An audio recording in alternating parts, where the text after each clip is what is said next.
All right, we will start in a minute or so. Just wait for everyone to filter in. See who I've got online now.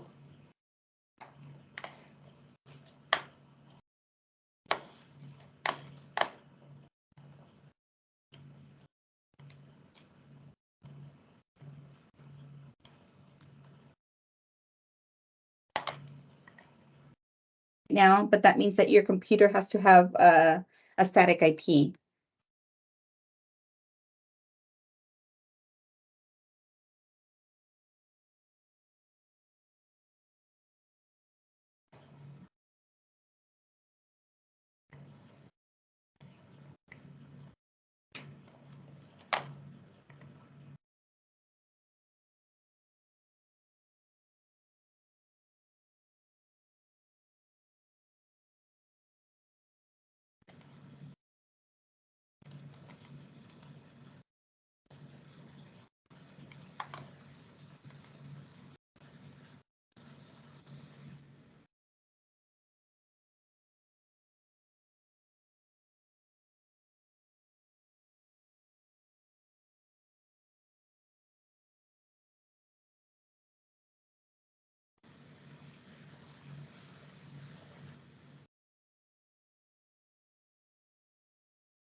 Wasn't sure what time we started.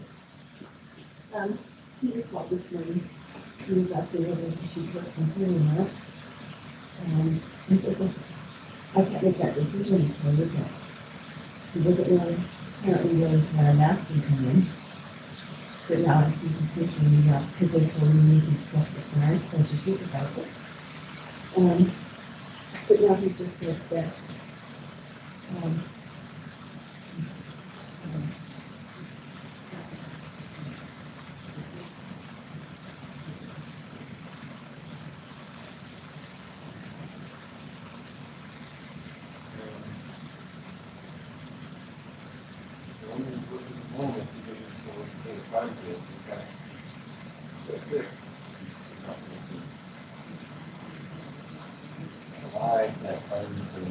yeah, that's why I told him he needed to discuss it with Aaron.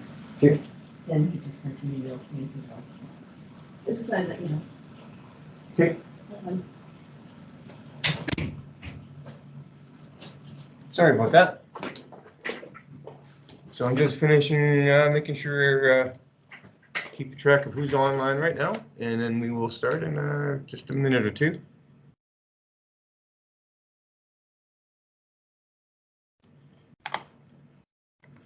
Got more coming in.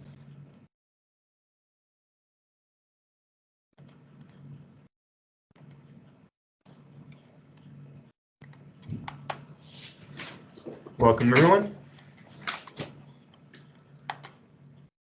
I'm just marking down who's online, and I think everyone from yesterday was on almost. I'm just checking.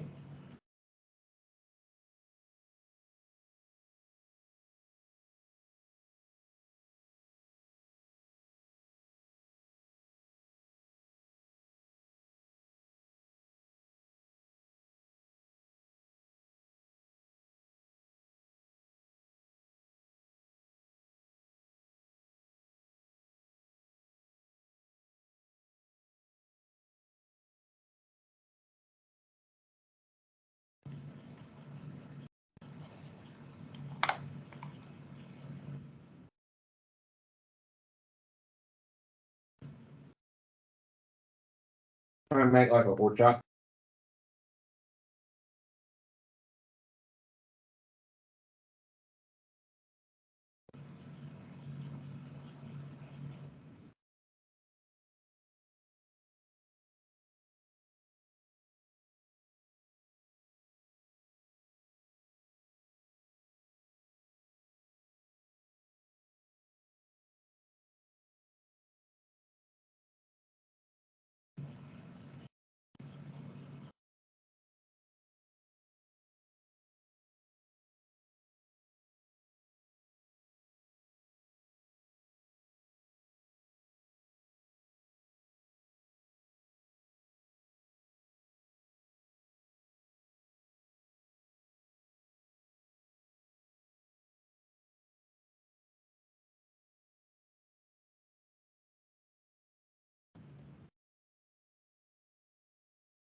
All right. Looks like I got everything covered here.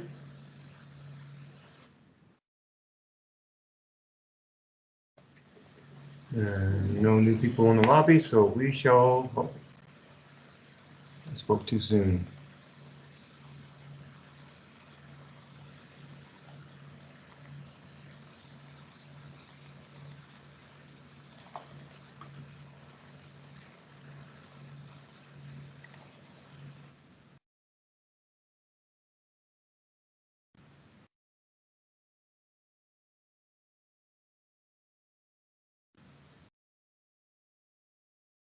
Mark the new people who just joined the lobby.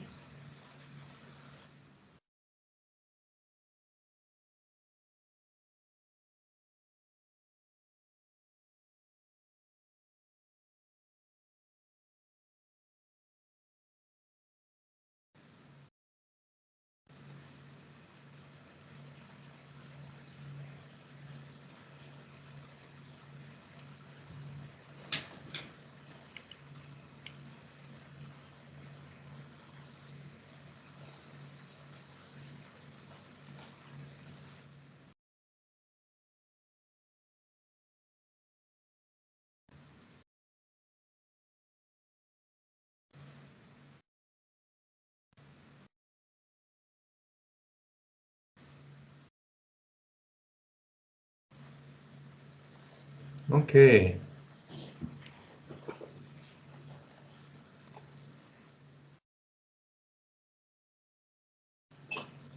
All right. So today we're going to cover, in the morning, we're going to cover the using the DXL administrative software to create a project for your specific jail. So you'll be able to follow through if you have the administrator software installed on your computer. And I will go over an example configuration. I'll bring up this. The file is on the training documentation in the download site, and I'll pull up the file. I'll pull up the example when we start. But before we do that, I'm just going to go over just some basics as to what information you need in order to create a configuration. So basically, when you're creating using a DXL administrator to create a configuration, you are going to basically need to know the information about your jail as to the rooms that your equipment is going to be in. You need to know what equipment is in the room, whether you DCCs and DCEs. You need to know how many devices are in a room. So how many stations, if you have multiple types of stations, how many 400 series stations, how many 300 series stations. You need to know the masters that are connected to a room. So you basically need to know about all the equipment for each room. You need to know the equipment in the room, and you need to know what is connected in that room. You'll need to assign numbers to things. So for example, intercom stations will have an intercom number. So that's a unique identifier within the system. If you had a master station with a keypad on it, the number would be the number you dial on the keypad to call that station. The number would be the number that your touchscreen software will reference when they want to call that station. So that station is a system-wide unique number. All numbers in our system, and on a DXL system, our numbers are a 5-digit number. So you can have stations or anything with a number on it will have a number from 1 to 99999. 0 is a special value, so you can't number a station 0. 0 basically means if you try to connect to station 0, you're going to disconnect it. You're going to connect to nothing. So 0 is special, but the numbers are 1 to 99999. As a note, our DXI system used a 16-bit number, so which basically what it means is the maximum was 65535. So a DXI system has a maximum of 65535. A DXL system has a maximum of 99999. Now, there's one note about that is So a 16-bit number, 65535, is typically the largest number that you can fit in a 16-bit word on a computer. And that's why the DXI system had a limit of 65535, because that's what you would have in a 16-bit integer. The DXL, we've basically, it's more of a, it's a bigger number data type that's holding it. The only thing of note with the enhanced DXL numbering scheme is if you're using a PLC interface to the intercom system, so for example, using a Modbus interface, or you're communicating to us through a PLC style interface, the numbering scheme then is applicable to that as well. The PLCs have a 16-bit word, and their limit is 65535. So although the DXL system can take a number up to 99999, if you're using a PLC to control the intercom system, the PLC will have an inherent limit of 65535. So if you add any number, any stations or any devices with numbers higher than that, those ones will not be accessible from your touchscreen because they can't enter a number more than that.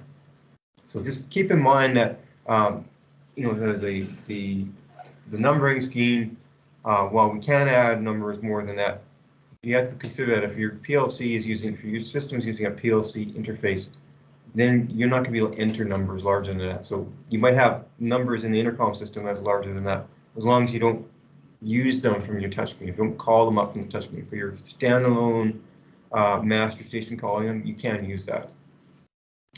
So numbers has got to be from 1 to 655, 1 to 99999. Numbers have to be a number. It is only numeric digits. So a lot of cases where you have facilities that you have, say, door 121. And door 121 might have a intercom on the stop side, and it may have an intercom on the hinge side.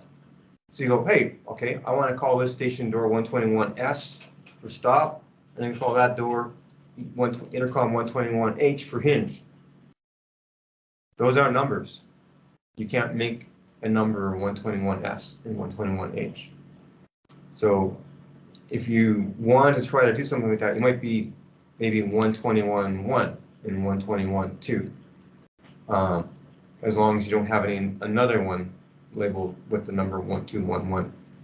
So keep in mind that the numbers that you're going to give to the system are numbers. Now, there's also a descriptive name you can give to all the intercoms or any other devices. So that's where you can put 121H, or maybe all to 121H or something like that. So you assign everything a number. It's got to be a number. It's got to be between 1 and 99999. Almost everything will be given a name. So again, that's a descriptive name. That's going to show up if you use a menu system on a master station to start calling out to a station. It'll show you the list of stations. It'll give you the number and it'll give you the name. That shows up in your troubleshooting when you are looking at the front panel. You're looking at a fault for a station. It'll tell you the name of the station when you're looking at the front panel. That's also in the DXL administrator. So maintenance staff can look at it and, oh yeah, that's where that intercom is, rather than having to look up, well, what is 1492? You have to look it up in the charts. If you give it a descriptive name, then you might not have to do that. So everything's given a number and a name, and then optional information that I'm going to go over here. So what you need to know for every intercom, you're going to give it you need to know where it's connected to. So where is going to be which box, so which exchange, which equipment room it's in, which box, whether it's on the DCC, on the DCE1, DC2, etc. Which station card 1 in the bottom slot, station card 2 in the top slot, and then there's 16 ports. So you need to know basically which physical port is connected to. You give it a number. You give it a name, and you'll probably also want to know which master station will this intercom call out to. So a station in a cell in a living unit will most likely call into the master in the living unit, or at least that's where it calls in initially.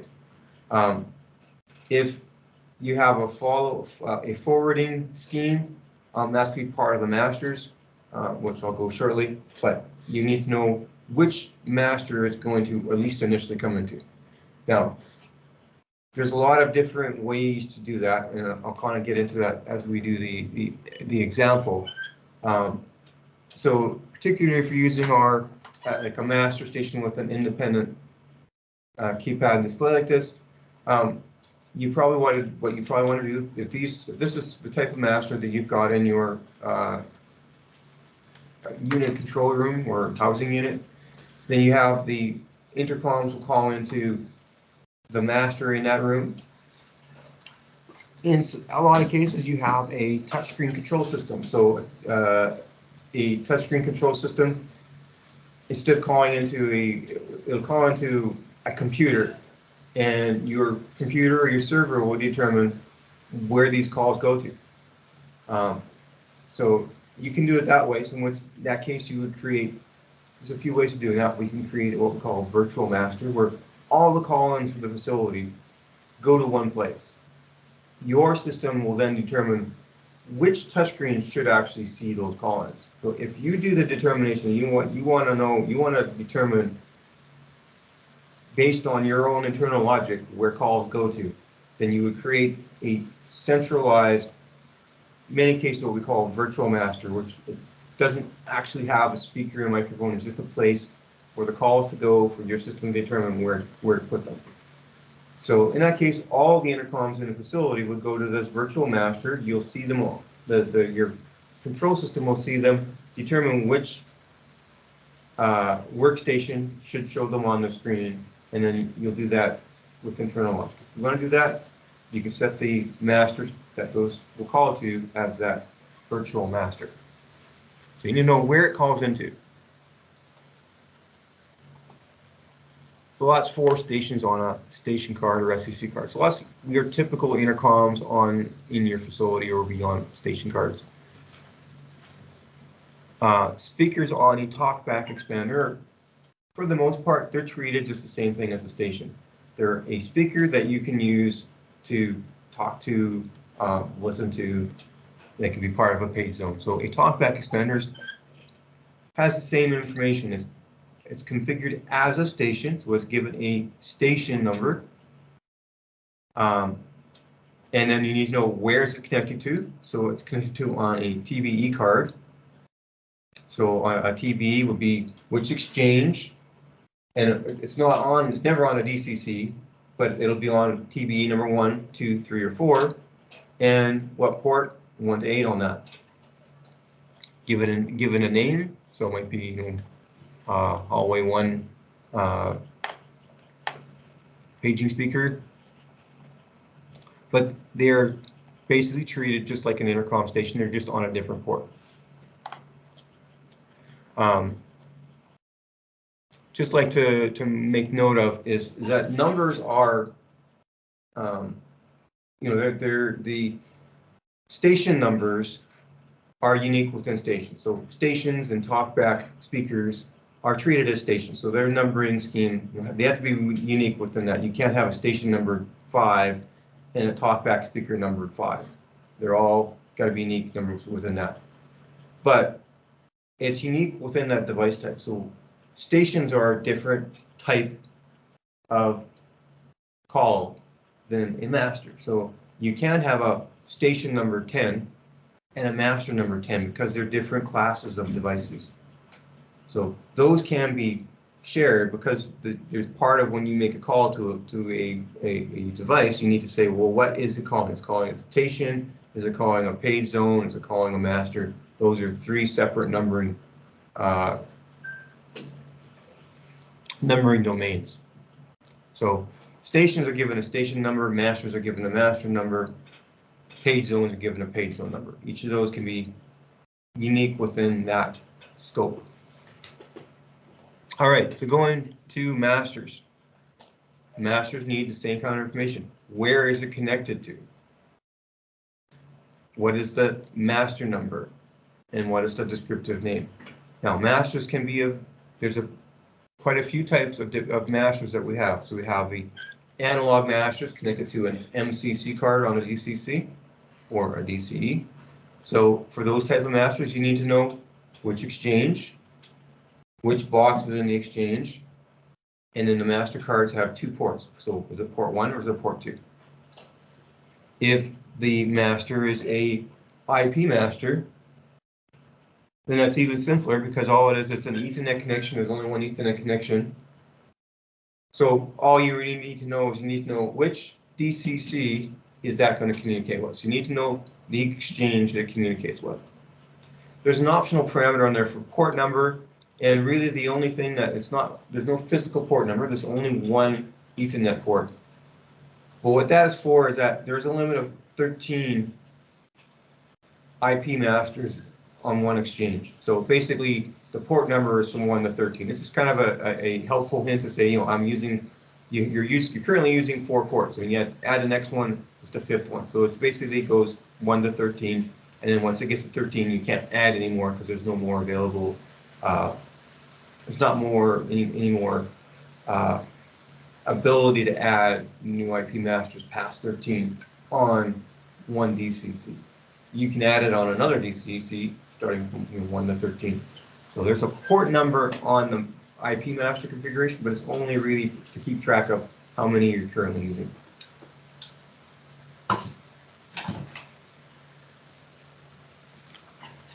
Now I mentioned if you do have a takeover scheme or a forwarding scheme, so very common, you have a living unit, intercom call-ins go into the living unit master station. During the daytime, it's staffed. During the evenings, you might not have a staff member in the living unit station. So that's where the forwarding or unmanned or takeover comes into play. Is the master can have what we call it a secondary master. So as part of the configuration for a master station, the secondary master is where calls will go to if this master can't answer them. So a living unit master, the secondary might be central control, it might be a floor master. So you would put the master number of wherever things go to if this master doesn't answer the call-ins. And there's a couple ways of doing that. It could be on a time limit, so if it doesn't answer within a certain period of time, you can automatically forward over. Or there's also, we have an unman or a disable option where when they leave the unit, they can either use an unman command on the master station keypad, or you can have a logout or unman or something on your touchscreen, which will send the intercom system an unman command. And in doing so, then all calls will automatically forward to what the secondary is. So it'll be immediate as opposed to, well, if it's not answered within 20 seconds or 30 seconds. And then it'll immediately go to the secondary. And you can have a chain of these secondaries. So you could have a unit master go to a wing master. If the wing master is unstaffed, it can go to a floor master. If the floor master is unstaffed, it could go to central control. So you can have a chain of secondaries. Is the unit master secondary is the wing master. The wing master secondary is the floor master. The floor master secondary is central control. I'll skip one and I'll mention both master groups. Now, I mentioned yesterday part of the system is very flexible, and part of what you can do is you can have a call-in go to a master group. So say, for example, you have 3 masters in your central control. You can have the masters handle different parts of the building, but you can also handle all the masters receive all the call-ins, and the first available staff member would answer the call and it would clear it off the other one. So that's called a master group in our system. So you can have all of your circulation intercoms in a facility call into a master group in central control. And the master group is simply a list of master numbers that are part of the group. So if I have central control masters 1, 2, and 3, and I want call-ins to go to all 3 of those masters, and the first one available will answer it and clear it off, then I would set up a master group. I would give it a number within the master numbering scheme. So maybe I'll give it master number 10 or master 100, but I'll set it as a master group as opposed to a physical master. So when you set it as a master group, you give it a list of masters that are part of that group. That'll be in the members tab. So now whenever I reference that master group, so if a station calls into the master group number, it calls into all of those masters as part of that group. So it's basically a handy way to specify multiple masters as a target of something. So you give it a master number, descriptive name, and a list of the masters in the group.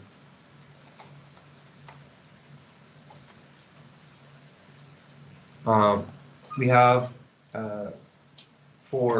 mostly for paging, but for any of the other things that don't fall into a master or a station, you'll typically configure them as a line level input or output.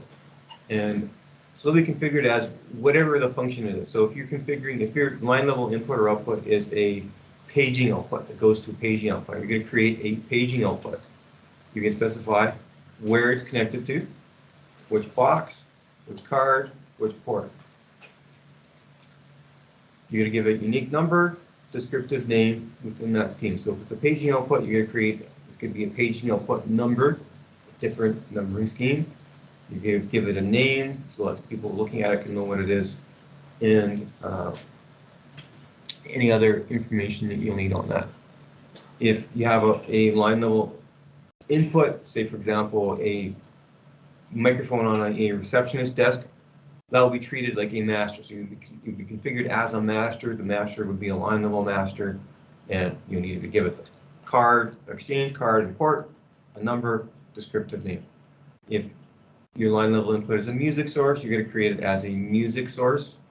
You're going to specify what it's connected to, exchange card, port, and give it a number within the music numbering scheme and a name.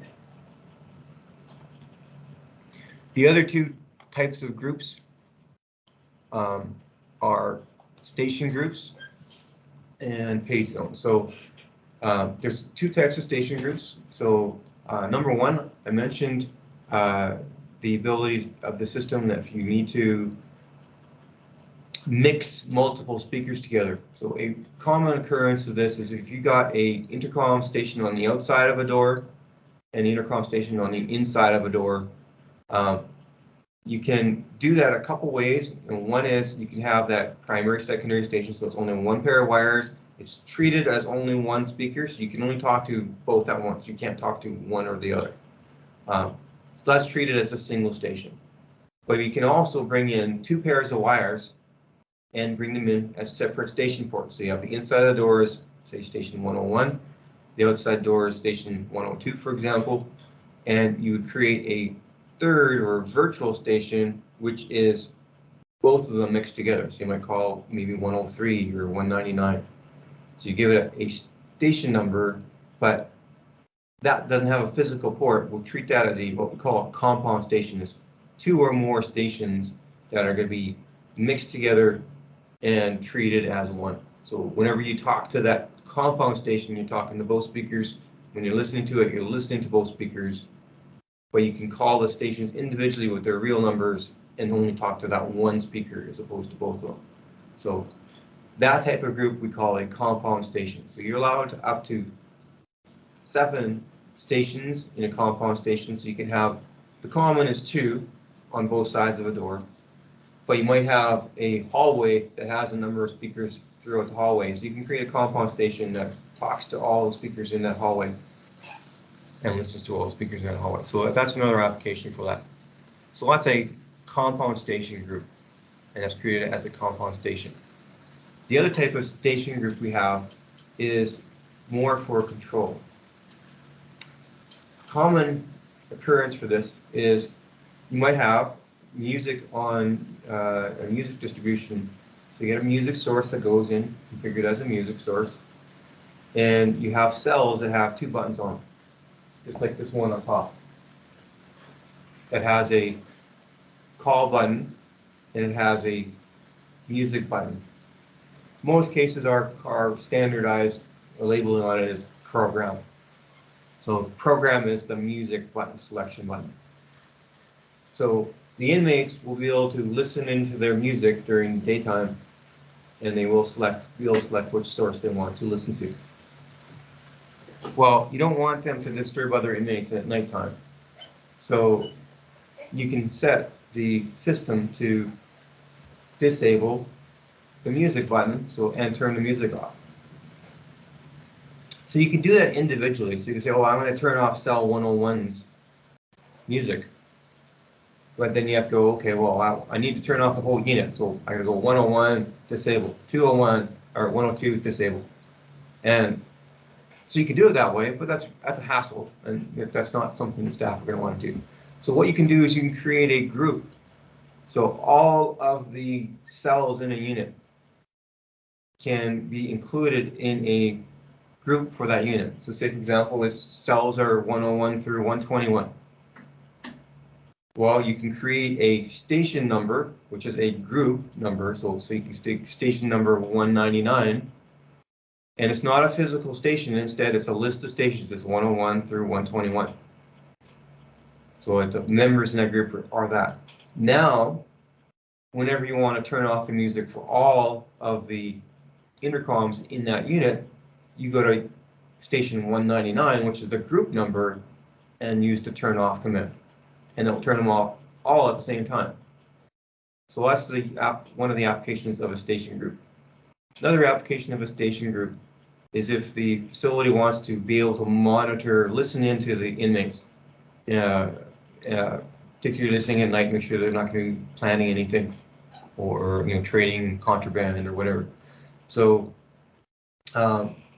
as I mentioned, with our compound stations, with the addition, we can only listen to 7 at once.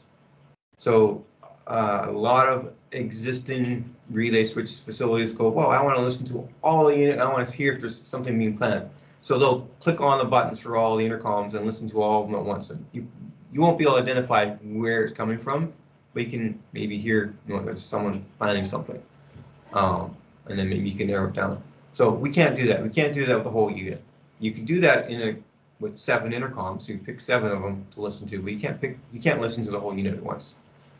Well, what we can do is we can do what we call a sequential monitor. So a sequential monitor will have, first of all, you have the list of stations you want to listen to. You create that as a station group. So you could create maybe all of the lower block or all of the upper block or all of your unit you can include as members in this station group for the unit monitor. It'll listen to the first station for, it's a time period you can specify, so I'll say 5 seconds. It'll listen to the first station for 5 seconds, then it'll listen to the second station for 5 seconds, then it'll listen to the third station for 5 seconds. So it'll cycle through the unit till it gets to the last station for 5 seconds, and then back to the first station for 5 seconds. So that is another use of the group, is that it's a group that you're going to list, or you're going to listen to sequentially one at a time. Now, for that monitoring scheme, I mentioned that we can listen to maximum 7 at once. So those compound stations can be part of that group. So you can create a station group that contains compound station numbers. So it can listen to the first 7 cells, and then it'll listen to the next 7 cells, and then listen to the third 7 cells. So you could do it that way to be able to listen to more at once, but no more than 7 at once. So it has to cycle through groups of 7 or groups of whatever you want. It could be groups of 4, depending upon what your unit size is and how you can break it up to make it kind of understandable. So that's the use of a station group, either as a control multiple things or as a sequential monitor group. And then the last type of grouping that you probably configure in our system is a page zone. So a page zone is basically a one-way call to one or more or all speakers. So a page zone is basically just a It's a grouping that you're able to call, make a one-way call to all the speakers that are listed as members of that group. So page zones can include stations. They can include paging outputs that are configured as a line level input or output. They can include even master speakers if you want. Not really recommended, but you can. If there's no station, if there's no speakers in a control room and you want to make a page announcement to a control room, you could include a master speaker as part of that. So just a list of speakers that you're going to include in that page zone.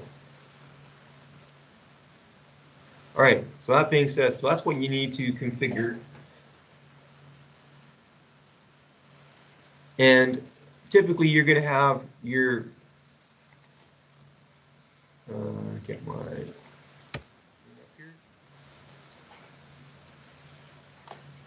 so typically you're going to have some sort of way to keep track of, which ports you're using. So you're going to create a spreadsheet with the intercom, port number, name, number. It might be your touchscreen tag. It might be your wire labels. So you have a spreadsheet with all the information you need for all the wiring that you're going to need to pull. So I have an example here. You'll have your own examples. No, that's not what I'm looking for.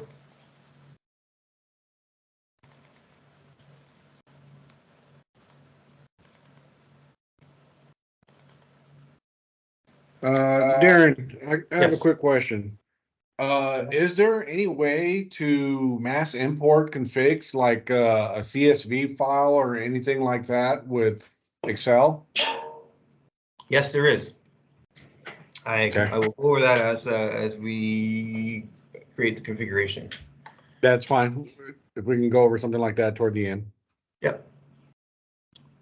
And that's where these spreadsheets are handy, because you can do a mass import.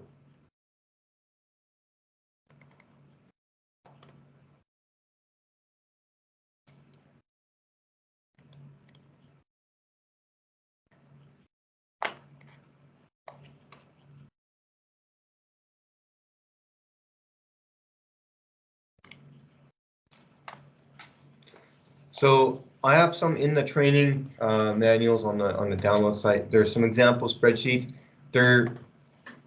They only have information applicable to the intercom. So you're going to have your own spreadsheets that's going to have, it'll have at least this information. You're probably not going to use our sheets because it doesn't have all the information about your tag name and your wire labels. So you're going to have your own things, but you basically need to have at minimum, the information I'm going to go over. So first of all, is part of your configuration, you need to know in an equipment room, what equipment do you have?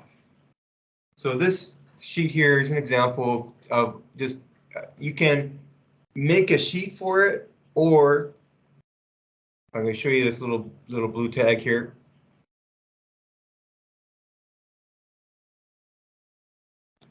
Each of when you get a DCC and a DCE from us, attached on the front will be this little blue tag. It tells you what is on this system.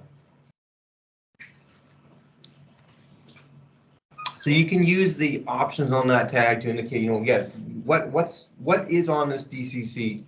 You can look at the part number on the back, and you can go cross-reference that with our data sheet, which will tell you what's on it. Or you can take a look at the blue tag. So if your receivers didn't go and take all these tags off, your guys in the shop setting this up, configuring it up, can just look at those tags, or you take the tags off, and then you can use them when you're creating the configuration, or you can use them when you're creating this sheet. It tells you whether this is a DCC or a DCE, which is obvious between this. Oh, you can't see. I don't have that camera up. Give me a second here.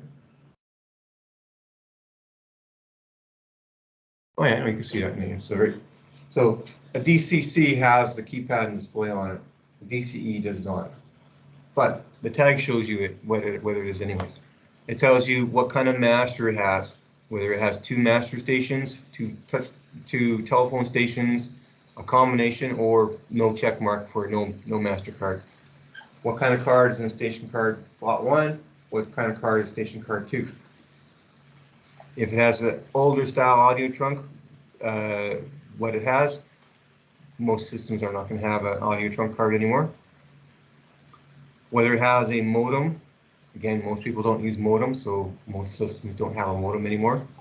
And then what is in the Lawnworks is what's in the card slot. So a Lawnworks card or other is the VoIP card. So you can use that to know what each of these units you're configuring has contained in it. You can either use that and so basically you need to know for each exchange, each equipment room, give it an exchange number within the exchange numbering scheme. You're going to, every DCC is going to have an IP address. You're going to make sure it's a unique IP address within your network. Talk to your network administrator, make sure these are the addresses that they'll assign you. You'll need to tell it what kind of cards are installed in it, whether it's a basic, a standard card, or has the enhanced processor for ALA. What kind of master card you have, what kind of station card you have. So you go through DCC, first expander, second expander, third expander, talkback, just as basic information. What are you configuring on that?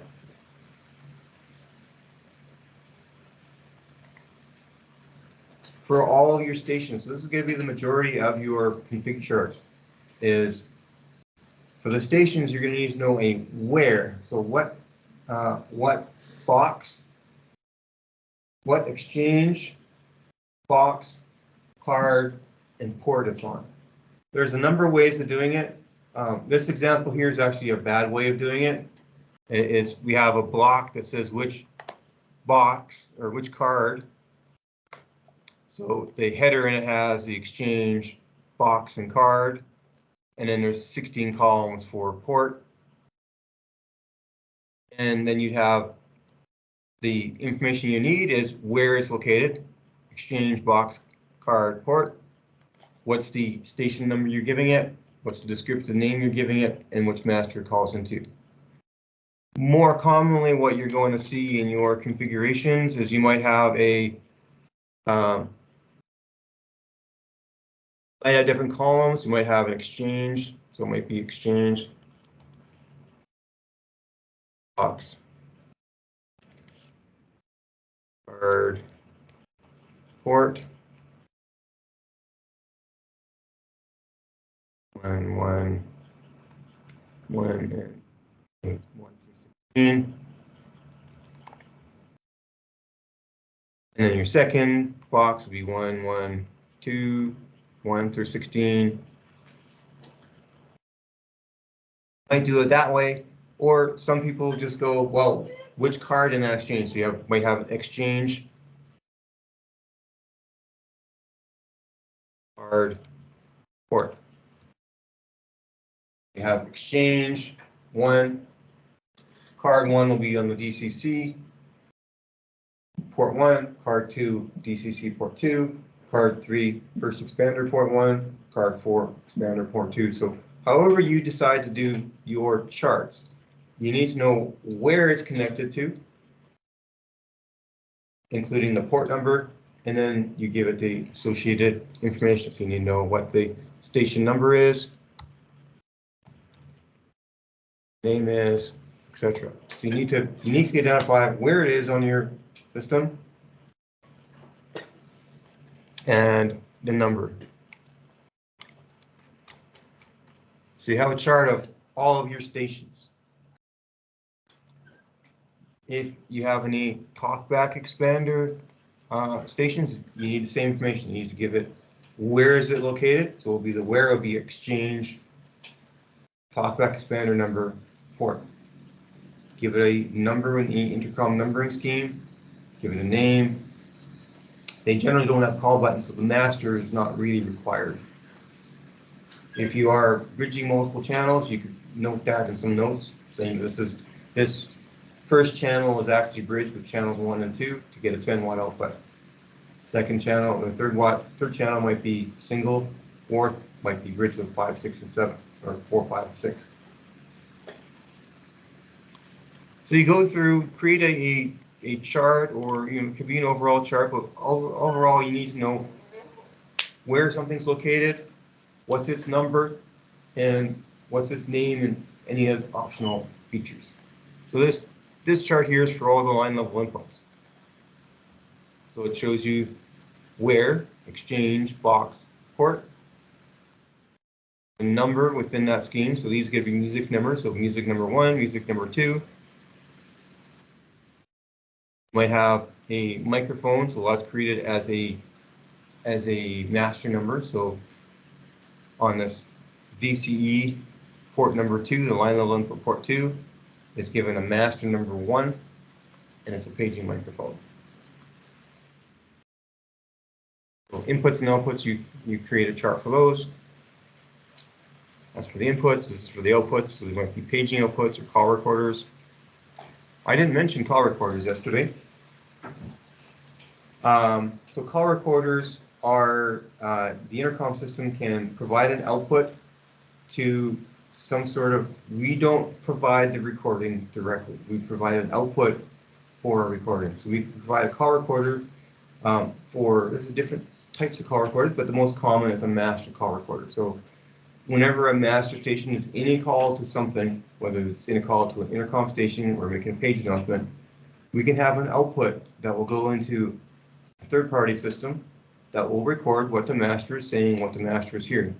So that if the facility needs to have a record that there's a emergency situation and an inmate was getting assaulted or he's bleeding on the floor, they may want to have a record just so in case the inmate goes, hey, I was attacked, but nobody came and helped me. They can pull up this recording. Oh, yes, someone came and helped you, and they talked to you on this, and you refused help or whatever. So the call recorder can be useful for that, so that the call recorder can be assigned to a master station. So whatever that master station is saying and whatever it is hearing will be mixed together and sent to an output to a call recorder. So a call recorder could be on in physical output, such as a line level output going to a digital call recorder, or we can send it as a data stream, a voice over IP data stream to a digital call recorder. So there's no physical output, it goes through an Ethernet data stream to an Ethernet data recorder. So both of those are available, both of those are an option. We don't provide any software for the recorders. We don't provide any, we don't do the recording, we provide the output only. A common software that is used both for a physical recorder or from a software recorder is a lot of our customers use something called Eventide Nextlog. Now, I don't know the cost of it, but I understand it's fairly expensive, unfortunately, but specialized software normally is. So people have done their own software, so it's not difficult to get a for a small amount. You can have just a PC record it, or you can get a analog input card. So people have done it both ways, but if you want a turnkey solution, Eventide is one way of doing it. So that's what a call recorder is. So it can record a master station, whatever a master station is hearing and listening. So you switch to a second station, now you're hearing, the recorder switches to whatever the master is talking to. Other cases, you may have some special handling cells that you want to have the cells themselves being recorded all the time. So you have a recorder dedicated to each cell. So you can do that too. So you assign the recorder to what it's going to record. It can be assigned to a master, it can be assigned to a specific cell. Or you can use a command from your control system, your PC, from your PLC to assign a recorder to a specific intercom. So you can change which intercom you're recording based on the command that you sent to it. You put someone in handling cell 1 and you want to monitor them, you can send the command to put the recorder on handling cell 1. Later on, you put another even better person in handling cell 3, you can send a command to record handling cell 3 instead. So that can be changed on the fly with the command. It can be assigned a specific master or specific station on startup. We could have additional switch inputs on either on a master card, on a right track module, wherever my right track module went to, here it is. On a right track module. And there's other places we get inputs from. A page zone expander has additional switch inputs. So any additional switch inputs, typically they're used for additional call-ins, but you can specify what they do, or where the switch is located. If it's a additional call-in for a station, what station number is going to be calling into. Status outputs are relay outputs. Typically, most common is used for medical units where they have a light above the door. So you can assign whenever the station has its call request active, you can turn on that light outside the door so that the nurses can look down the hallway, they can see the light on, they know that the person in that room needs attention. But there's other options you can have for what a relay output can do.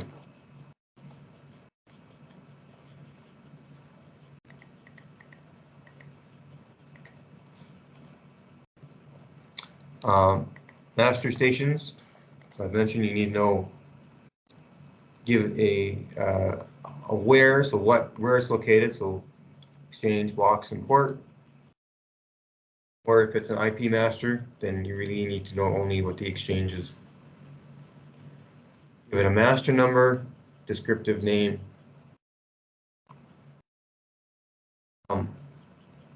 Over here I have a permissions list, so what is it allowed to call? So particularly this is really applicable to masters that have their own keypad and display, like the IMS 641. So you can restrict what this master is allowed to call to.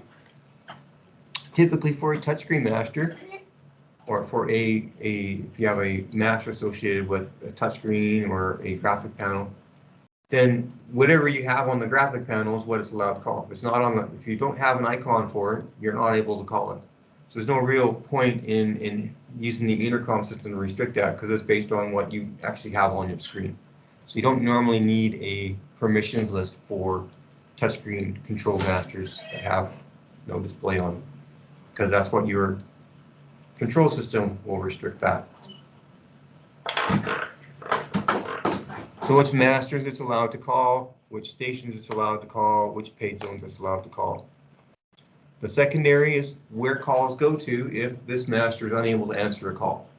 So a unit master will typically have a secondary being, say for example, central control. So in this case, this master for unit A, unit A1, will call into master 100 when it is unavailable. Master 100, in this example, is a master group consisting of masters 17, 18, and 19. If I go back to the masters tab, 17, 18, and 19 are central control. So this secondary of 100 means that all of the masters in central control will get the call in if this unit master is unable to answer the call. And I already went over the master groups. And just like master groups, station groups are just a list of stations. Give it a station number or station group number, and which stations are part of that group. And then page zones are a collection of outputs that you're going to make a page sample to. So you make the number is the page zone number, the number you're going to dial. When you call a page zone, you have a members, so you have members that are paging outputs. Those are the line level outputs. So which line level outputs are included, which stations are included, which selectors are relays, so which relays get turned on. And I'll get into that in the PZE configuration. So it's a little more specialized. So you kind of make up a chart as to basically list all the stations, give them numbers, tell the system where it is, list all the masters, give them numbers, tell them where they are. You come up with that chart, and that chart is what your programmers, whoever's creating the configuration, will use. In Some companies, the person planning the system will also create the DXL administrator configuration. In other companies, you'll have the project engineer come up with this list of devices and their numbers and names, and then they'll pass that off to the programmer who will create the configuration. So this is the information whoever's doing the programming will need. So with that in play, I'm now going to go into our example configuration.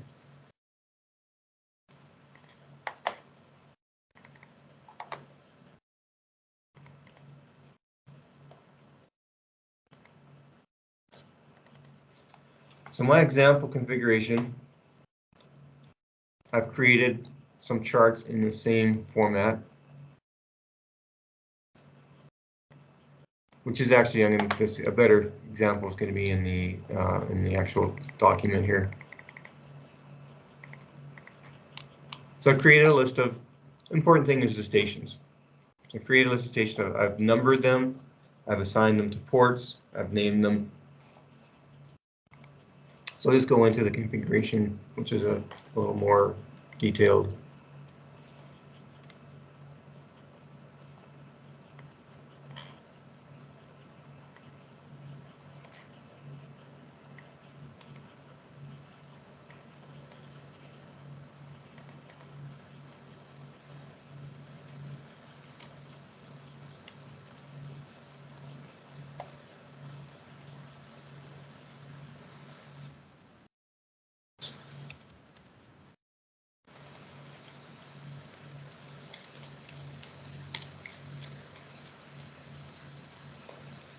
So this example,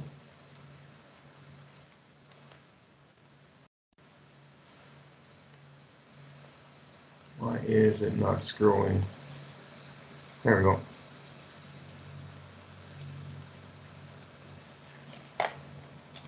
So this is in the training documentation under the DXL configuration example, and there's an app note. This is also on our website, the DXL configuration example.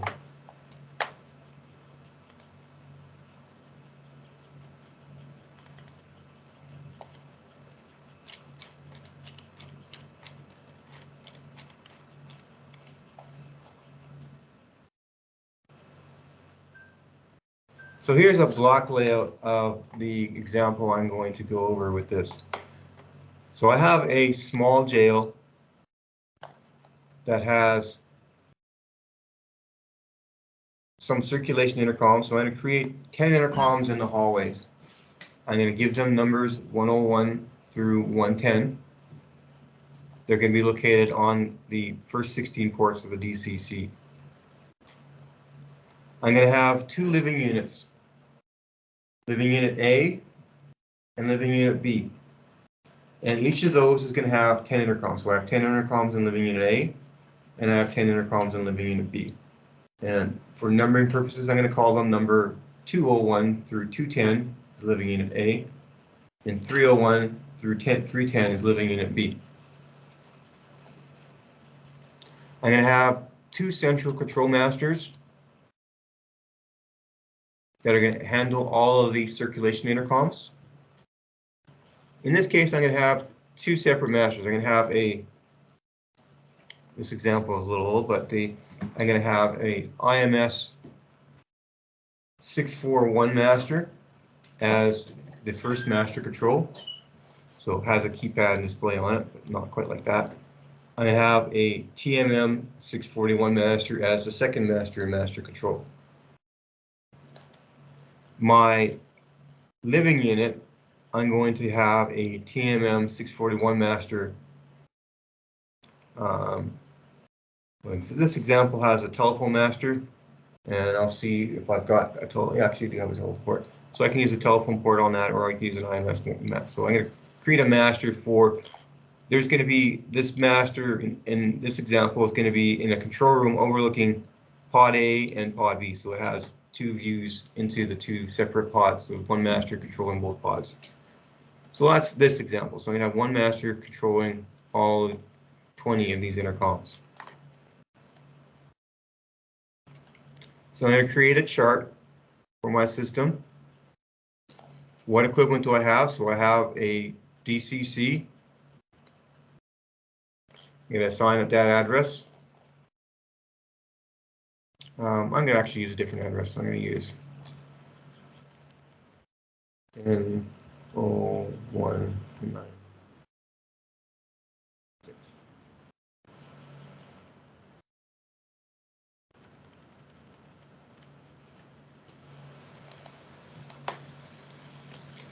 So my system has a VoIP card on it. My first, I have a master card. It has a master station and a telephone set port. I have a 400 card in the first slot. I have a 401 card in the second slot. My DCE has, so both of these have the enhanced processor on them.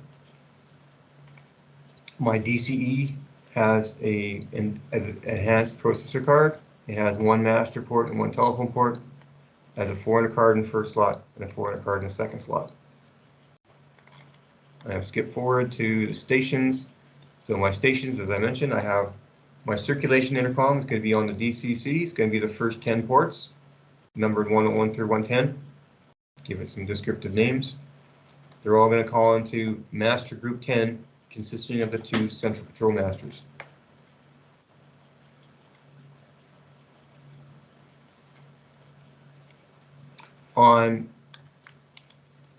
So in this example, I'm going to have a couple of intercoms on the 401 card on the second slot. So I'm going to number them 401 and 402. But I also have my unit intercoms. I'm going to start them, just for this example's purpose, I'm going to start them on expander number 1. The first 10 stations for unit 1 are going to be on ports 1 through 10, number 201 through 210. And then I can continue using the rest of the spare ports. So the B unit is going to be starting at port 11, going to go 301 to 310, so it's going to use all 16 ports. And it's going to go to the next card, and it's going to use the remainder of the ports. Again, this format of these charts is probably not what you're going to use. You could probably have one solid line, and then you have the exchange box and card will be part of the columns on it, as opposed to a separate block like this. And so these stations are going to call into the pod master, which I'm going to number 3. And then going back to the masters, now I create my master. So I have master control 1, which is an IMS 641. And that's simply a IP master, so you don't need anything other than you need to know which exchange it goes to. The second master is a TMM. Actually, this example shows it as a TMM 441, so it's an analog touchscreen master. So okay, we'll go with that. So this was an analog master. It's going to be on the DCE on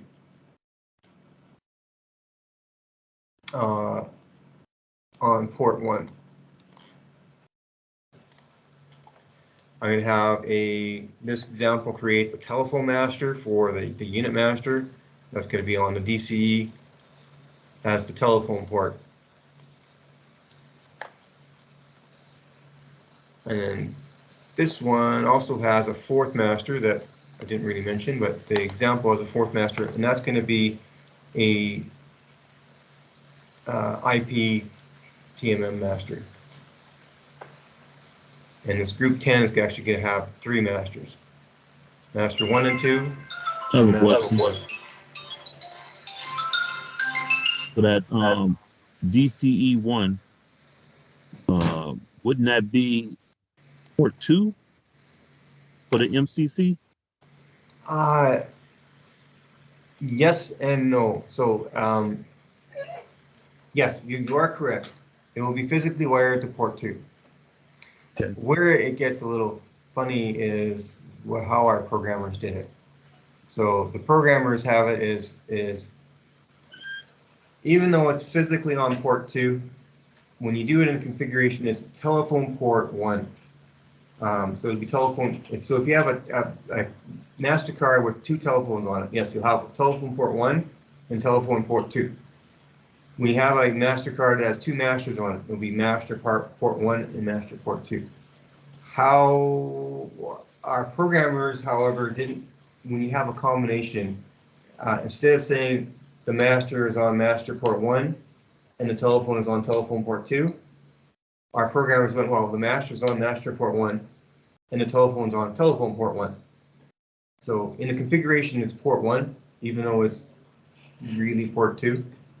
So unfortunately, it's kind of confusing. So that's why it's listed as 1 here, because it's telephone port 1, even though it's physical port 2, but it's the first telephone. Okay.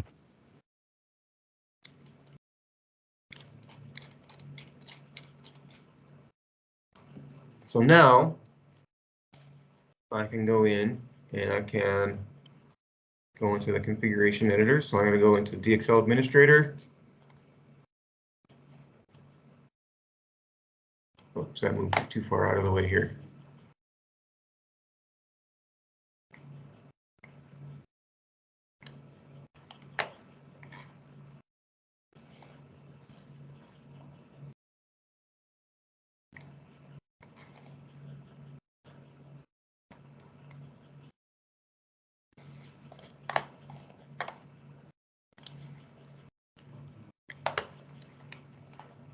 There we go. Got too many screens here, so it's kind of going on and off screen. All right, so I'm going to start the DXL administrator software.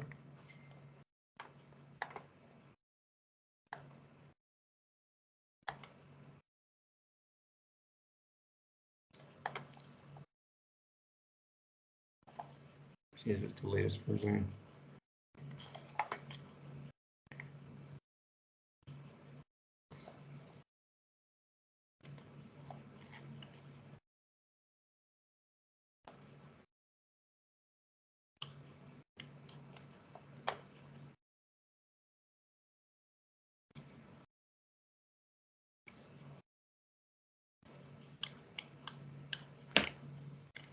Don't you hate Windows 11?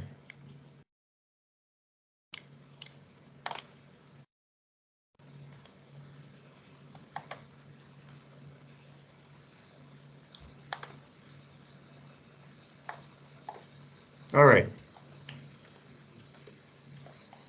I actually think that's my latest version, 163. Let's see here.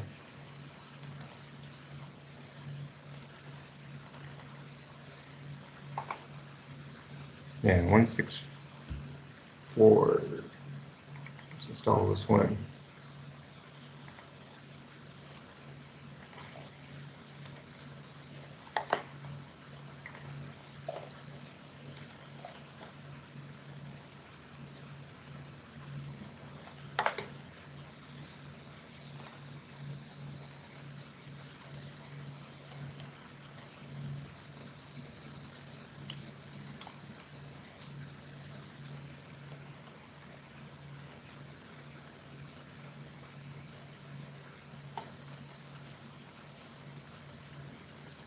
No, that's not the one. Okay, it's installed in a different location. So I will put this one in here.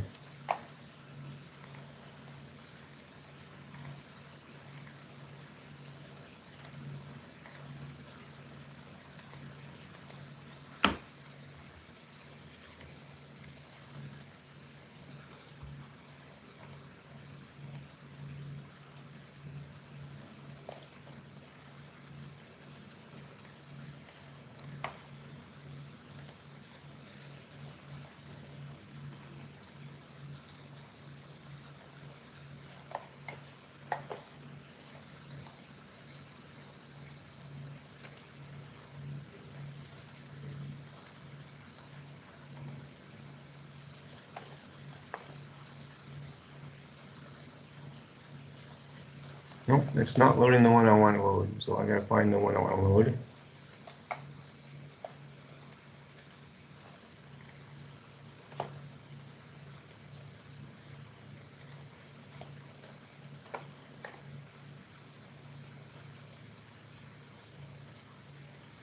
N64 beta 1. Okay, there we go.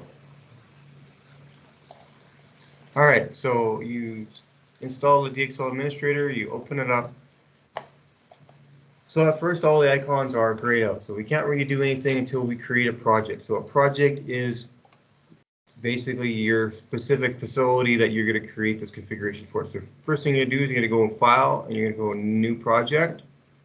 You're going to name the project for, so it might be the facility name or the town name or your project number for this facility.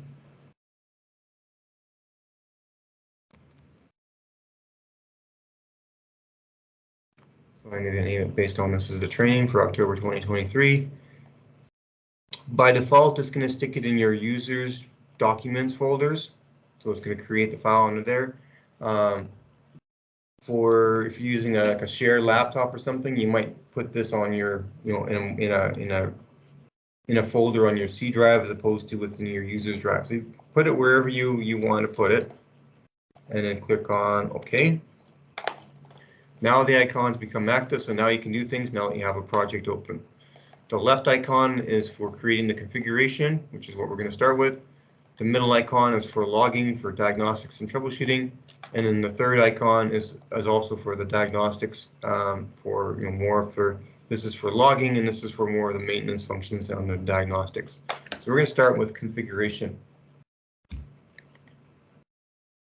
So I don't have any configurations for the system right now. So the first thing it's going to ask you is, can we give it a name for the configuration?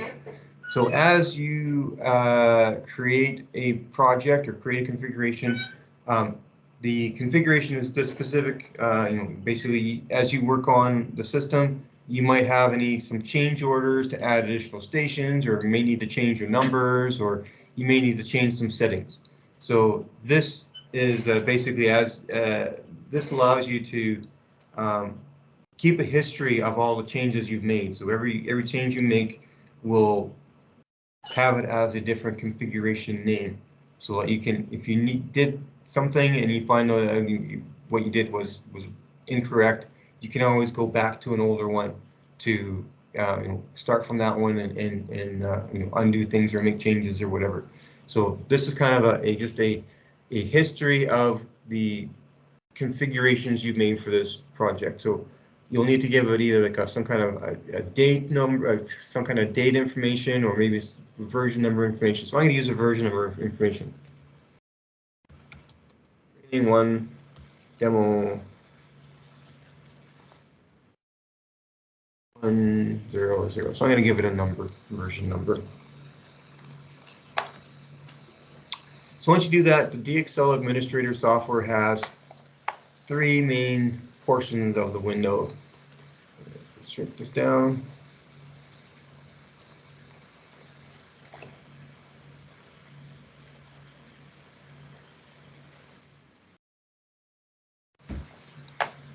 So there's three main portions of the window. So you have the left portion is kind of a tree view of an overview of what you're configuring.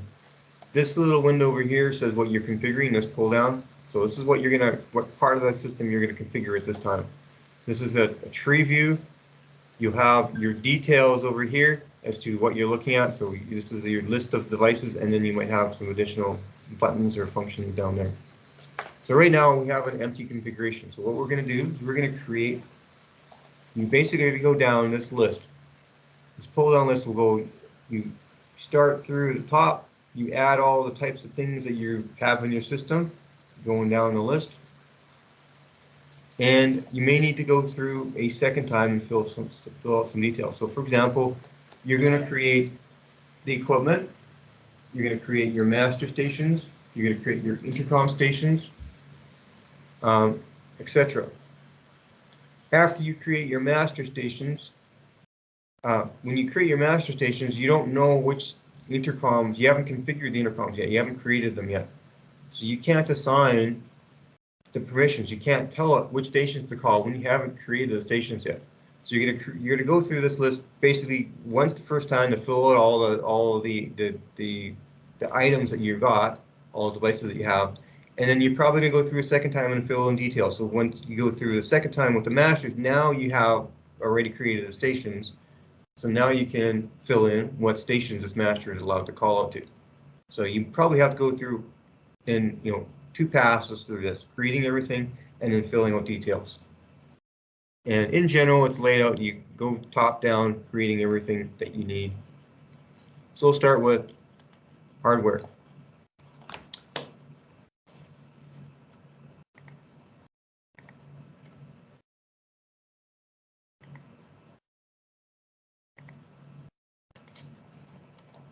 So I'll kind of shrink this off to the side. Come on.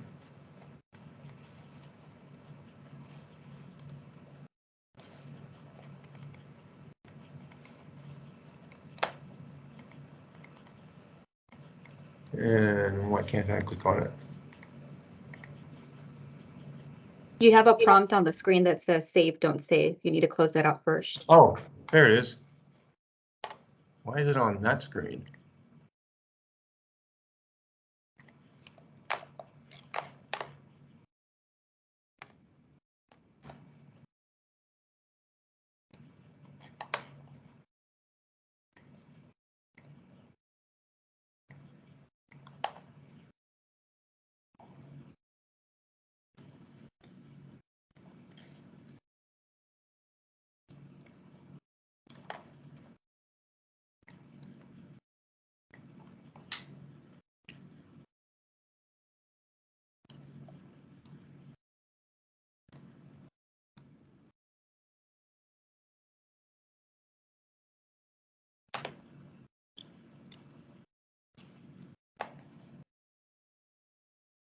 All right.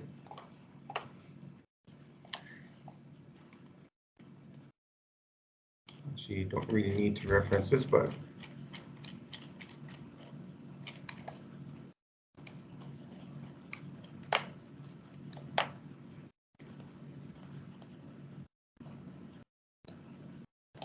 all right, so the first thing I do is I'm going to create my hardware. So the first thing you do for every equipment room, you go to add an exchange. So exchange number 1, name is going to be, I'm going to call it main exchange.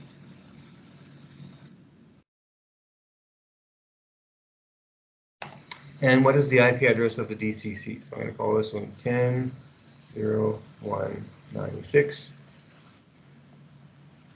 This optional phone number is if you have a modem line, what the phone number for that modem line is. In my experience here, I haven't had a customer use a modem in about 15 years, so that's kind of not important information anymore. So okay, my first exchange is 10.0.1.96. And if I have multiple equipment rooms, I would add the IP address for the DCC in each of those equipment rooms. So once I've created that, now I select my first exchange, and now I'm going to create the equipment in that exchange. So the basic building block of an exchange is you need to have a DCC. So I'm going to add a DCC at the bottom. It's going to come up with a prompt. What is in the DCC that you are installing? So this is where you would take this directly correlates to what's on that blue card.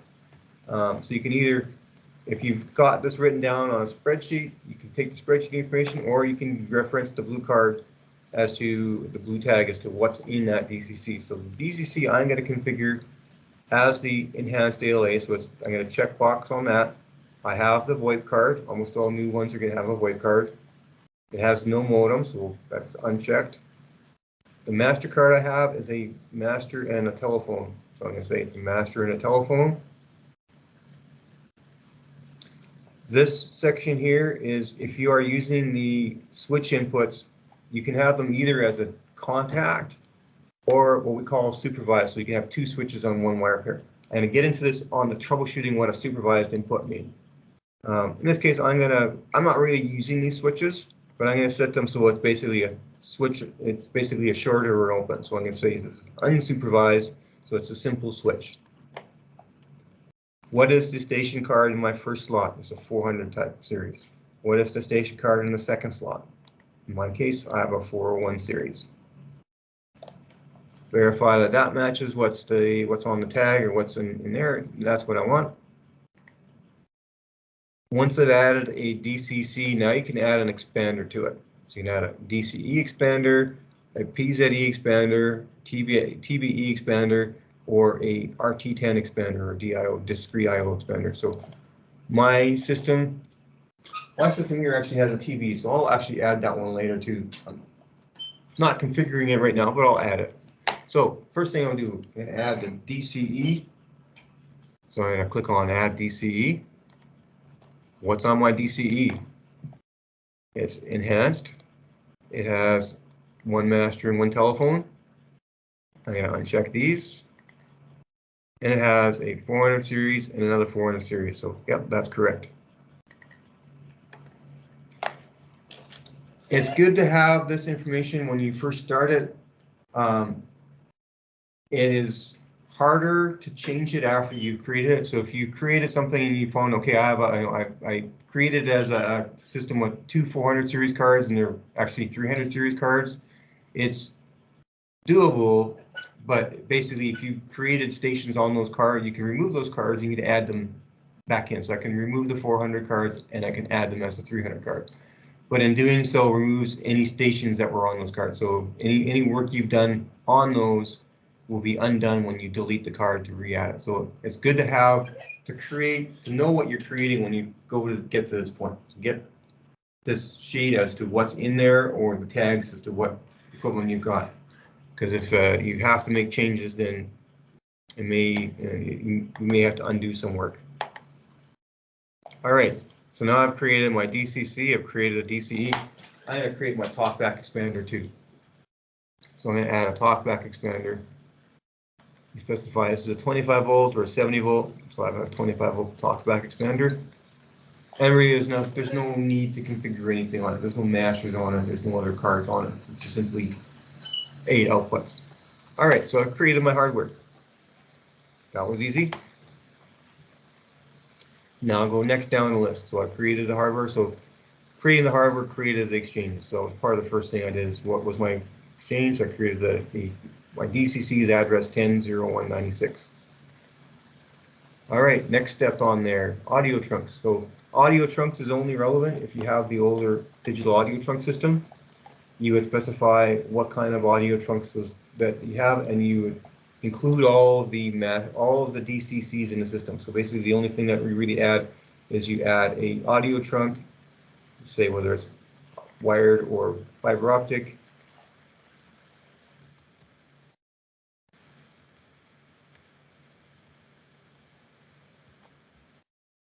And then the only thing you need to do is add a list of members, list of exchanges that have the audio trunk.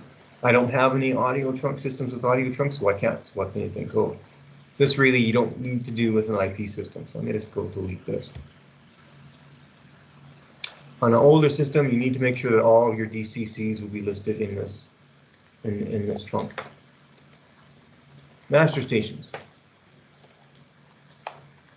All right, I'm going to look at my handy dandy chart here. So in master stations, I have 4 master stations, number 1, 2, 3, and 4, in a master group numbered 10. So I'm going to add my first master, click on add.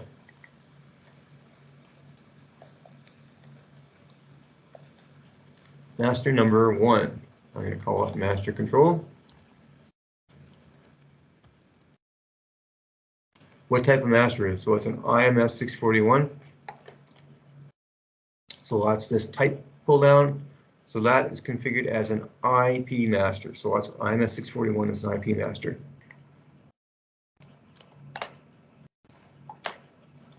Okay, so I've given it the master number.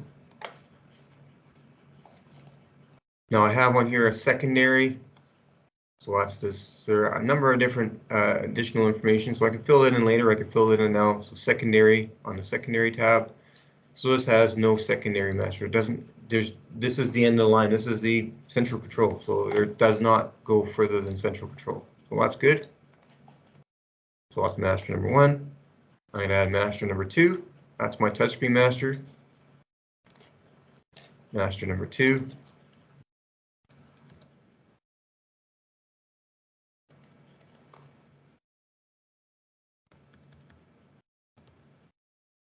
In this example, this is going to be a analog master on DCE1 port 1.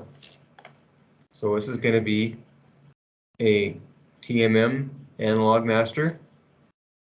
This will change to select which port it is. So what exchange, what box, what card, so it's pre-selected. Masters can only be on a MasterCard, and what port. So it's going to be on port 1. My next master is going to be my unit master on a telephone port. So I'm going to add that. It tells me I have no more telephone master module ports because this, by default, is going to assume that you're going to create the same kind of master you just created. That's not the case. It's warning me I don't have no more ports of that type on that MasterCard. And that's fine. Yes.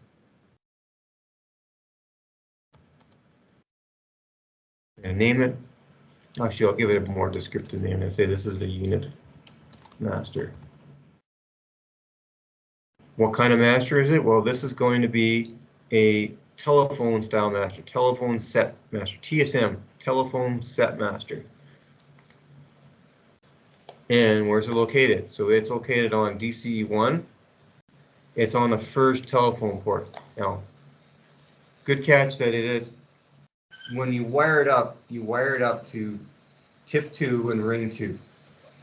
But the configuration will show you as a, you know, it knows it's the telephone master. So it's the first telephone style port, which is actually tip 2 and ring 2. So you only have that option for port 1 because that's the first telephone master.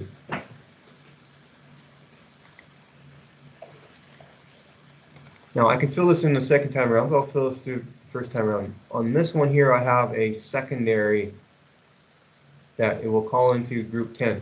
Actually, I can't fill it in now because I haven't created master 10 yet. So will fill this through the second time through. Add a fourth master. Darren, real quick on that, on your Yep. unit master number 3, Yep. you selected the DCC for the exchange Oh, you're right. instead of the Right. DCE. Yep. I was showing you that, but I didn't actually select it. Thank you very much.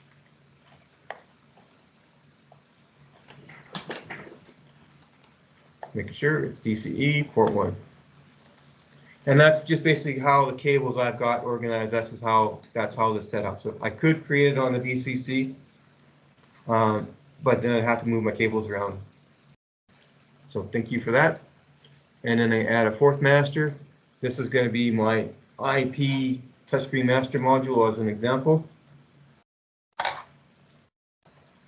So that's master 4.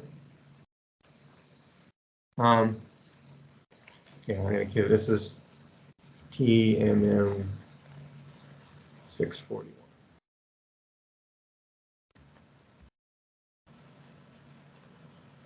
So this one is going to be, so you have an IP touchscreen master module. It could be called an ITM. It's configured as a TMM IP master.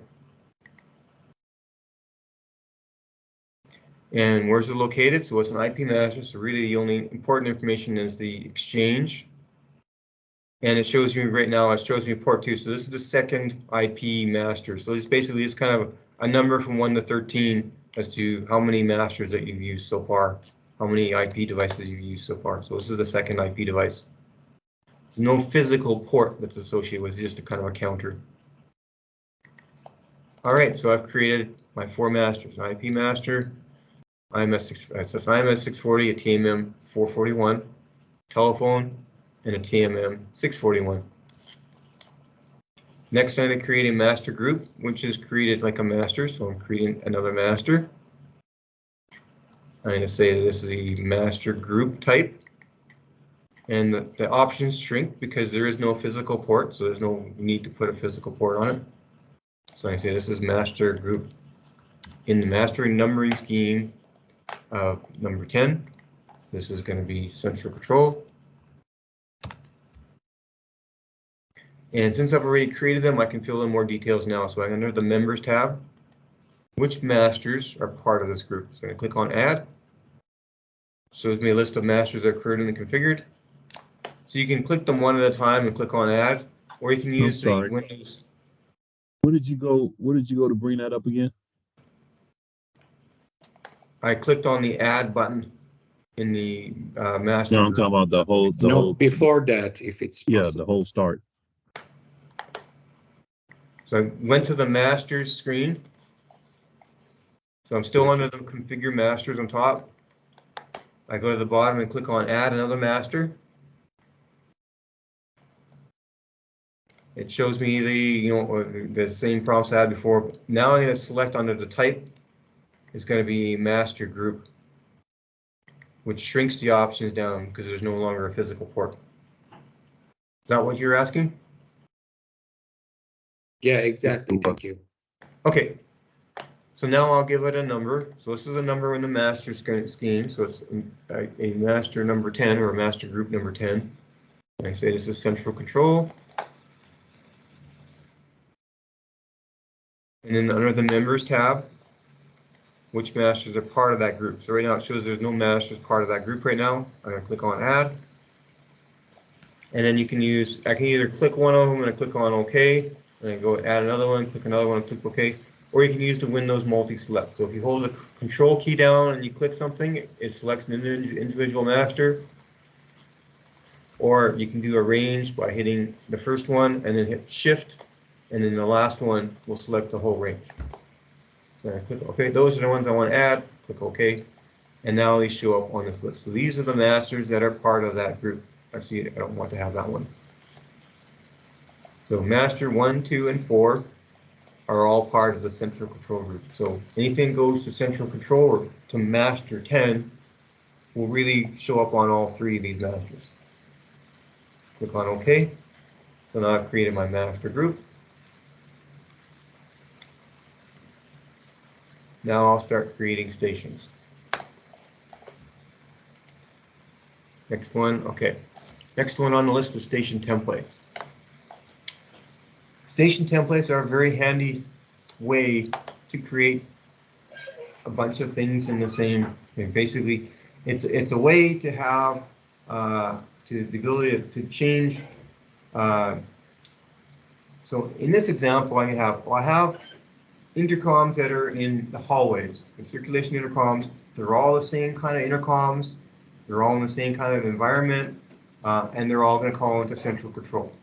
So I'm going to create that as a template. So if I need to make any changes as to the volume settings or any setting I make to a template will automatically apply to everything uses that. So instead of having to make 10 changes, if I change the volume setting, I don't need to change the template, and all 10 stations will change. So I'm going to create a template for each.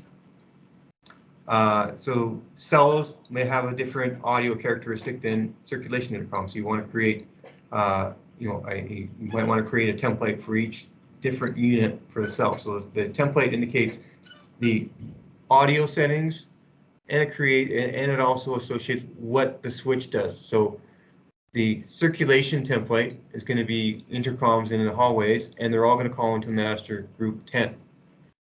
The unit A stations are all going to be in a living unit. They're all going to be cells, and they're all going to call into the unit master. The unit B stations are all going to be cells, and they're going to call into the unit master. So I could create those as one template, A and B are one template. In this example, I'm going to create them as two different templates, just in case I needed to change something later. So I'm going to create a template for each of these types of stations, that type B being the audio characteristics of the room where they're in and which master calls into.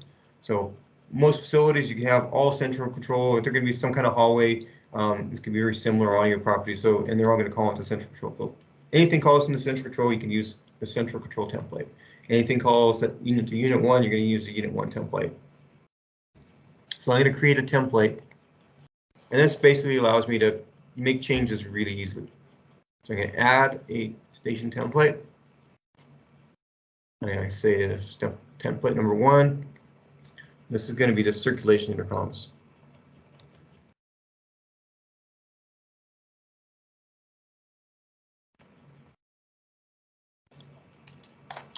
Now, part of it is going to be the audio characteristics. So, and part of it's going to be what the switch does and what it calls into. So I'm going to click on the switches tab.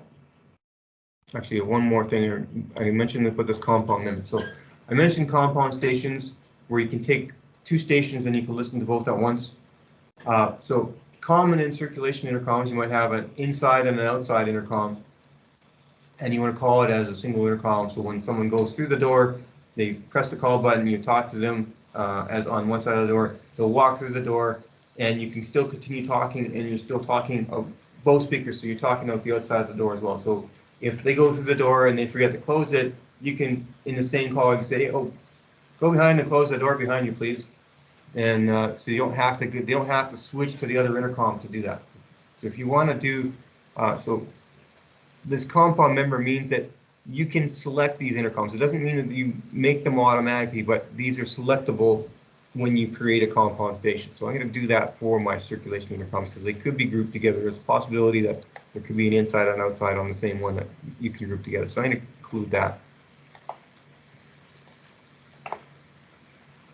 The next part is going to be what the switches do. And before I do that, I'm going to scroll down a little more in my document here to show you what I mean in what I just want to say here. Why is it scrolling so funny?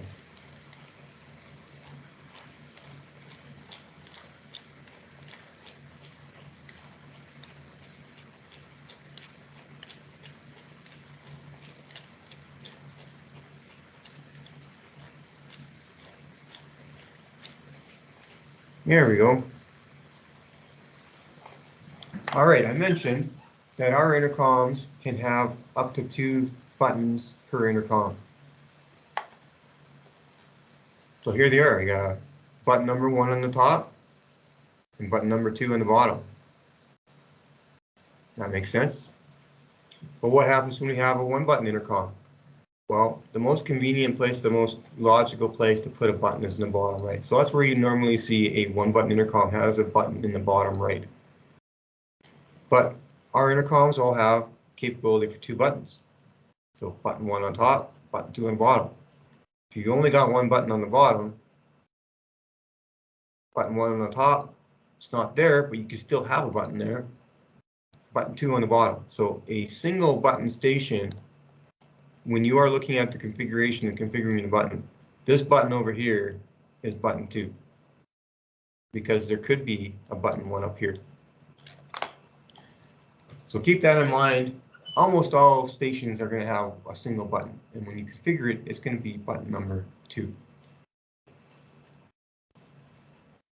So now, given that, my circulation intercoms are going to have a call-in button on button 2. You double-click on the button, you set what do you want the button to do. So there's a whole bunch of different options you have. The most common is a call request, so it calls into a master station. A call request cancel might be for if you have a nurse call station that has a call-in button and then it has a cancel button so that the nurse answers it, they can press the button on top to cancel it. That's what a call request cancel is. So the main button would be a call request button, and then the second button on that would be a call request cancel for the nurse to cancel it. Call in means you can have an intercom. A lot of high security cells, they might actually have, there's an inner cell, and then they have an intercom on the outside of the cell in order to talk into talk into the cell. So you might have another intercom that basically calls the inside intercom without having to have a master station. So that outside intercom to call into the inside one would have 2 buttons on it. One button would be a call and end button, which places the call to the inside, makes an audio connection. When you press it again, it ends the call to the inside intercom. And then it would have a push to talk button to talk out. So that would be a call. That would have 2 buttons, one with the call in, another one with the push to talk. So there's a whole bunch of different options we have that. If you have a inside and outside, so you create say station 101 for the inside, station 102 for the outside, and station 109 say for a compound station consisting of both of them. You can have a button, so you can when you configure the buttons on the inside and outside, you can configure it as a call request button, which will call in as the number for that station. Or you can configure it as a compound call request, which will call in as the number of the group. So a compound call request will call in as the group. So when they answer from the touchscreen, you're going to talk to both stations in the group. A call request will call in as an individual side, and when the master station answers, if they answer with that number, they're going to call only that one side. So that's what a compound call request does. It calls in as the group number as opposed to the individual number. So those are common things you see. There are a bunch of other options you have that are more specially purpose, but what you're mostly going to be using is a call request button. So I'm going to select as a call request. Depending upon what option you have on here, your options you have down here will change depending upon it. But the call request button, the important information you need is which master station it calls out to. So these are circulation intercoms. So I'm going to have them call out to the central master group. So whenever you press the call button on a circulation intercom, it calls into the central group. All right, so that's the configuration for that call button. Tells you what the button does and any additional parameters.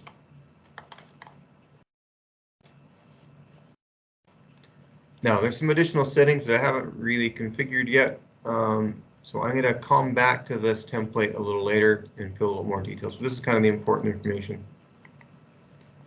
And I'm going to add a pod A. Pod A intercom. It's going to be a 400 series station, just like the other one. It's going to have switches on it. And it's going to be a call request switch. And this will call into the unit master.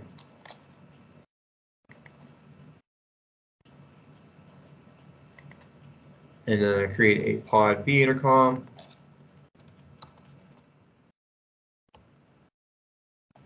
It's a 400 series station port. It has a call button.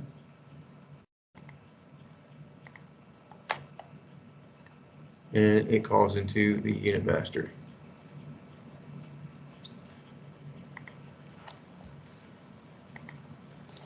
So creating these templates rather than going straight to the stations allows you to make easy changes to everything using a template. So once I've created those templates, now I can create my stations. Go to stations. And go back to where I was.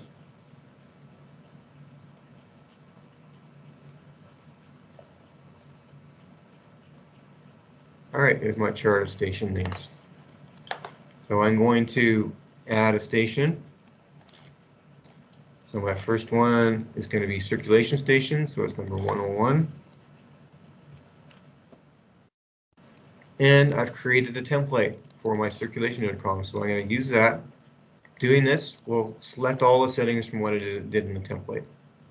So now the type in there changes, the switches changes, it automatically changes to what was on that template.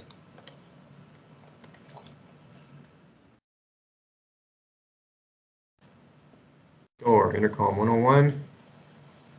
And what port is it on? So it's on the DCC first station card port 1. Now you can create them individually, like just by adding them one at a time. But if you're creating a whole bunch on consecutive ports, you can click on the add button. Click on what you want to make a copy of. Click on duplicate. So I want to make 9 more just like this.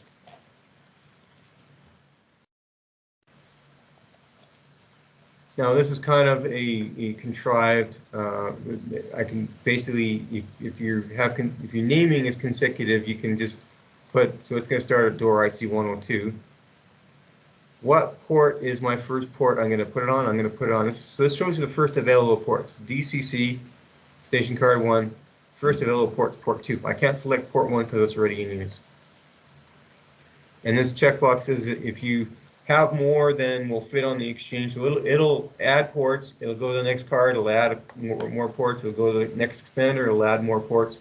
So if I had 100 stations, it'll go through adding 100 consecutive ports on the first available port.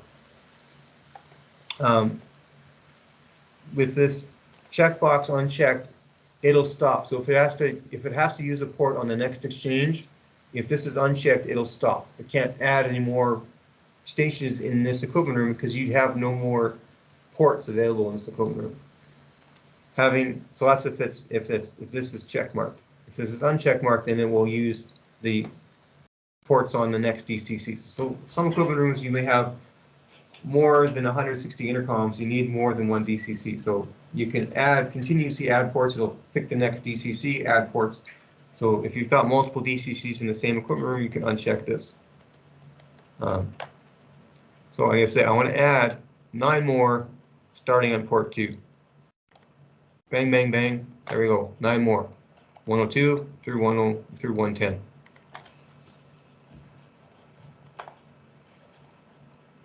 All right.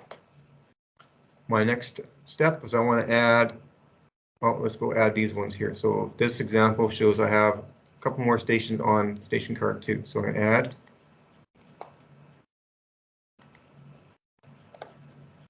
Now, these are 401 series intercoms. I did not create a template. So I'm going to go into templates,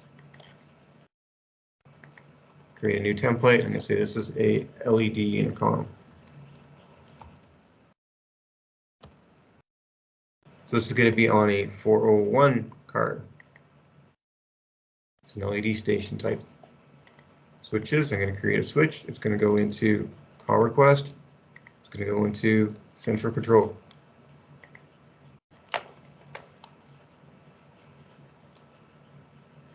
All 400 series, as kind of mentioned yesterday, all 400 series have this checkbox that says supervised port. This has to be checked for a Harding intercom. It won't work. The buttons will not work if you do this otherwise. The supervised port basically means it's going to use the 2 switches and have the fault monitoring. The box below this, I hadn't really mentioned, it's something I'll fill in the second pass through, but the report faults to is if the system detects that the master has, that the intercom is disconnected or has a fault on it, so it's disconnected or shorted or open. It can put a alarm or a warning on a master station and say, hey, this intercom stopped working. And so this is the master station that it reports to when these type of intercoms have a fault. So I'm going to kind of outline that on the second pass through quick. I just need to create this template, and now I'm going to create those 2 stations. Create station number 401.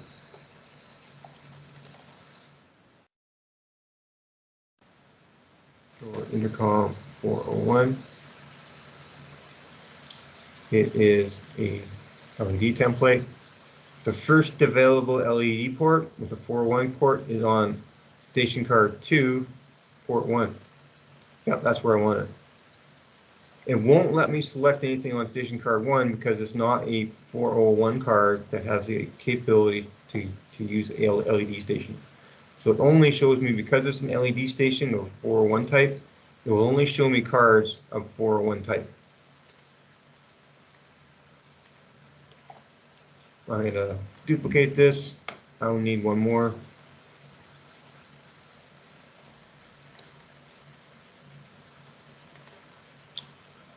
Next, I have on the expander number 1, starting on card 1, port 1, I'm going to have my unit A intercoms. Starting at 201.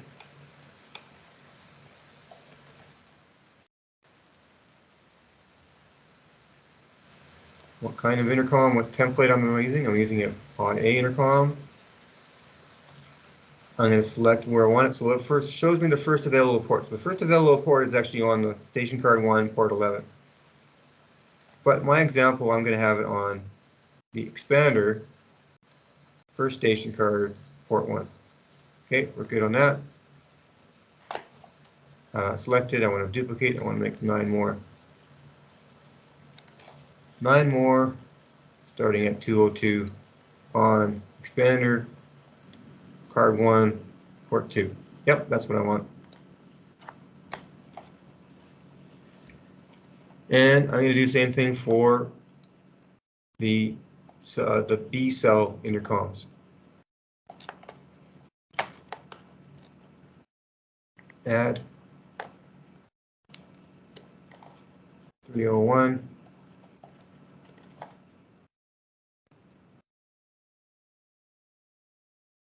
Oops, this is a pod B intercom. Now I had a question about, how can I import a mass group of intercoms? Well, I will show you. So I have a spreadsheet. It's not a very good spreadsheet.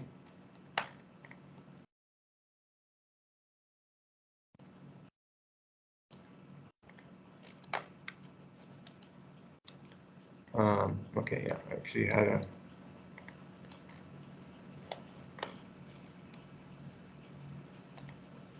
It's the wrong one.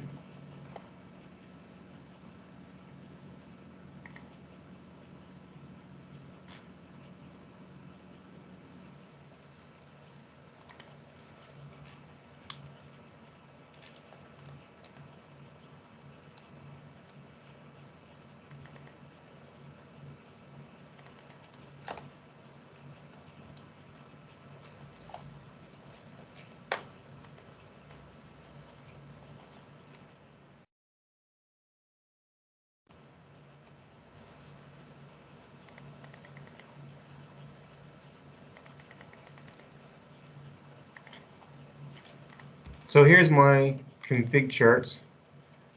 Now this works best if everything's consecutive. So I'm going to go just delete all this stuff out.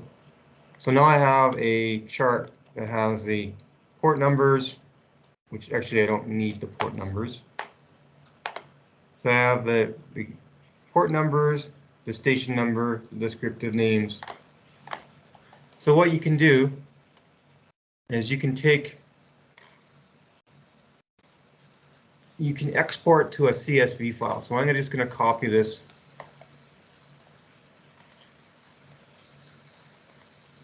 I'm just going to put it in a new little sheet. So I'm going to copy that information. Whoops, I did that wrong.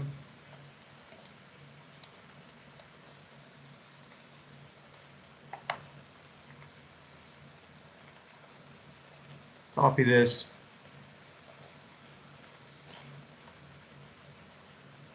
I'm going to paste it in here. So now I have a list of cell numbers or intercom numbers and the descriptive names.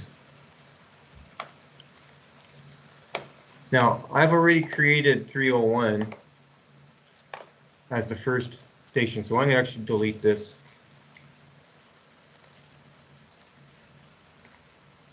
I'm going to save this as a CSV file.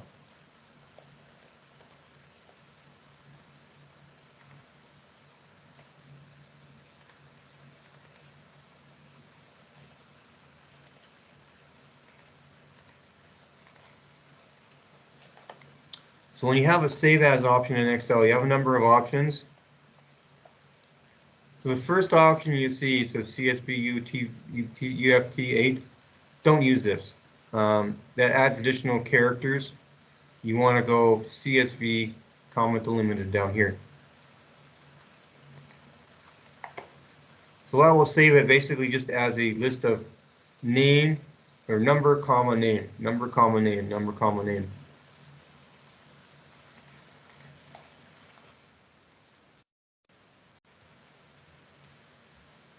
All right, so that's an import list.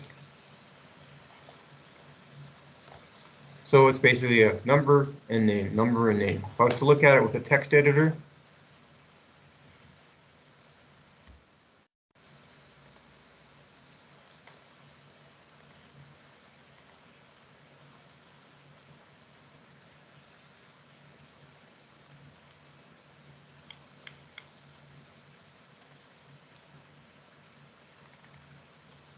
number, comma name, number, comma name, number, comma name. So you have a list like this. You can generate that with Excel. Now you go into your DXL administrator. I'm going to shrink these down.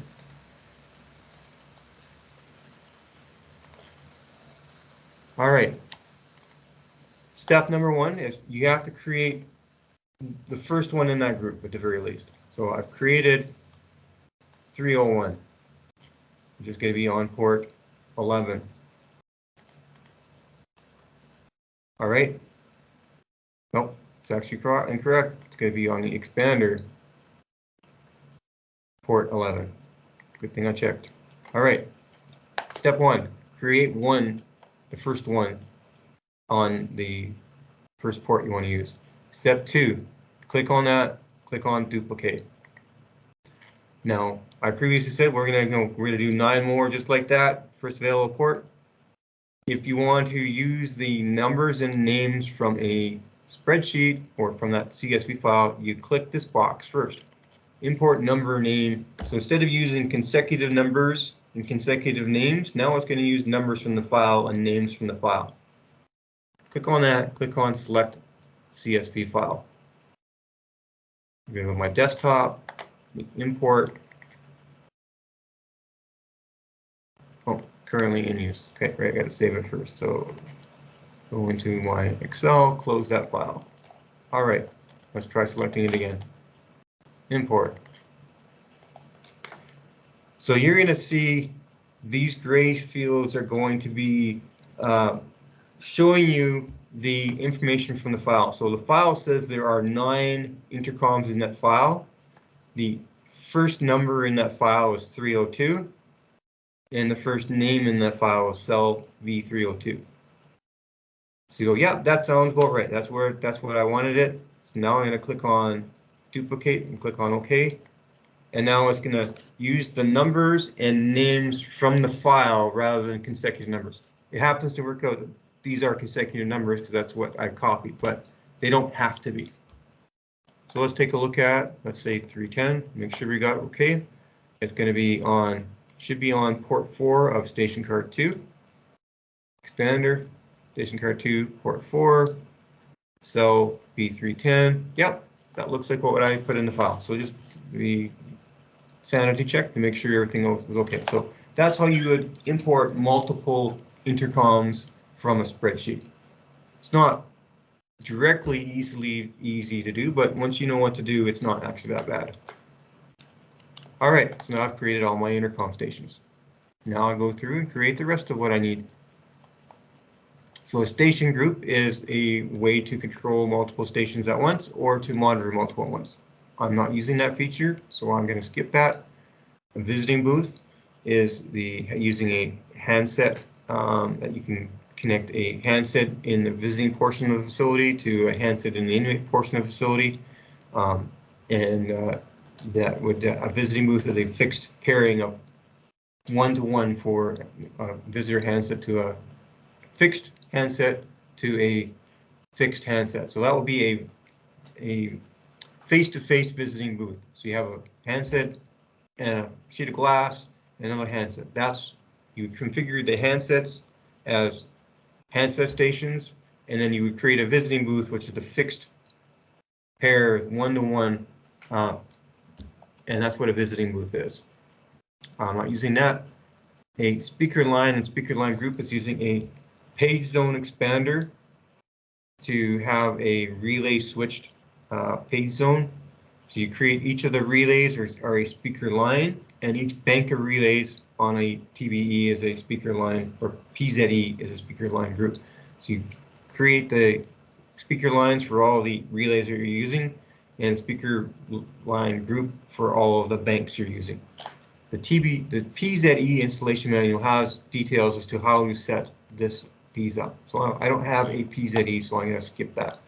Status outputs are relays used on some sort of output card.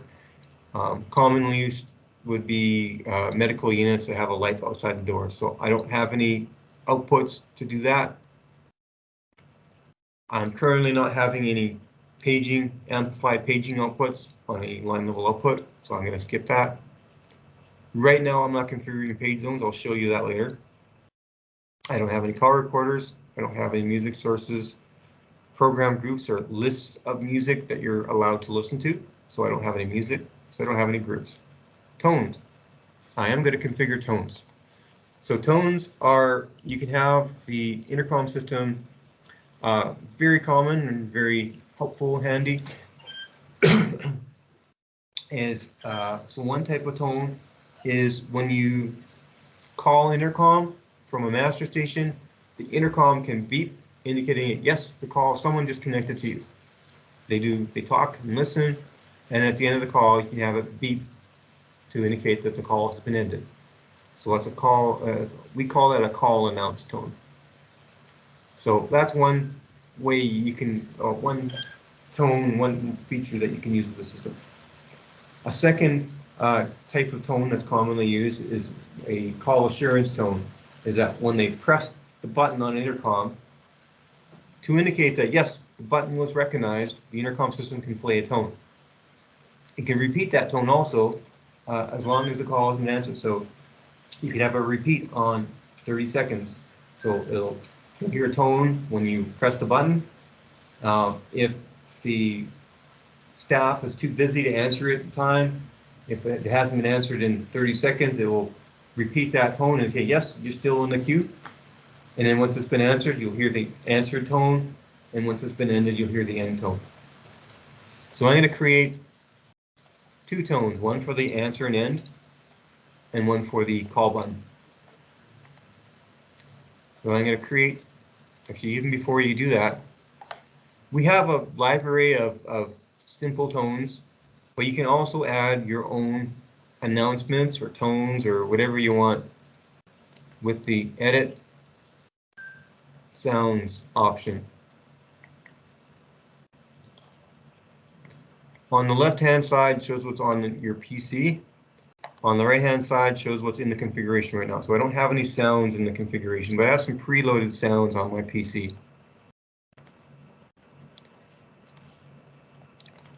So sounds that match the DXI system is the call announce tone. This is 1000 hertz tone. So I can click on this and click on play. Is my speaker muted?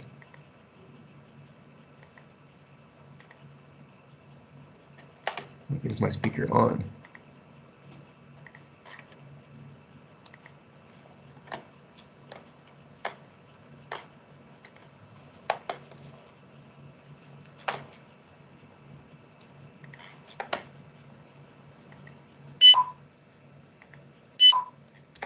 Okay. Did you hear that?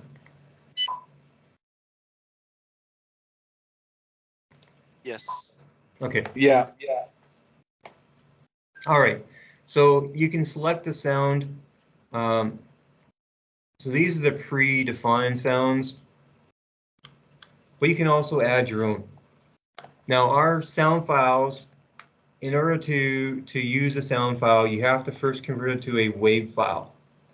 And then you can take any WAV file and you can click on the import and you select where that file is. I got one here.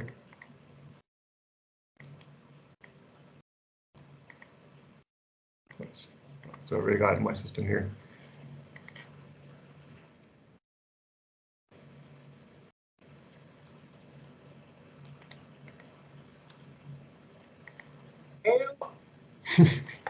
That's Peter.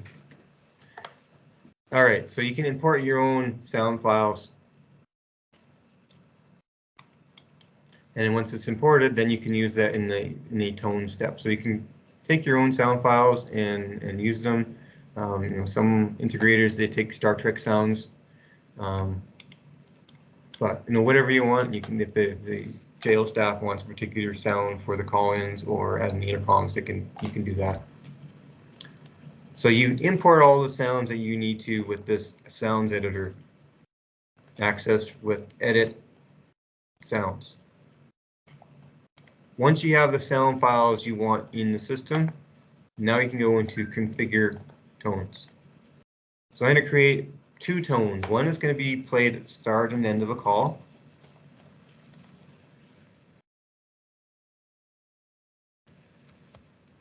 give it a number in the tones numbering sequence, and then I'm going to select the sound.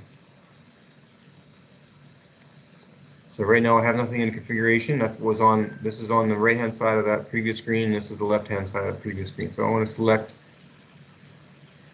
the standard sound, that 1000 hertz sound. Again, I can hit play on here. This will correspond to what a DXI system does. If you want to make it sound like a DXI system, you click on this 1000 hertz one, but you can make it different.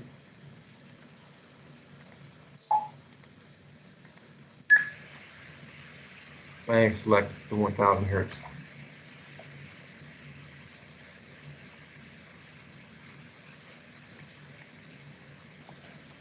I'm going to add a sound for when they press the call button on the station.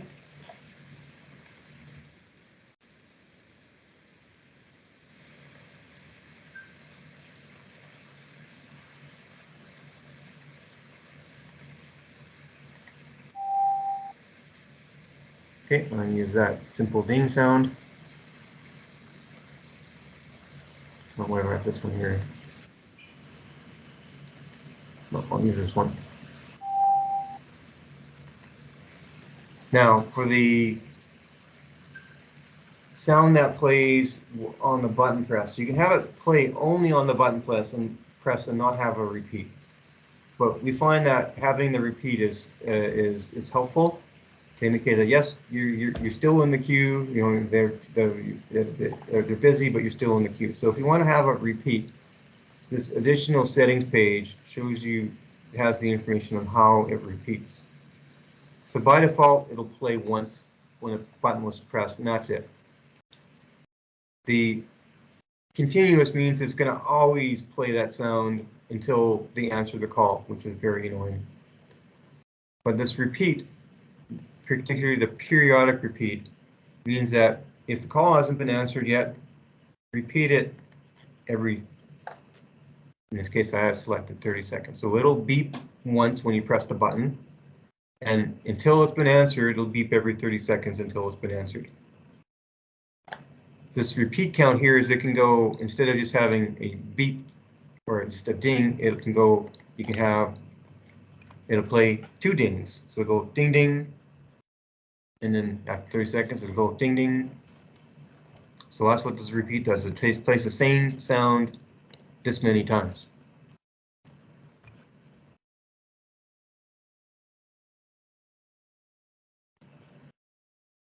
So I have this ding sound play whenever the button is pressed and every 30 seconds afterwards.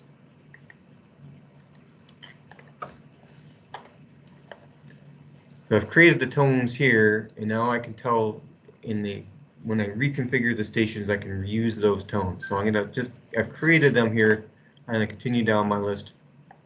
Messages are basically tones that are basically pre-recorded messages. So you might have a emergency announcement, such as they want to have, instead of having the staff speaker, if they've got say a code blue emergency. So you might have a code blue in West Wing, a code blue in East Wing. Rather than having someone at a master station make a page announcement and say, hey, there's a code blue in the West Wing. You can have an automated announcement for that. So you can create an announcement that says code blue in West Wing, another announcement that says code blue in East Wing, another announcement that says code blue in South Wing, etc. You would import those as WAV files, so you have those recorded.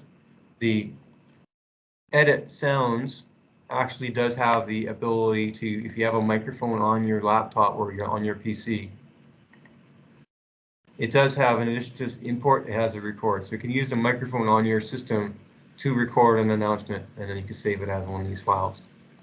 So you can record a code blue in West Wing, code blue in East Wing, code blue clear. So you can kind of do that if you want. And so create all the announcements you want in the sound files. And there's a checkbox for tone or messages. So from our point of view, our system really they're the same. But messages are more for pre-recorded messages. So you can separate the pre-recorded messages from the tones to make things a little bit neater when you're looking through things. So you know, okay, this is a pre-recorded message, but it doesn't have to be. You can create a message and put it in the tone section, and it'll work just fine. It just allows you to filter out based on these are the pure tones that you have. These are the messages that you have.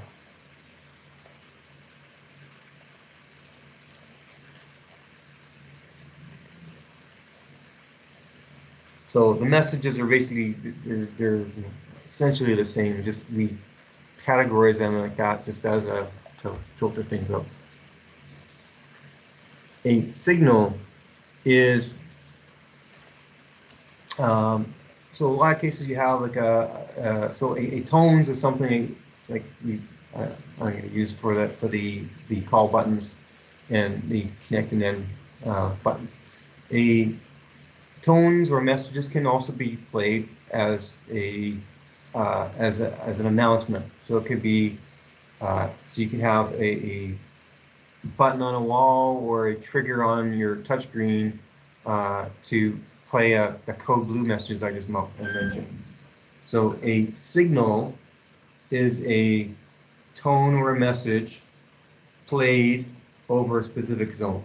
So a juvenile facility might have a couple of schoolrooms, and they'll have a school bells that play over those school speakers. So it could be a simple tone for bells, or it could be end of period. It could be an announcement that says period is over, period is starting. So you create the messages either as a tone or a message.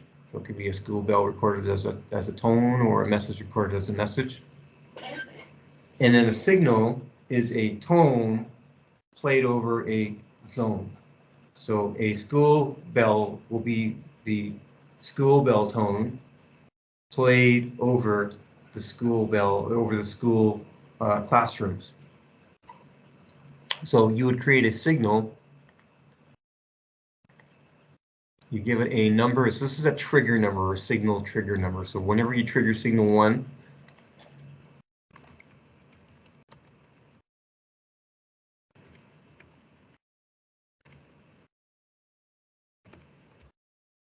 you would trigger a tone or a message. No, I didn't create a tone, so I had to create a tone first. So you have a tone over a page zone. So I haven't created any page zones yet.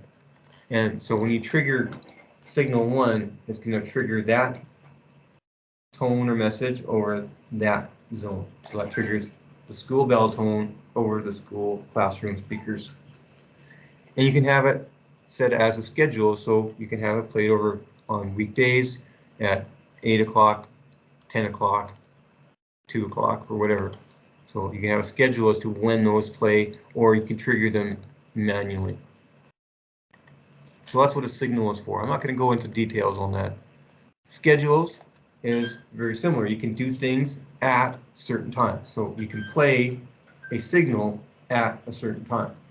You can disable cell music at a certain time. So in this case, if you have music on cells, you create a station group with the list of cells, and then you can create a schedule with the time that you want to turn the music off and the time that you want to turn the music on. And then as a schedule operation, then you can have at this schedule, turn off the music. At this schedule, turn on the music. System, I'm going to just go briefly over system. So instead of bringing up the information on that in a kind of in a central window, it brings up another window. So this is more general system-wide options. The first tab is the masters tab or dialing tab. When you have a telephone style master dialing, either it's an IMS 640 or 641 or a telephone, is you can dial, or when you're using a tablet or a phone or a cell phone as a master station. When you want to call an intercom, you're going to press this section on the right has prefixes. So you're going to first tell the system what you want to call. I want to call an intercom station. I want to call a master station. I want to call a page zone. So You dial a number first to indicate what you want to call. So the default is if you want to call a master, you start with a 0. If you want to call an intercom, you start with a number sign. If you want to call a page zone, you start with a star on the keypad. You can turn that off if you want by setting these prefix digits to 0. So what the default is, you want to call a master, you start with a 0. Or most commonly you get call stations, you can start with a number sign. And then you're going to enter the intercom number. This section here tells you how many digits are in an intercom number. 3. How many digits are in a master number? So I'm going to make them all 3. Now, I have a master numbered 1, 2, 3, and 4. So the way I have it right now is it needs to be a 3-digit master number. So for stations, they're fine. I have a 3-digit station number, so if I want to dial intercom 101, I'm going to go number sign 101, 3-digit number. If I've set this up like this, so I made this all 3s to be consistent. If I want to dial master number 2, I have to go 0 to dial a master, and then I need a 3-digit master number. So I go 0 and then 002. We'll call up master 2 by filling in zeros in the front, because I specified it needs to be a 3-digit number. So it'll start dialing once the 3rd digit happens. So this is the number of dialing digits you have if you have a telephone style master. So it applies to telephones, analog telephones, and it applies to IP telephones or tablets or whatever.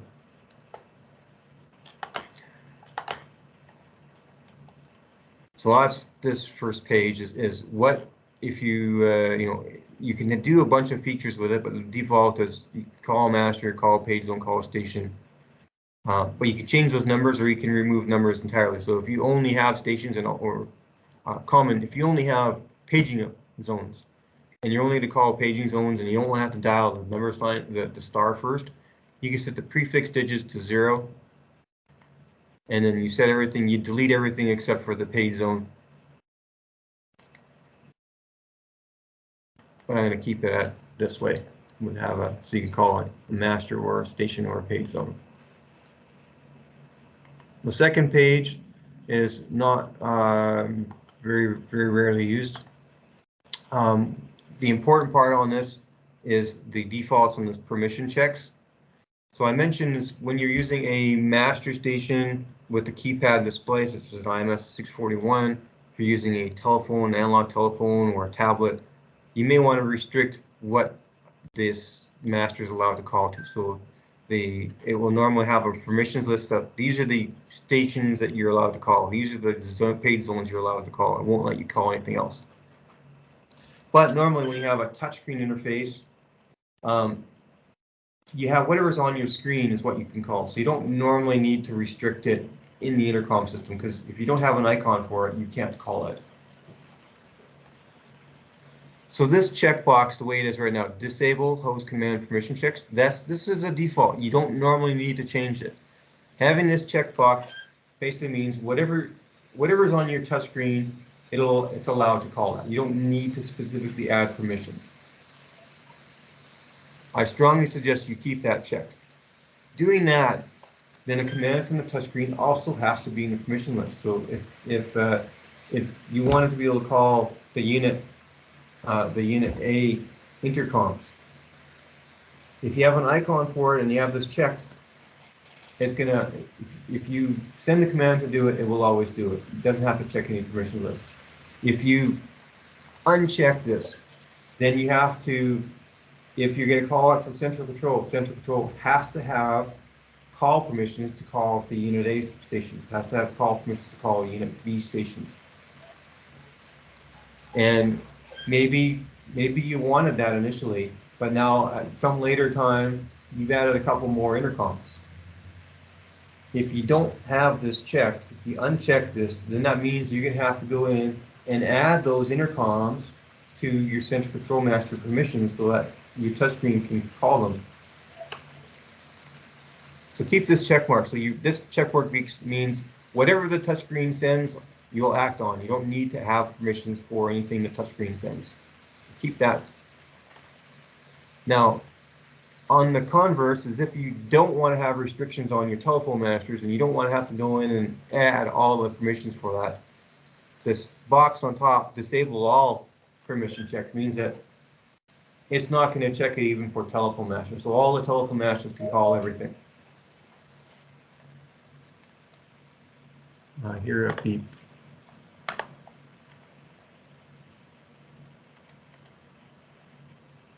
Okay.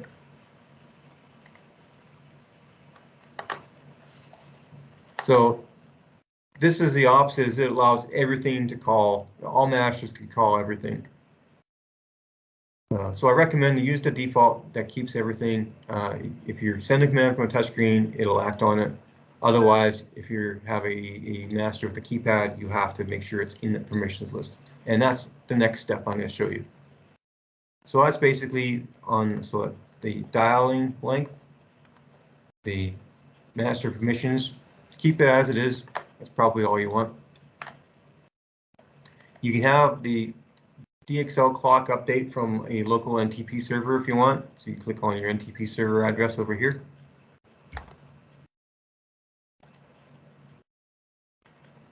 Logging, I'm going to leave it as is for now, and we'll go into that this afternoon. And then general. So I mentioned when we were looking at the IP,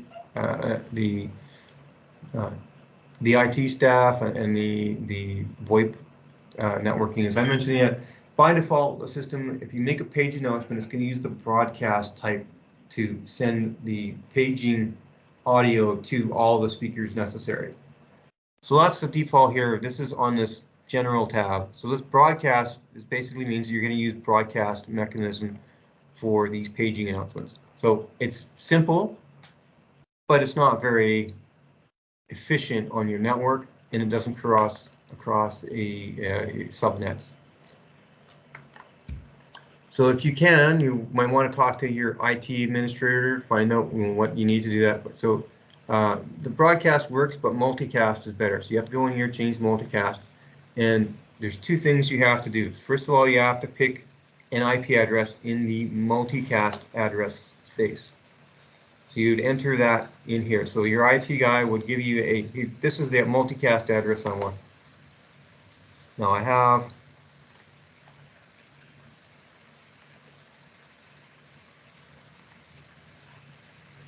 this is that application note, right? This is the one. Nope.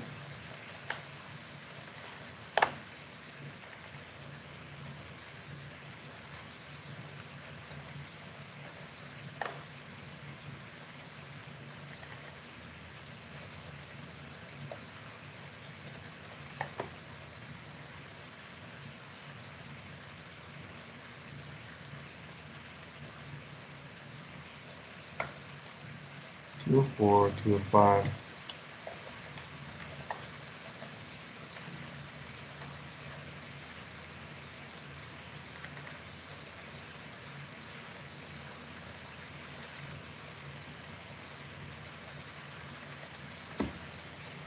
That's the one I'm looking for. So in here, there's some information about for your IT guys, and there's a little bit of information about the setup of multicast. So essentially, you need to pick an address in a special network range, and the network range of 224.0.0.0 to 224.0.0.255.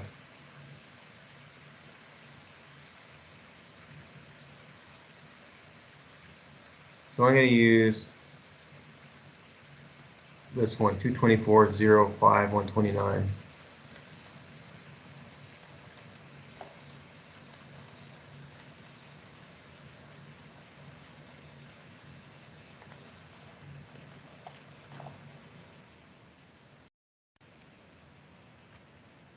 So this is the address that all the DXO systems will request. They say, I want to listen to any traffic going to this special multicast address. And because this is broadcastable over the internet, it crosses networks. So you do not want you probably don't want your paging to go to the internet for anyone to listen to, which is possible. So this multicast TTL says how many routers it can cross before it expires. You want to basically set this to the number of hops throughout your facility that are between your equipment rooms. So I'm going to set this as, yeah, I'll only allow one network hop. Depends upon how broad your network is. So this may have to be set to be more than one, but I'll set to this for now. So that's the settings on the general tab. Is if you want to change it to broadcast, from broadcast to multicast, you go in here and you basically have to specify this address. You have to find it from your IT administrator what multicast address you want to use. And you probably have to do you might have to do some network switch configuration. This does use something called IGMP. So you have to make sure that you have IGMP protocol enabled on your router.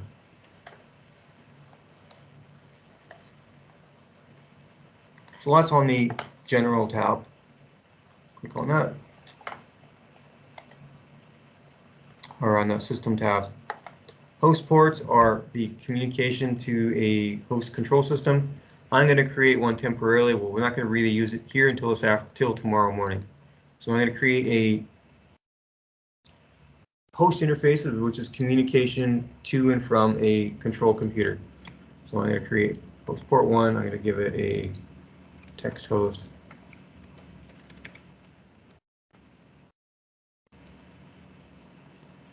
I specify what exchange it's on, so it's on only on one DCC. It's going to be through Ethernet. I'm going to give it an IP port number. I'm going to go more into this tomorrow. And I'm going to associate which masters can be controllable by this interface. So I'm going to select all of the masters. All of these masters will be controllable by the external system. And I'll get more into details on this tomorrow. Audio level alarms, so the threshold alarms. So these are the loudness and length settings will be listed, configured as an ALA detector. So that will be an optional thing if we have time. And then the intercom system can control a video switch. So you define the video switches, so you define what kind of video switch you have. So the advantage of the DXL system, and DXI for that matter, is we have drivers for different network switches. And from the point of view of our system, the network switches may all have their own commands, but ultimately the command is select the monitor and select the camera. So our system abstracts that out. You don't need to know the command for a Vicon to select the monitor and select the camera. You don't need to know the command, the key sequencer or the command sequence for the telco. Ultimately, each of them will have select a camera, select a monitor. And so you tell our system what kind of switch you have. That allows us to know what commands to send. Then you create the cameras. So I have camera number 1, camera number 2, camera number 3.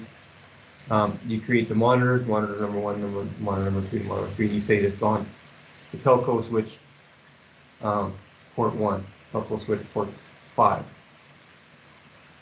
Then then you later on can associate a camera with an intercom, and you associate a monitor with a master.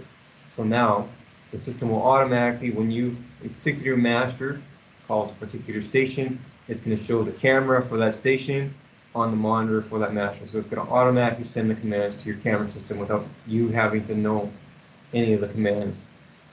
And you call another intercom, it'll show the camera associated with that second intercom when you call it. So you assign your switches, and then you put the cameras and monitors in our system, give them numbers in our system, and what port on the switch it is on. So you go through the configuration once to create all the devices, and now you can fill in details by going through again. So I've made no changes to the hardware. I don't need to configure that again. I made no changes to the exchanges. I do need to make changes to the master, so I'm going to go second pass through the masters. So my master control, the only thing I'm going to do on this one is master control is, so it's going to be this is going to be this is an IMS 641 master, an IP master, so it's going to have a permissions list, which stations I'm allowed to call. So I'm going to go to the permissions list. Which stations I can call station. So I'm going to add on the list. I'm going to say this is central control, and I'm going to allow it to call all the stations. What else can I do? Well, I can call page zones, but I don't have any page zones. I can call other master stations. So let's do that. I'll call other masters. So I'm allowing this to call up to master. Now, 2, 3, and 4 are going to be really in the same equipment room. Well, I'll say it's allowed to call these other ones, but we're not probably not going to use them. But so I can call master 2, 3, and 4.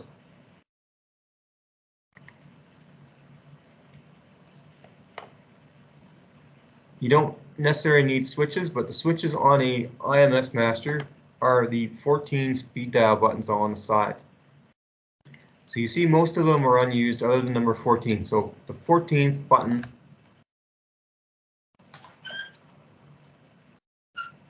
on the bottom right is 14th button, and that is normally defaulted to the push to talk. So when you want to talk, when you make a call from one of these intercoms, master stations, you can normally be listening to the intercom. When you want to talk out to the intercom, you hold down the 14th button. That's a push to talk button. So it's programmable, but the default on the program is for the 14th button. But you can also have the other buttons act as a speed dial button. So for example, if I wanted the top speed dial button to call up to intercom number 101, I would double click it. I would say this is a call and end button. Under the section, I want to call station number 101.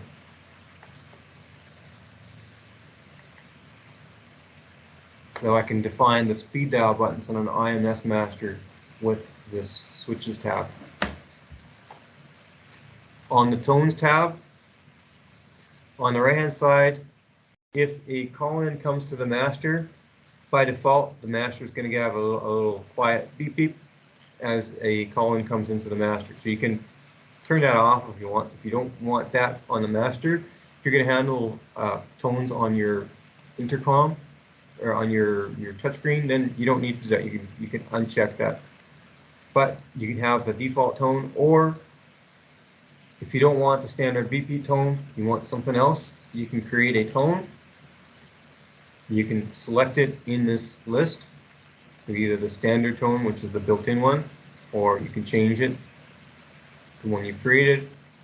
And we actually have, you can have the tone that's played is based on what is doing the calling.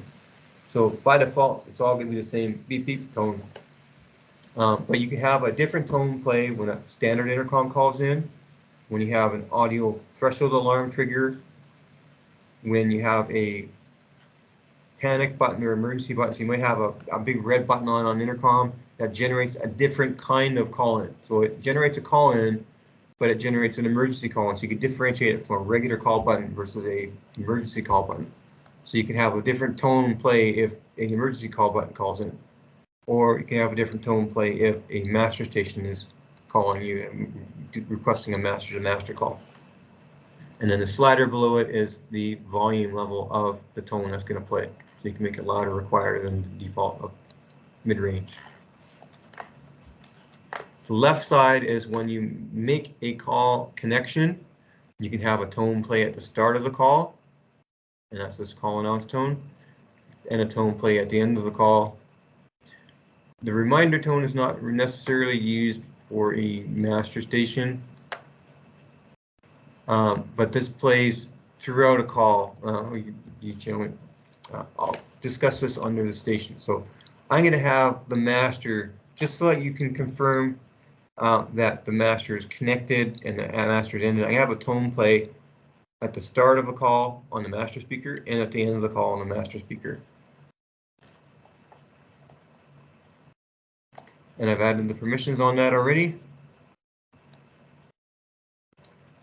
If I wanted to change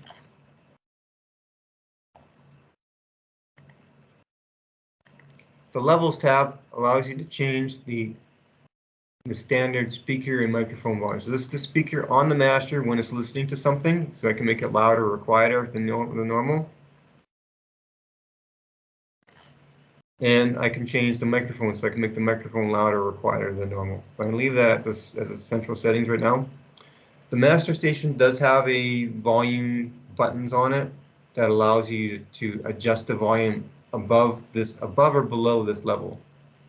And in fact, the volume levels are for the adjustable volume control are on the call settings page. So this is the hardware volume and the hardware speaker volume and hardware microphone volume.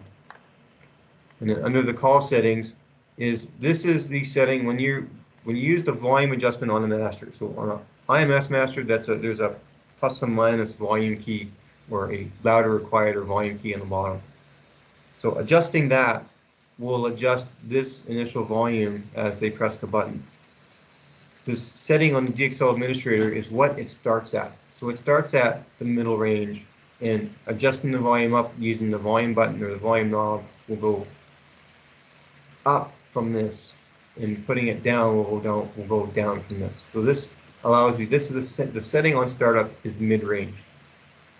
If I did this, it starts at the loudest volume, and you can't change it to anything higher. The only thing in the button will allow you to change it quieter. And once you've gone quieter, you can go back to the max, but it starts at the max if you have it like this, or it starts at the lowest if you started here. So I have it so it starts in the middle.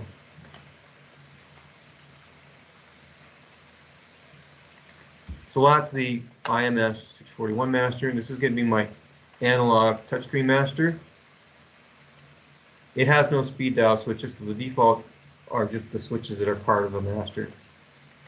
I'm going to have a tone at the start of the call and at the end of the call. I'm not going to change the levels of the speaker and microphone. Actually, our recommendation is to change this, make it a little louder so that your volume control has more range. So I add that to 6. I don't need permissions on this because this is a touchscreen master. There is no just keypad display on it, so I want it just whatever the touchscreen sends it is what it's going to connect to. Unit master, that's the master in the pod. That is a telephone set master. As such, it's you need the dial pad to dial out the thing, so I want to assign it permissions.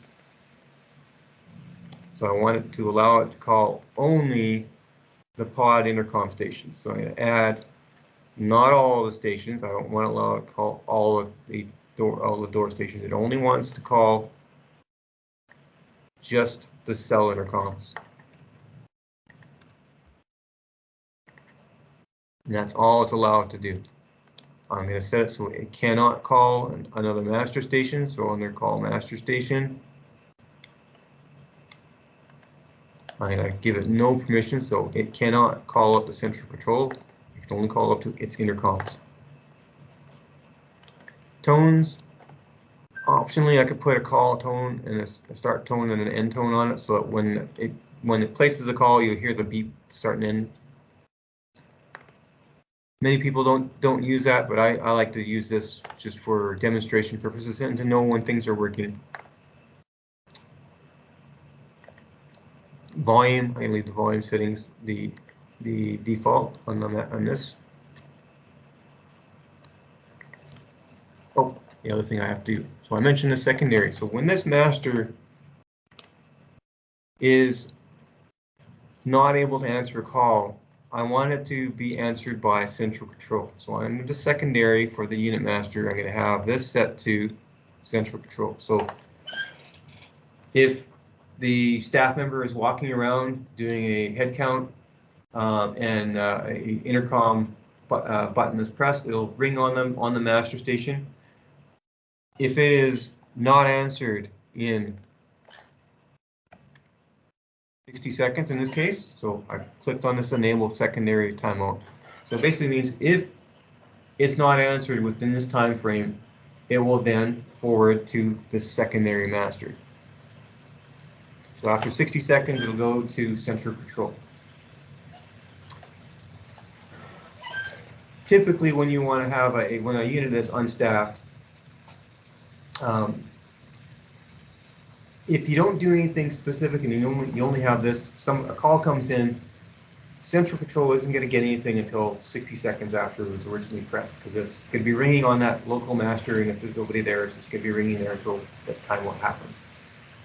The intercom system has a command and a key sequence on master stations to unman or disable a master. So normally you would have a button on your control system that would be like unman or log out or something like that.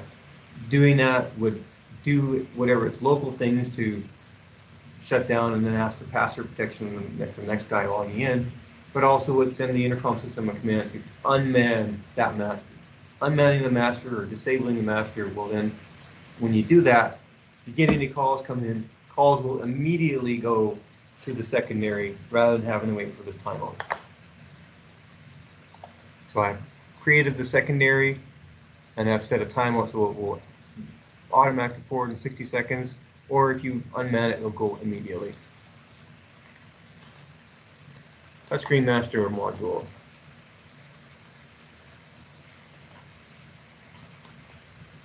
So I got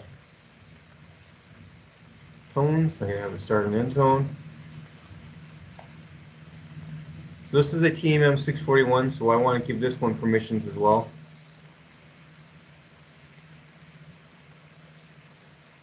This is going to be another central master, so I'm going to allow it to call everything.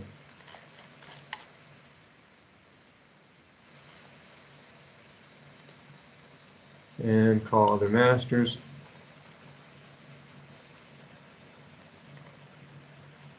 One, two, and three. Now you see some other things in here, like for example, call this master. So some things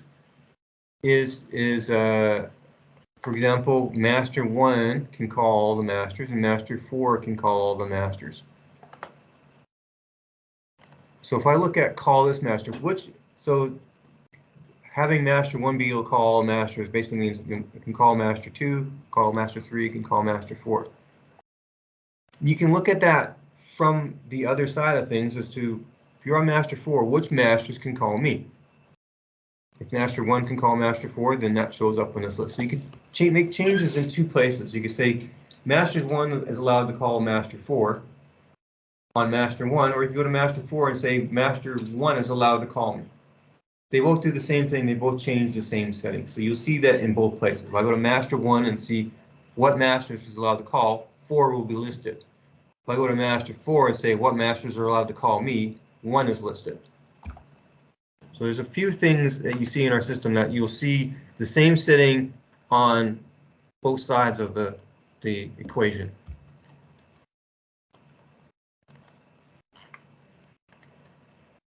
All right, so now I've done all my masters. I believe I've done my central group. Let's double check here. Central master is a master group. I picked the members. Where is my cursor? Yep, these are the masters that are part of that group.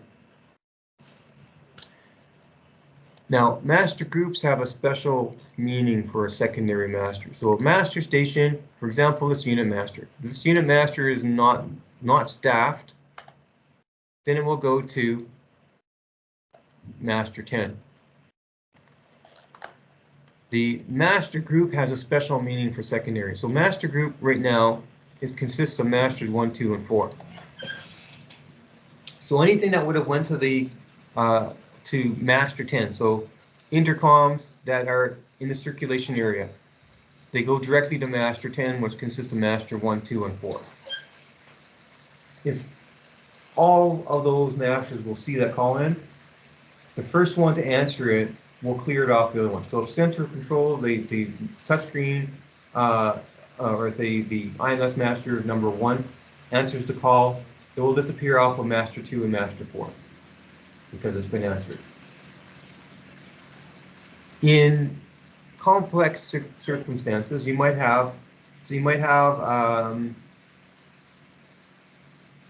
for example, a floor master. A floor master might have, maybe has two masters, so it'll be a group of two masters in the floor master, in the floor control room. But during quiet times, you might have no staff members in the floor control room. So the things that will go to the floor control group will normally go to both masters at once. Or if there's only one of staff, you might have one unmanned, so we'll have one of them. Well, if both of them are unmanned, so if all of the masters in a group are unmanned, that's where the secondary comes into play. So if master 1, 2, and 4 are all unmanned, the secondary is where things would go if that's the case. In this case, this is the end of the line, so there is no secondary for this. But that's the application for a secondary of a master group. If all of the masters, something came into the master group, and all of the masters in that group were unmanned, then the secondary is where it goes, which could be a single master or another master group in itself.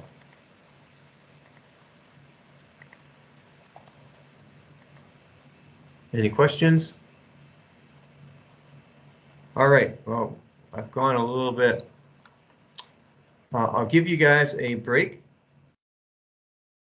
and we will finish off. We don't have much to do, but I'm sure you all need to go grab something to drink or hit the washroom. So I'll give you a 15-minute break. So we'll start at 11:02 to continue to finish this off. There's not much left, so we are going to actually end before noon this time for sure.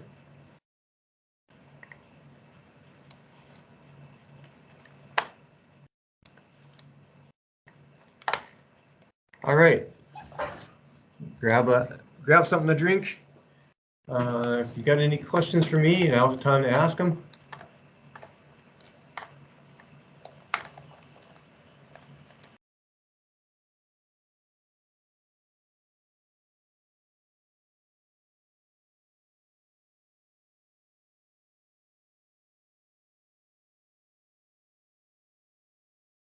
Hello, may I ask you a question? Yeah, go ahead. Yesterday you discussed about the Loanworks and the trunk for the voice.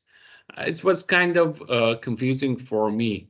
The Loanworks communication happens through the trunk, E1 trunk PCM links, or it's something separate?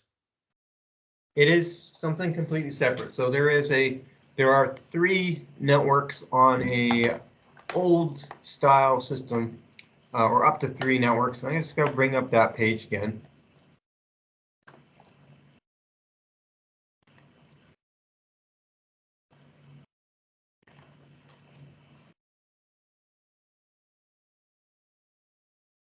So this doesn't really apply to any new systems you're going to install. So any new systems you're going to install, all you need is the Ethernet network, and you need the USB connections within the exchange. But if you're maintaining an older system or you're adding to an older system, we have these 3 networks. So they are, actually this one does shows only 3. I have one that shows the 4. Let's use this one. All right, so on this chart right here, yeah. So this shows the audio trunk network as this green line, connected in a loop between all of the DCCs. So transmit to receive on next in line, transmit to receive next in line, transmit to receive next in line. So this is how the audio goes between the units. So if you're calling from a master on exchange 2 to a station on exchange 3, it would have the audio would go across this E1 link. The control data to set the calls up will go up through Ethernet. So that's the trunk right there. The Loanworks is a different network entirely. And the LonWorks network is for your master state so the only devices on a DXL system that will use LonWorks are the old style IMS 440 master stations and the DIO switch and relay cards. And so they need a network to control, in this case of the master station, to control the keypad and display. The audio is still the 2 pairs of wires going to the master card. That's this blue line. So each master has its own dedicated audio pair, 2 pairs going to the master card. But for the control of the keypad and display, they go on a shared LonWorks control network. That's this purple line. And that goes to the LonWorks card on the DCC. So the network is shared. So the devices have individual addresses, kind of like a MAC address on a network on an Ethernet card. So they're given an individual MAC address that can identify them uniquely, but they're all using the same shared serial data network. And this data network is a LonWorks network. So LonWorks is local. It is only within an exchange, so only from the DCC to the masters and DIO cards that it controls. And it's specifically for control of those. And it has no relation to set up for audio, at least not on a DXL system. On a DXL system, their LonWorks network is the control network. It's not. Okay, I understood. I mean, so there is no LonWorks exchange between DCC and DCE. No. Is it possible to just move to the first slide showing that? No. I know this one. Yeah, here. This slide. Yeah. This. If we consider fully IP network, do we need this digital trunk network again? No. So if you have a fully IP network, you don't need this green line. You only need the blue Ethernet network connecting the exchanges, and you need the orange USB network connecting the DCC to DCEs within the exchange. So this orange is USB, and this blue is Ethernet. So those are the only 2 you need on a current system. Oh, I see. So when we are migrating from the previous analog, we are implementing something between IP network and analog network, then we need digital audio trunk, kind of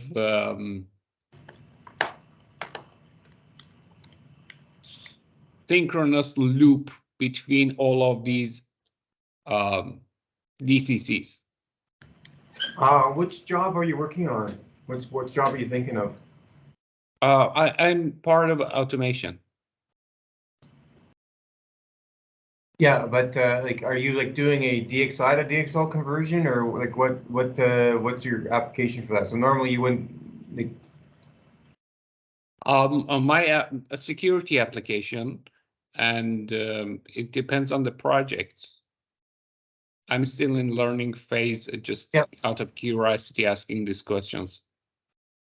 So if you're doing a retrofit, you normally have intercoms connected to whatever the old intercom system was. You're gonna basically connect them to station ports on the new intercom system, and you're gonna use the new intercom network. So the network, other than Ethernet, you're gonna use an Ethernet network to communicate, but you don't normally need to worry about what the old system used for networking. I see.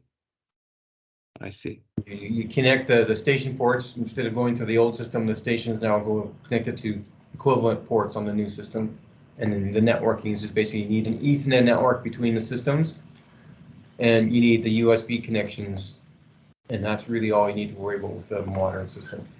Okay, great. Thank you very much. All right.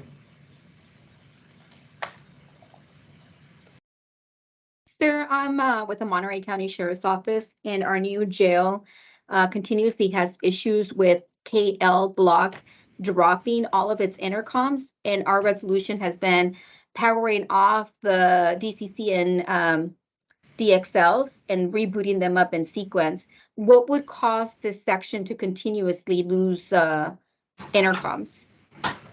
Okay, so that will be, we could probably cover that in the afternoon, but basically find out what's common between all the intercoms that you're having issues with. Now, my guess is that so if all the intercoms, for example, if you look at the this layout, this particular layout, so you have our system is built up of exchanges with the DCC and the related equipment. And you have a second exchange with it and the related equipment. Now, if you find that the area that you're having issues with is everything related to an exchange, then it may be something related to either this DCC controlling the exchange or something with that, or if, for example, if you have your central, if you have, say this is in a outbuilding, and you have your central control masters, and the problem is when you're having the problem and you're trying to call from central control to something in this other building, and it's always consistently this other building. So then the problem could be either something with regards to the controller in the second building, or it could be the network communication between central control and the building you're trying to control. So you need to kind of isolate what is common about the things that work, what's common about the things that don't work. So if you find that you can call certain stations all the time, even when this problem's happening, but you can't call any stations in that building, then it could be the network link between them, or it could be something related to the DCC. Now, if you find that there's actually stuff in this building that works, but there's some other ones that don't work, if you find that it's common, if it's anything on this first DCE, if stations on this don't work, then it could be this DCE or the USB link to it. So you kind of need to find what's common with what doesn't work. To isolate, is it system-wide? Is it related to a particular building or particular exchange? Is it related to a particular DCC? Or even is it related to only the 16 stations on a station card? So it is related to that particular exchange where all of the subsequent DCCs go down as well. So we lose all of the intercoms for that specific block because it's K and L. They're both connected and they both use the same system. So none of our other housing locations drop other than that. Would your recommendation be for us to look at the DCC and replacing it, or to start off with the network? All right, so where the network comes into play is the first thing is if you have in KNL, if you have local masters in KNL, can the local masters talk to stations in their area? So if they can talk to stations in the area, then the exchange is good. But if central control can't talk to KNL at the same time, then the network is what you want to look at. Now, if the masters in KNL, they don't work either, and that's an indication that it's a problem related to the exchange and not the network. That is the problem. Both the station and central control are not able to communicate or hear any of the mics in our housing locations. Okay, so I would start, so we're gonna have like troubleshooting this afternoon on that, but okay. It sounds more like it is exchange related, possibly related to the DCC. And there's a few things that I can probably recommend on that as well. First of all, do you know if you have the 300 series station cards or 400 series station cards? Off of the top of my head, no. I'm new to that section, but I can get the information. Okay, so we can work this out afterwards. Hopefully we'll get you, like, maybe this afternoon that the troubleshooting section will get you some ideas, but we can work this out. You can call me at tech support after the training is done too. Great. So I've got a couple ideas. Yeah. Is something, actually I didn't really, that's something I'll bring up something I would bring up in the station configuration right away. But one of the things that we've seen that can cause something like that is, so each of our intercoms has a separate amplifier, and so they can be all independent of each other. And one of the things that we found, particularly if you are using intercoms not made by Harding, so we have lots of parameters that you can adjust in the station configuration, which I'm going to do right after the break. We have a lot of parameters you can adjust, but one of the things is that there are so many different types of speakers out there. When you first talk out, or when you first make some speakers have a lot of they have a spike when you first start talking to them, so it is a very big current inrush that when you start them, so it's kind of, it does like a I guess it's just, you can call it a spike, I guess. So it's a current spike when you first talk to it.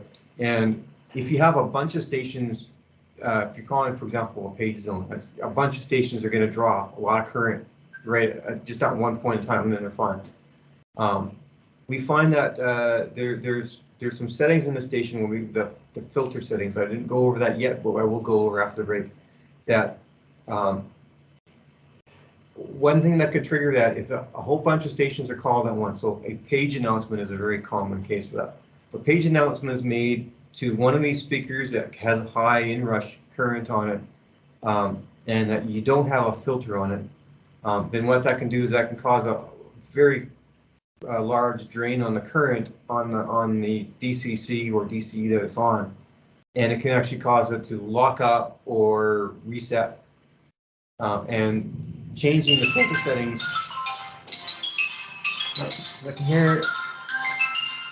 so changing the filter settings for the stations to prevent that large rush of current will prevent that lockup, brownout, whatever you want to call it. So that may be something that may apply, and we'll get into that right after the break as to the settings, and then we'll get into the troubleshooting in the afternoon. But that would be my first suspicion, is that it may actually be how you might not have any filters tied to that. Okay, great. Looking forward to that. Thank you, sir. All right, looks like the time's up. I'm gonna take 5 minutes, or I can take about a minute or two to go to the restroom, and I will be right back.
All right, I'm back. We will start shortly.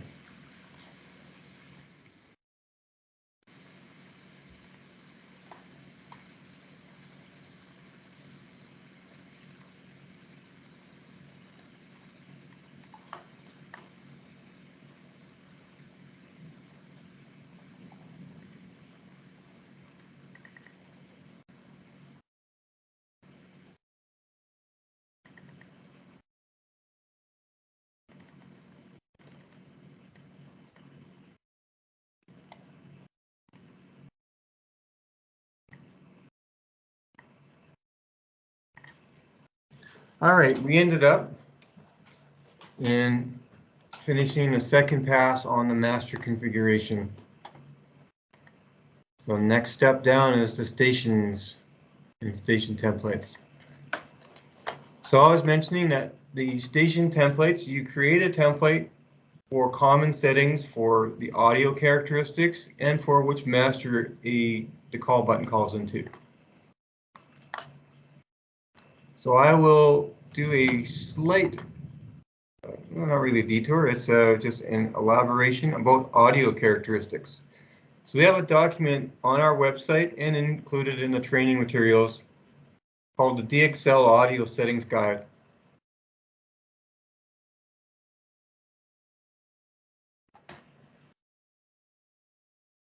And I'll move that over here.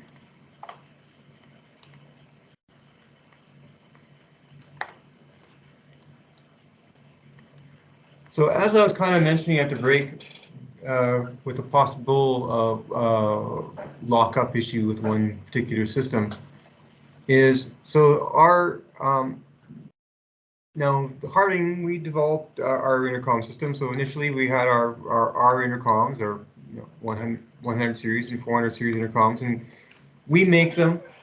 They're consistent. We know what the speaker is in them. We know what what the faceplate is like on them. We have we have an audio tester, so we know what the audio characteristics of our intercoms are. So our intercom system amplifiers are more or less designed for our intercom stations.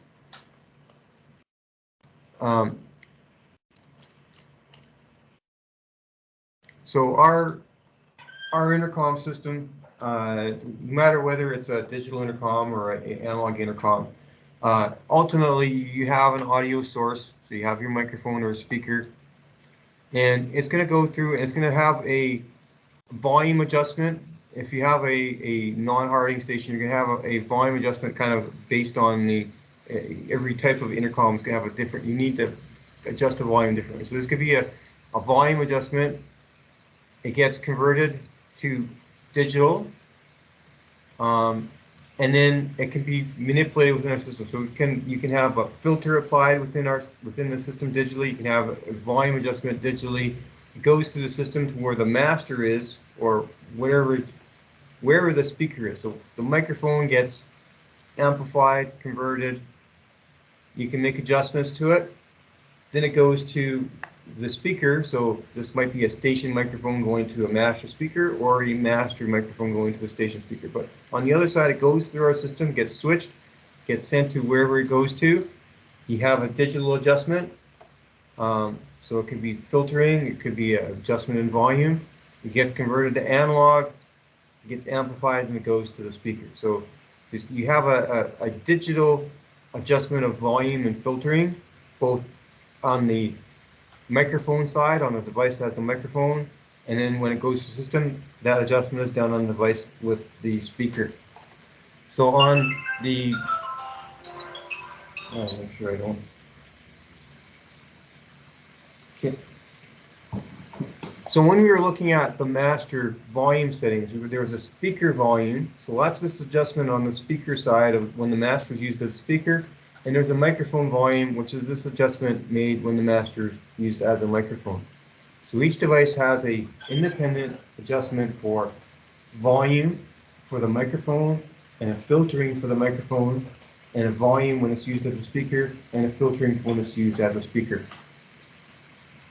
And then the 300 series station cards have an additional hardware volume adjustment because they are vary so much depending upon the intercom station.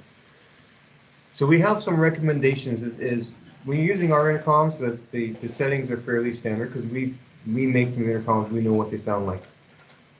Other intercoms provided by third-party providers can vary a lot in audio characteristics. They could be, they have a bigger speaker or a smaller speaker, bigger transformer, smaller transformer. They can have different types of, like a horn speaker is very different than a cone speaker.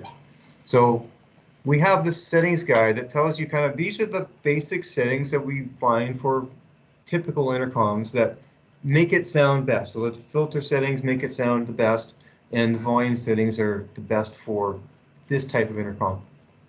So this audio settings guide, the app 207, available in our training materials and on our website, kind of just goes over, these are the settings that we've found that work that work well for these type of intercoms. So I'm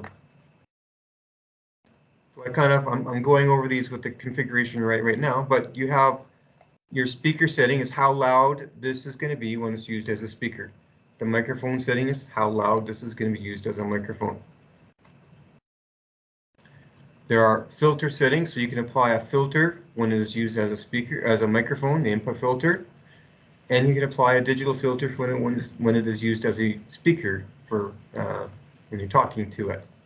So you can have independent filters for each device, both as a microphone and as a speaker, and same thing, the volume levels as a microphone and as a speaker. So this document goes over different types of intercoms and what some example settings to use to have the best results to start with, and then you may tweak it a little later because different rooms will sound a little different. An all concrete room is going to sound different than an all metal room, which is going to sound different than a room with drywall in it. But in general, this document goes over what all those settings mean, so that and I'm going to go over that with you right away here. And it shows you some examples for what kind of device. So if you're using a Harding intercom station, this is it'll actually come up as default. This is what you're going to see as default. We're going to normally recommend that you crank up the volume so that you can make adjustments. So you can make it adjusted up or down. These are the recommended filter settings for the microphone filter and for the speaker filter. And I'll get into that right now. So, but the different types of speakers, so particularly non-Harding speakers,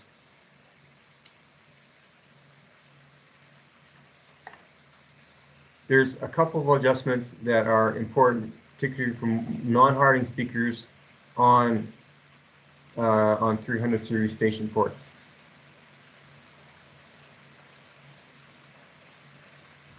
And when you're not using Harding speakers, the speakers are kind of divided into, from our testing, we find that there's two kind of categories of speakers, or general speakers. So one category, actually I will show you that in the afternoon because I don't have one here right now.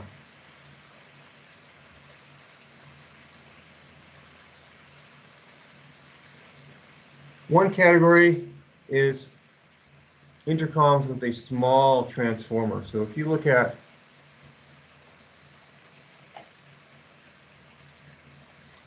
where is my cursor? My cursor.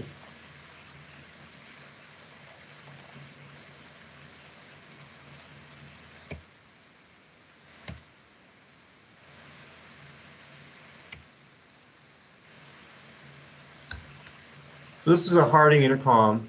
So you see the size of the speaker. So that's a typical speaker size. But that little yellow thing you see in front of it is the transformer.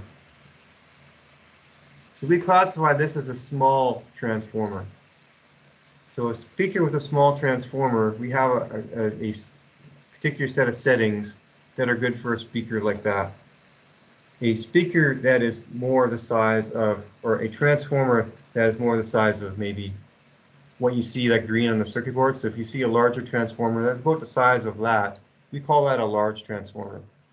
And that's the most different part of the audio characteristics is whether it has a small transformer or a big transformer.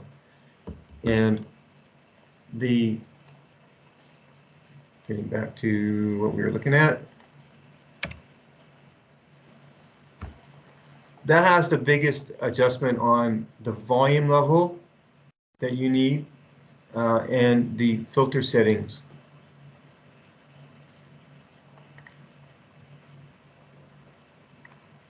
So there's an input filter when you're using it as a microphone and an output filter when you're using it as a speaker. So our recommendations, our general recommendations, if you're using a non-hardening station, is to have a high pass input filter. So this shows you the frequency response. So it cuts a little bit of low frequencies off. So for example, 60 hertz hum and other very low frequencies, bass frequencies, it will cut off.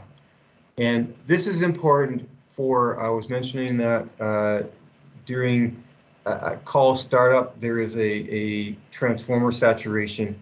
There's a spike that causes transformer saturation that could cause a lockup. So that may happen if you have intercoms that have no filter applied. So you have a flat response that doesn't cut off this low frequency, which is what that transformer saturation exhibits itself as. So if you don't have a filter on here, if you don't have this high pass filter that cuts it off, this recommendation is 350 hertz, then particularly when you have multiple channels, so you're making a page announcement to speakers like this, it could cause a brownout, which could cause a lockup or cause a reset. So make sure that you do have some sort of filter supplied on your input side at the very least. Actually, no, it's on the output side, it's actually important. This affects the microphone, and the output side affects the speaker. So it's the speaker side that actually is affected. So make sure you have a high pass output filter or a filter on it. Our recommendations for general non-hardening intercoms is to have a high pass filter applied to that to get rid of the low bass response, which could cause transformer saturation. So look to this document. Now, by default, this is what the settings you're going to get. But if you're using an older version of DXL administrator software, it might not have had. I'm going to let these guys in.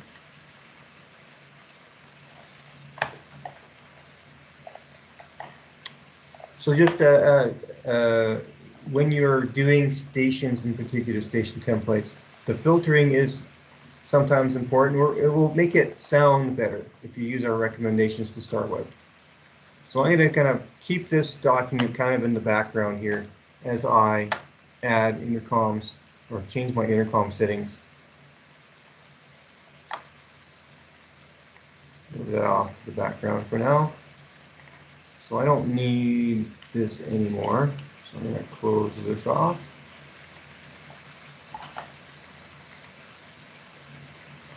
Put this in the background. And go back to my station template. So I'm going to go back to my, now next thing I'm going to check, we did masters, we're going to do the station template. So first thing I do is all the circulation intercoms in the hallways. So I've already added the switch. Now this report faults too, so you can have, if you wanted to, you can have an error message show up on a master station display or on a touchscreen. Well, will be sent to a touchscreen, whether you use it or not is up to you.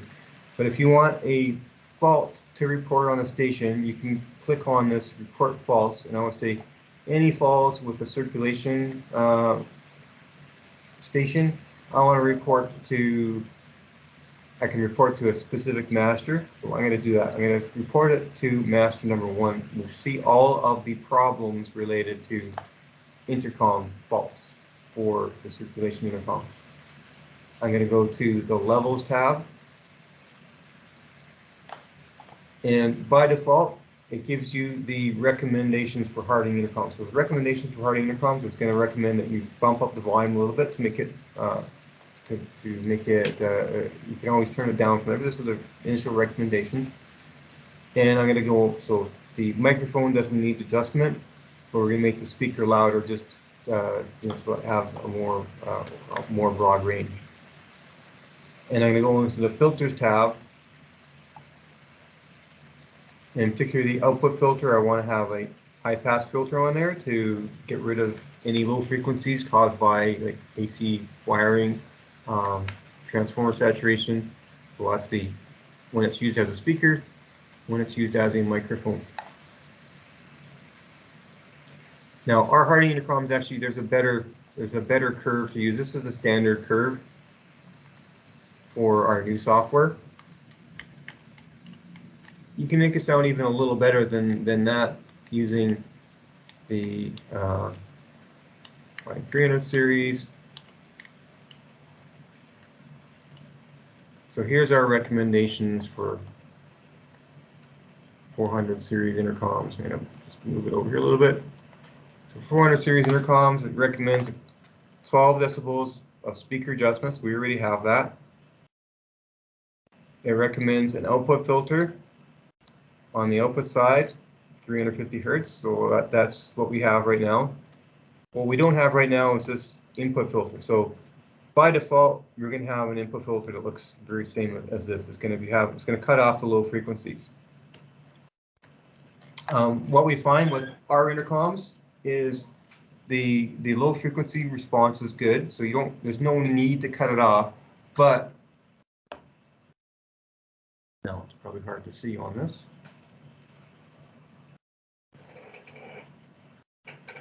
I'll go and put it on the small screen.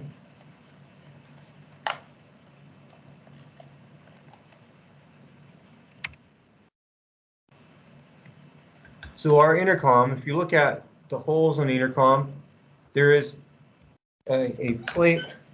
I think I have one here too.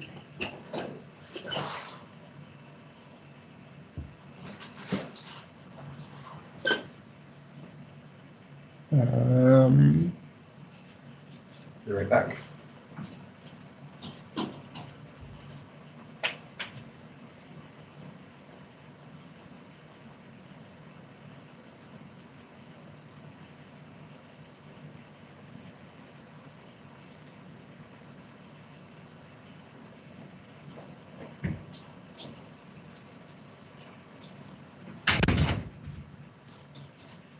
This is probably getting overly technical, but might as well bring it up. So on the bottom, this is another intercom, and you'll see the speaker holes. And below that is another piece of metal, also with holes. But the holes are not in the same position, so this allows us so that if they spit into it or they poke a pen into it, they can't go through because there's metal underneath it. So the hole on the other side would be in the middle of where these are. So there's no direct path through, but the sound does get through, but it bounces around a little bit. It has to bounce on the, if you're speaking, it bounces a little bit off of the hole inside there until it gets to one of these holes here. So it bounces around a little bit. And this characteristics of this metal and the spacing of the holes and the spacing between those plates makes a little bit of difference. And so at a certain frequency, that bouncing around causes a little bit of rattling.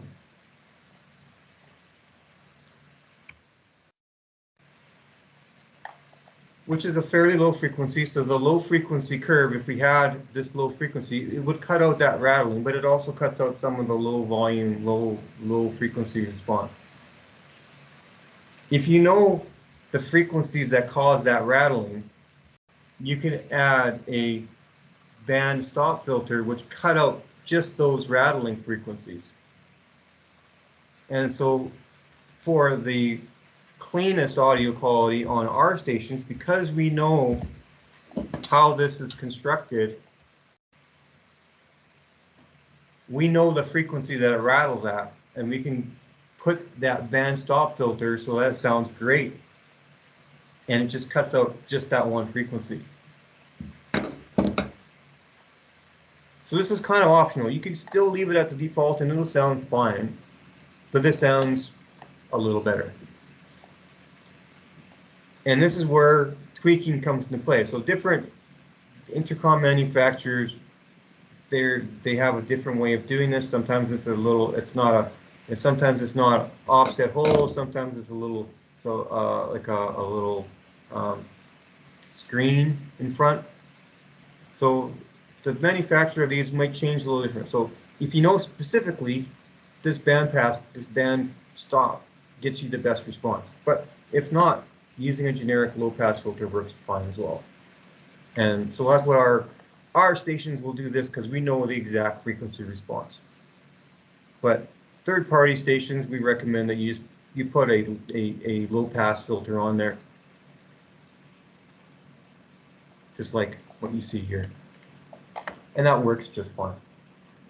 If you have no filter on it, that's where you could get transformer saturation. You could get, first of all, sound poor, because it's going to pick up low frequency. It's going to pick up your AC hum. It's going to pick up your AC hum.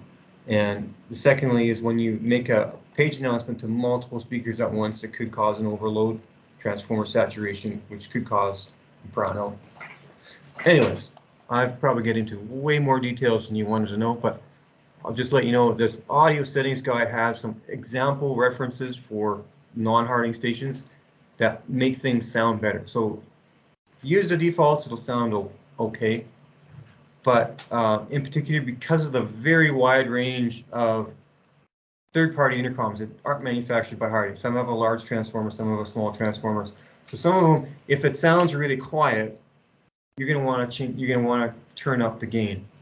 If it sounds really tinny, you're going to want to increase the low frequency response. So that will kind of vary for the different intercom types, but there's generally two recommended settings that we have. So we have the small transformer, which is actually not very common. We're one of the ones that do the small transformers. So the filter settings are the same. The biggest difference is how much of the hardware amplification is preamp gain. That's really the only difference. This preamp gain is how much it has to amplify that microphone signal to bring it before it brings it into the system. So for a smaller transformer, you need to amplify it more. We need to have an 8 times. Actually, it's not 8 times, but it's setting 8, which is a high gain applied to the microphone. A larger transformer, you only need a smaller amount of gain. And if you don't know what this means, so like 4 means it's kind of a medium amount of application. Some of our older software defaulted this to setting 1, so the microphone is really, really quiet at setting 1. So people will go, well, they'll change this microphone setting. So they don't apply gain in hardware, they apply gain in software, which it makes it louder, but it also amplifies any low level noise. This changing the amplifier just does the hardware level, and basically it's better if you need to amplify a microphone. It's way better to amplify it in the preamp rather than amplify it after it's been digitized. So digitizing and then amplifying doesn't sound as good as amplifying before you digitize it. So a default of 1 is going to result in poor audio. So make sure you have a reasonable gain, either a 4 for a big transformer or an 8 for a small transformer when you're using non-harding intercoms. All right, back to my settings. So as I mentioned, the default settings when I created these 400 series intercoms, it'll work fine. If I wanted to be specific, I could do this band stop. Oops, wrong one. Back to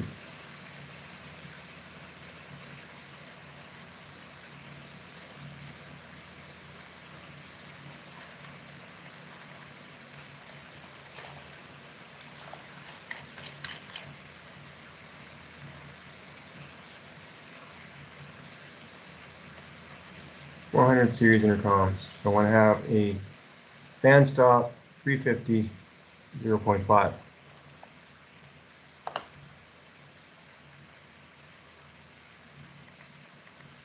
Yeah.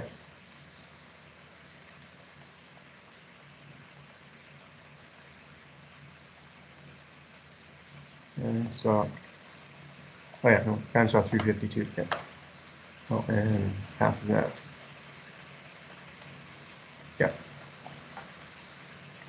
So I'm going to do that for my other party intercoms, filters.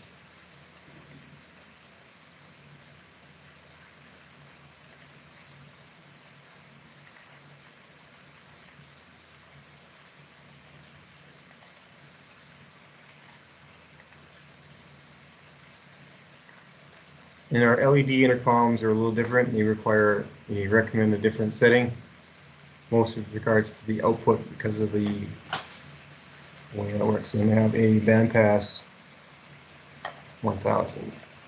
So my LED intercom.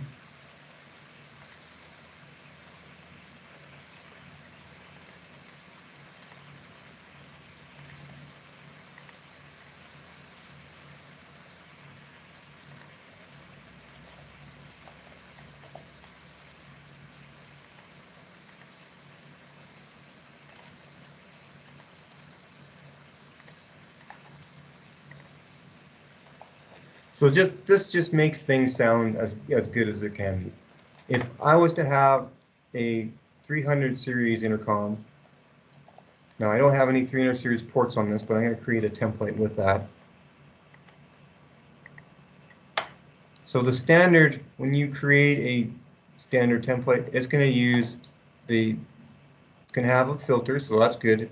If you find on yours, if it doesn't have a filter, so if it has a filter of none, particularly on the output filter, you can have that transformer saturation problem. So make sure it does have a filter on it.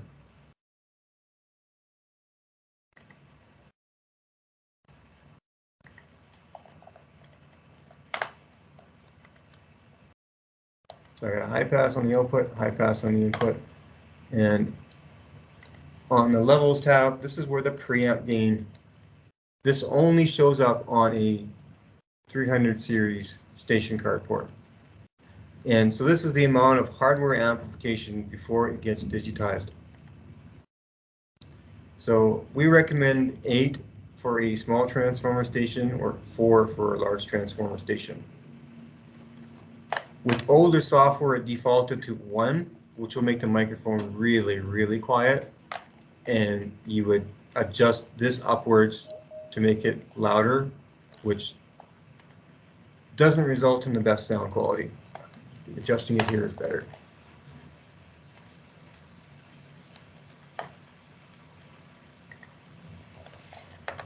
All right, so that's this is more than I wanted to go over, but I just wanted to let you know that in particular, when you're using third-party intercoms, these filter settings and this preamp gain setting in particular will make a world of difference as to how good it sounds. If you don't do any adjustment on this, the default one would work fine with new software, but if you had our older DXL administrator, or if you take if you're maintaining an old system that the installer installed before we changed the defaults and they didn't look into the filtering settings, it might sound worse than it really needs to be. So if you've got an older system, if you're maintaining an older system, you might want to take a look at, particularly if it has 300 series stations, so it's the 25 volt with 2 wire pairs, you might want to check into your station templates and adjust the filter settings, and you'll probably notice a noticeable difference if you have a reasonable amount of preamp and you have a reasonable filter for the input and output filter.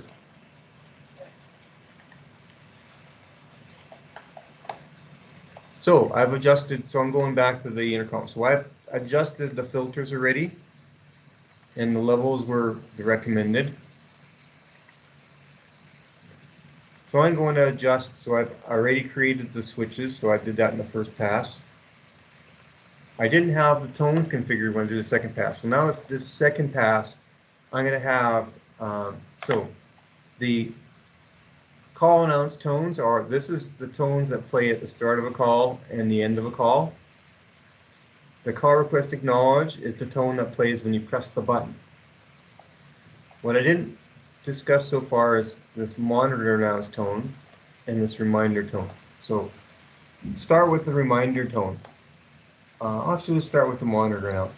So in general, most facilities, you're going to use the call function to call an intercom. So when you call an intercom with the call function, this is the tone that you get when you start the call. So I'm going to set that to the announce. This is the tone that you get when you end the call. I'm going to make it the same tone. They could be different. You can create two tones, and separate them out. The call request acknowledge is the tone that plays when you press the button. So I'm going to say that's going to use that tone. So what you can do, a lot of cases in a hallway, in a circulation intercom, it's always good to have a indication to the person at the room that, you know, hey, someone's talking to you. So when you, the process with what the tones I've got set right now is when they press the button, they'll hear that little doorbell noise indicating that yes, your call has been recognized. It's going to play every 30 seconds until it's been answered. When it's been answered by a master station, they'll have a beep tone played at the start of the call indicating, yes, someone is talking to you right now. They do their conversation. At the end of the call, when the master station hangs up, they're going to play this call announce tone to signify that the call has ended. They're no longer talking or listening to you. So for a circulation hallway, this is great. This is you know, they know when they're being talked to. They know when their call button has been pressed. When I get to the cell intercoms, I'm going to make a little bit change. I'm going to have those intercoms work a little differently. So with these settings, whenever you make a call to an intercom, it will beep, indicating that you're calling it, and it will, when you ended it, it will beep when you end it. Now, a lot of cases, the staff want to be able to listen in to the inmates. If they're planning something, they don't want them to know that they're being called. They don't want them to know that the call is ended. They don't want the inmates to know anything. They want to listen to them. So there are two options for that. One is we have a specific call type called a monitor. So you can use a specific monitor call function to monitor an inmate intercom. And that can have a different operation. So first of all, monitor is listen only. You can't talk to it. There's no way you can talk to it. So you can't accidentally touch the push to talk and broadcast something to them. You can't talk to them if you do a monitor call.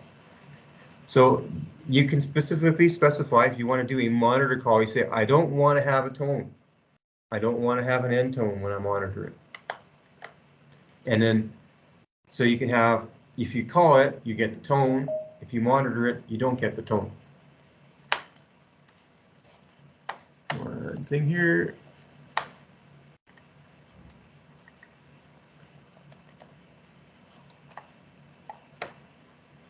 All right, so that's what this monitoring on the side is for. So if you use a monitor specific command, this is the, if you start monitoring, you can have a tone played or have no tone played. And when you end monitoring, you have a tone played. This reminder tone is something that no staff wants, but it's something that sometimes is required by the regulations for your facility or your state.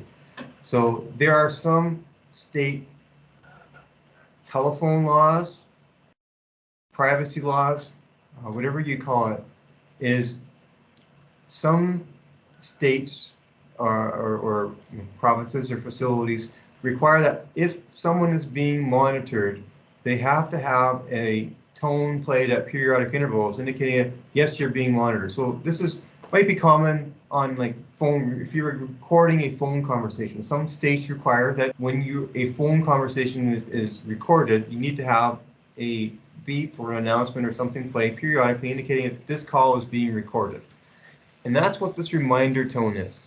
This reminder tone is a tone with an interval that you specify on that second page that will play in the middle of a call. So if you have a reminder tone on the call side, when you are in a call to that station, it will play that periodic reminder in the middle of that station saying this call is being monitored.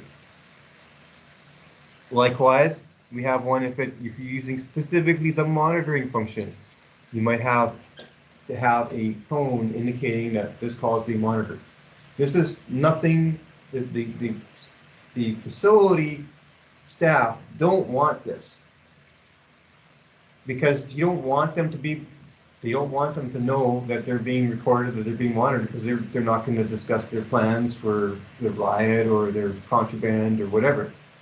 But some states require this. So if you're required to do that for the call being monitored or recorded, then you can create a tone with the interval required by law, and you can put it in there. But most people do not, it's not something you normally want to put in, but we have to do that for regulations. So if you need that, that's what this third one is for.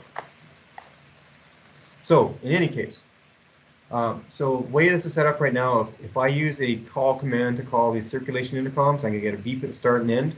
And when I used a monitor command, I'm going to get no beeps. And when I press the call button, I'm going to get a beep on the intercom and a periodic interval until it's answered. So that's all good on that one. I'm going to do the same thing for the LED intercom because it's another circulation intercom. This is one with an LED on it.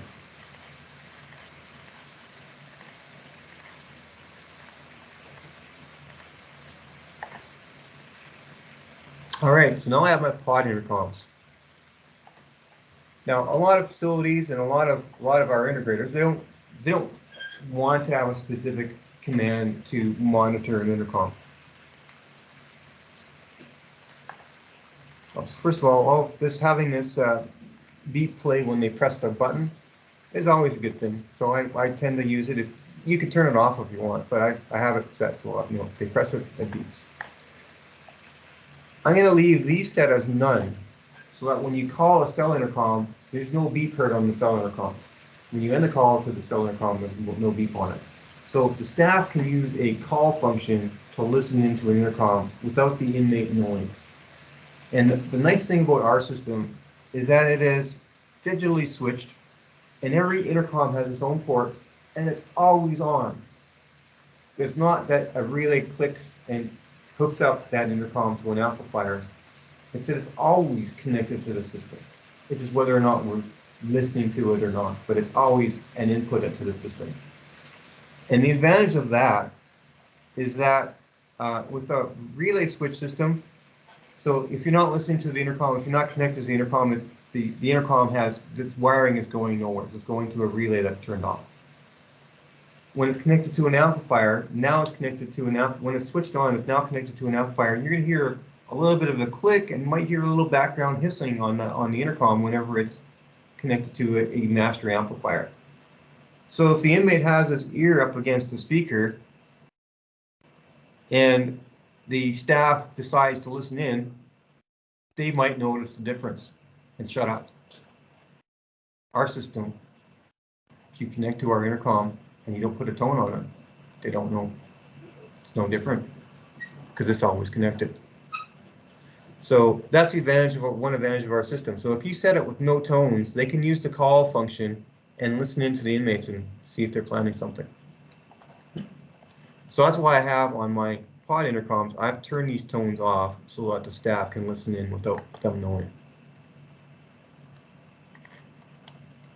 So I'm going to do the same thing for the pod B intercoms. Oh, I want one thing on this one, and I want one on this one. Set up the levels, I'll set up the filters.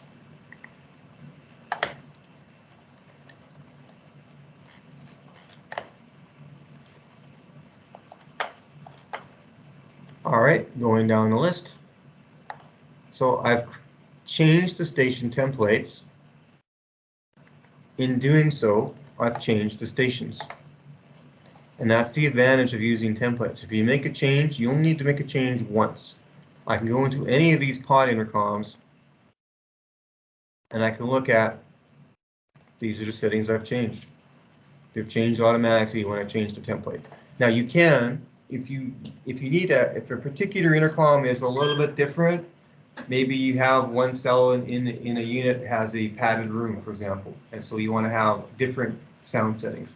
So you could make a separate template just for that one, or you can go into that station, and I can go into just the levels for that station, and I can say I want to make this one a little bit louder on the microphone. If you make a change to a station, it will then use, so if I make a change to this microphone, it makes a change to the microphone only for this station. It still keeps all the settings that inherited from the template, but it changes just this microphone. So if I go into another station and look at the microphone, that's normal, that's based on the template. The only thing that happens is if you go and change the template,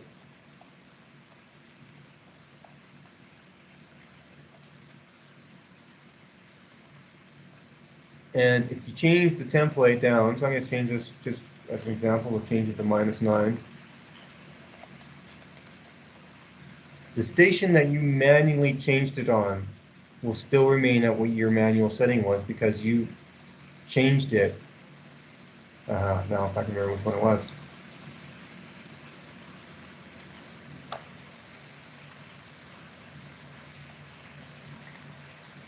There we go, that one. So the setting the one that you changed it, any other settings you change in the template will change it. But the one that you manually change will stay what you changed it to forever. If I wanted to go back to linking it to the template, then I go back to the main page. I can set it to no template. I can set it to back to the template was. And now all the changes will reflect to it. So if you want to undo any manual changes, you have to go back to a no template and then back to the template you want. I'm going to redo my template.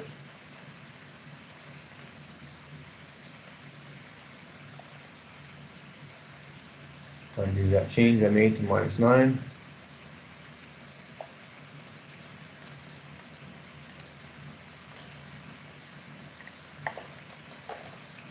And something I haven't showed you to do yet is you want to make sure you save your changes, because if you don't, well, then you just lost a lot of work.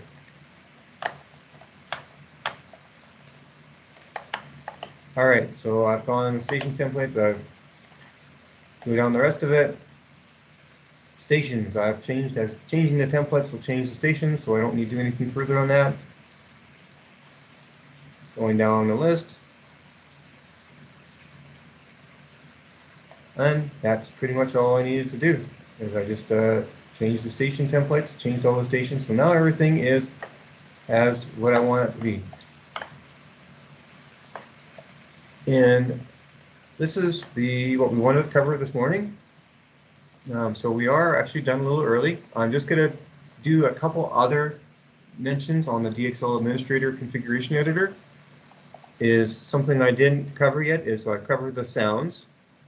And I'm going to go into the preferences settings. And there's only a few settings on there. It's more of a, again, it's more of a preferences. Is on the general, you can define when you create a new configuration, where does it normally go to? So by default, we have it on your My Users folder and Documents, My Projects, or DXL Projects. So if you use a shared laptop and you want to change it so you get instead of having to save it in a particular user's directory, you want to save it into a main directory somewhere, you can point this at the directory, and basically just whenever you make a new project, it's going to use this as the default. I can show you on the menus the project you used recently, so that's the default, and the number of projects that is shown on the menu. So if I go and set this to 5, if I go look at File,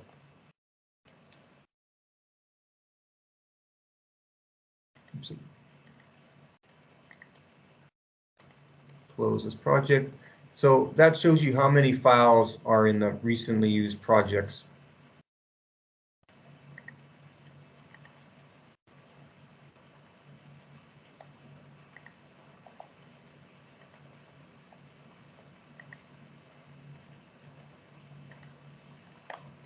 The second one I find particularly useful and particularly frustrating from my my programmers. So our configurations, you can password protect a configuration, you can lock a configuration, so you don't accidentally make changes. By default, when you open up a configuration, you see this little lock icon. So okay, great. You know, so I've saved my configuration. I've reopened it. I can go look at things, and I go, okay, I want to change this. Oh, I can't change this. It's all grayed out, and that's because it's locked. So a locked configuration is view only. So you can't accidentally make changes. But I want to make changes. So you can go and click on the unlock button to do that. So that means every time you open up a new project, open up a project you previously looked at, you have to click the lock button to unlock it before you can make any changes, which could be good, which could be bad. For me, it's annoying. So I go into preferences and I say automatically unlock it if I can. Now, you can't unlock certain configurations, and I'll get into that in the afternoon. Configurations that you have already loaded and we're actually using on the system. Once you use it on the system, you can no longer make changes, so it will always be locked. And the only way to make changes to something like that is you save it as a different name, and then you can make changes to that. So that it forces you to keep a history of configurations that you've used. So once it's been loaded on a system and in use, you can no longer make changes as that name. You have to save it as a different name, and then you can make changes and load that new one on. So it allows you to keep track of, if you've made changes, you have to save the name, so you can definitely differentiate ones that you've made changes on versus ones that you haven't. You can differentiate in which that if another technician came over and they made changes and they didn't tell you, you'll see it's a different name, as opposed to if they try to save it and reuse it in the same one. Well, you don't know if they made any changes to it. So this tells you basically you know the history on it because it'll have to be saved as a different name. Logging, I'll go into the logging tomorrow, or this afternoon. So yeah, this is the thing I changed. I changed that because it's annoying if you don't do that. But and maybe it's a protection from people too. So it's like, you know, you can't accidentally make changes if it's locked, and you have to unlock it specifically, and then you can make changes. So it's up to you. And so we are good to go for this morning. So this afternoon, we are going to take this configuration that we've made. We're going to load it onto our system. We're going to set up the rest of the components of the system, the DCE, we're going to set up the TVE, we're going to set up the master stations, and we're going to test, and we're going to do the maintenance, the installation, the maintenance, troubleshooting, diagnostics is going to be this afternoon. So you are free until 1 o'clock to have your lunch. Anyone has any questions, you can ask me now. Or you can, and I'll be here about 15 minutes before 1 o'clock, that you can ask questions there too. I don't see any. Aaron, I put a question in the questions. All right.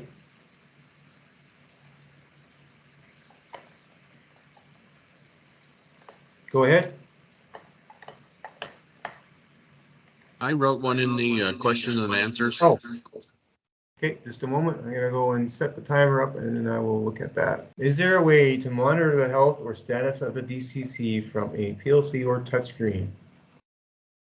Yes, there is. Depends upon. Now, I'll get into this in the touchscreen programming tomorrow. But yes, there is. SNMP is not the way to do it. So. There's a few ways. First of all, if you're using a Modbus or an Omron style communication interface, your data acquisition server will typically have a device status flag. Now I'm going to use that in an example tomorrow. that you can have a device status flag that basically tells whether or not the communication is active to that external PLC, which our system will act as a PLC. So you can use the Modbus communication flag, communication active flag, to indicate whether or not the DXL system is online or not. So that's the best way of doing things. Now, that works for a PLC style interface. If you have a text style interface, so you can control the intercom system with text commands, and the intercom system will send you text responses. So there's a way of doing that with. That can also be done with the PLC as well. So that mechanism, if you don't have the ability to look at the communication status, but there is what you can do is, I'll use text as an example. So we have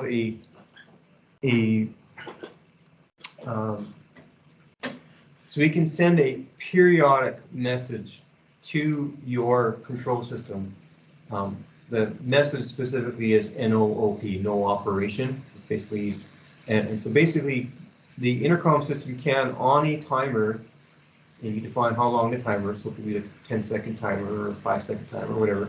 On a timer, if it has no other network activity to send to you, even if it does, it will, every 5 seconds or every 10 seconds, it will send you a message, no on. And then 10 seconds later, no on. 10 seconds later, no on. So you'll see that periodic heartbeat from the intercom system. And you can set a timer on your system. So whenever you see a no op, you set a timer for 10 seconds. Well, a little bit less, but a little bit more than 10 seconds, say 15 seconds. If you see a no op and you have a 15-second timeout, and you don't see a no op, then you know, well, the intercom system is supposed to send me every 10 seconds, but I didn't get one in 15 seconds. You can then use that to indicate that, yeah, you've lost communication with the intercom system. It's locked up, lost the network, whatever. So you can use that as a health status. If you stop seeing those heartbeats, you know you've lost communication. You can do whatever you need to do, flag it as an error, and then periodically retry after that, see if it comes back up. So that's another way of doing it. If you have a PLC interface, using that PLC connection status is instantaneous. So it's better than having this. It's less resource intensive, and it is, I wouldn't say it's less resource intensive, because you're still going to have your Modbus communication is still going to be checking this connection. So essentially, it's doing the same thing, but through Modbus natively rather than as another message. Is there a connection status for the Omron similar to the Modbus? That depends upon the driver. In general, yes, but the Omron is a little bit funny. That the Modbus is a TCP connection, and so it has a permanent connection between the server or workstation or PLC and the intercom system acting as a PLC. So it's a permanent connection, so it can know when it's going to be constantly sending data to, not necessarily constantly, but it has that connection open. The Omron uses UDP, which is it's not a bidirectional connection. So UDP is kind of a temporary connection. It sends a message, closes the connection. Sends a message, closes the connection. Sends a message, closes the connection. And so depending upon what the data acquisition server does, is if it only sends something when there's new activity, then it might not have a connection status, because there's no response back. When you send something, it's a one-way connection. You don't get a response back. So it depends upon what the driver does. If it pulls the intercom system, then it will get a response back. But if it's peer-to-peer, it might not get a response back, and it might not know if the connection is live or not. So it's kind of entirely dependent on kind of a few settings that will affect that. But because it's a UDP connection, it may not have that. Okay. One quick add to that. Is there a way to maybe set a status register from a virtual station or something that would change a value using peer-to-peer, to where we could clear it on the PLC side and then periodically would send a message? or status? Now, using let me think about that. You don't have to give me an answer right now. We can do that Okay. tomorrow too, if you want to think All about it. right, let me get that on a mind of things to think about, that whether that can happen on the Omron. I know definitely on the Modbus. This is something I will actually show you tomorrow. But on the Omron, whether or not it's doable and how to do that, and that's a good question. All right. Yeah, I don't want to take up your lunch hour. We can do that tomorrow. Okay. Thank you. Hi, Darren. I have Hello. a small question. Yep. Yeah, well, when I was trying to create the stations for LEDs, so when I'm actually selecting the template for LED intercoms, the below boxes like exchange, box, and card, actually, they are not accessible. I On a can't click on template, them. on a template unit, it's not, because you don't have you're defining a general type. There is Yep. no exchange box card on a template, only on a station itself. Because you're not selecting the port when you create the template, you're selecting the type of station. For the So, stations, that's where you see this exchange box card. yeah, but I'm actually referring to stations. Like I'm Okay. trying to add a station, Okay. and I'm going down and selecting the LED intercom template over here. When I select that, I'm not able to select any of these below. Correct. So take a look at what hardware you created. So if I've created 400 series intercom stations. If I was to use so I created a 300 series station template. If I created that, I have nothing listed. Is this what you're seeing? You're seeing nothing listed? That's No, because I'm referring to 400 LED 401 series. okay, that's if you created a station using a template and your box below is empty, Mm-hmm. it means you have no cards with those ports on them. So you did not create a card with a 401 series station port. That's why you see this is blank, because you didn't create any 401 series station cards. So if you go into your configure hardware, Yep. you open up the tree, you see all your units. Yep. You'll see that you probably have no 401 series station cards. Yeah, I got it. Yep. So thanks. So what you can do in that case, so if you haven't created any stations on it, you probably couldn't have because you didn't have anything. So you can go into this card and select it. You can delete the card, and then you can go to the DCC, and you'll be able to modify it. And then that second card will be blank, and then you can put the 401 card in its place. All right, I'm gonna try that. Thanks.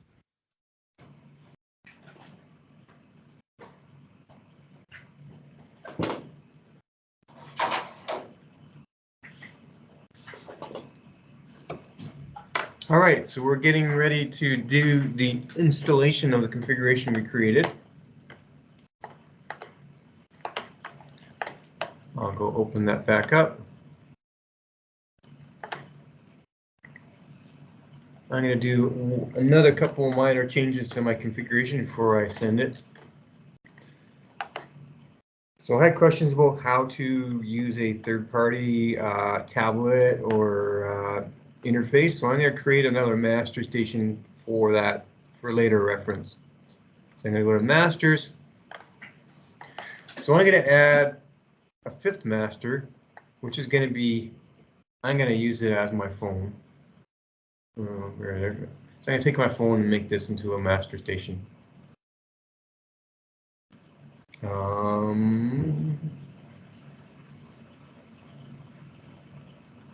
Yes and no. I don't. My network isn't on Wi-Fi. I'll think about that. I'll create a master anyways. So I'm going to add master number 5. So if you're using a third-party SIP phone application, what you're going to do is you're going to create it as a IP master. So it's to be created like a TMM, like an IMS 641. So I'm going to say this is a tablet.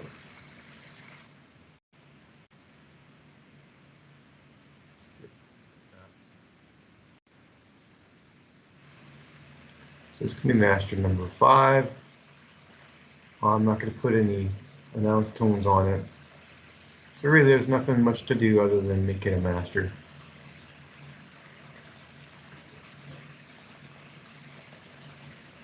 Save my configuration. Oh, I have to give it permissions. I'm allowing it to call. This is going to be I'm going to allow it to call all the stations for test purposes.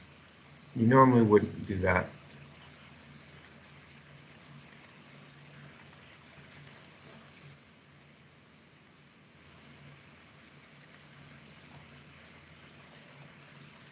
I'm also going to allow it to call the masters too.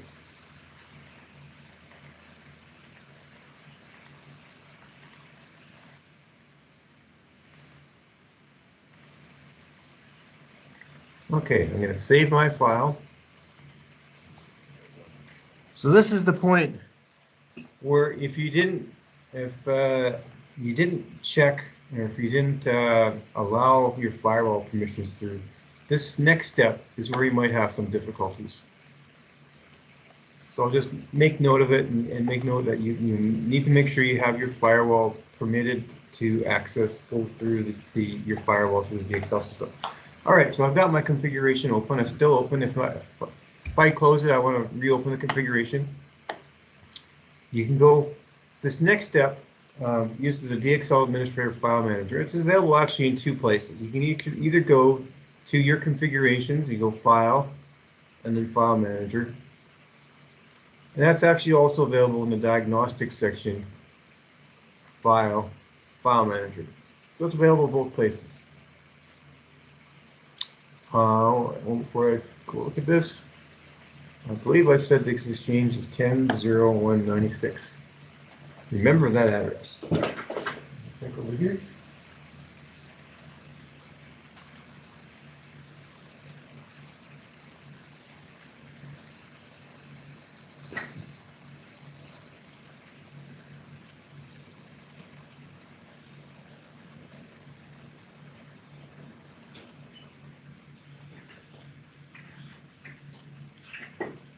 All right, so the first step is you have to go, I'm using the wrong camera.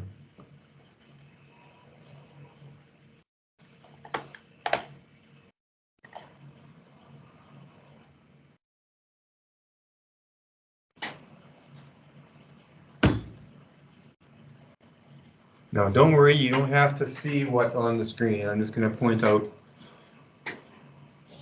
the first step when you have a new DXL system is you're going to need to assign an IP address. So you set it up in the configuration where you're going to need to tell this DCC what its address is. So you're going to use the front panel to do that. Now, you're not going to be able to see very well on that. Once it's configured, I can use something called a remote front panel to see exactly what you see on the screen. So that's what I'm going to do. I've already set up the address on this so that I can access it from my computer. But rather than having you squint at the screen to see what I'm doing, I'm going to go and use the remote front panel to do that. That's under the Diagnostics section, View, Remote Front Panel.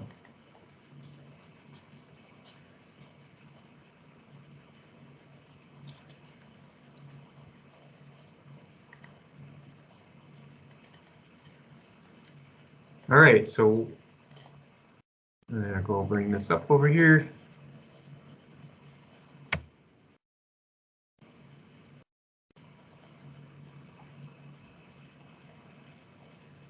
Oops, this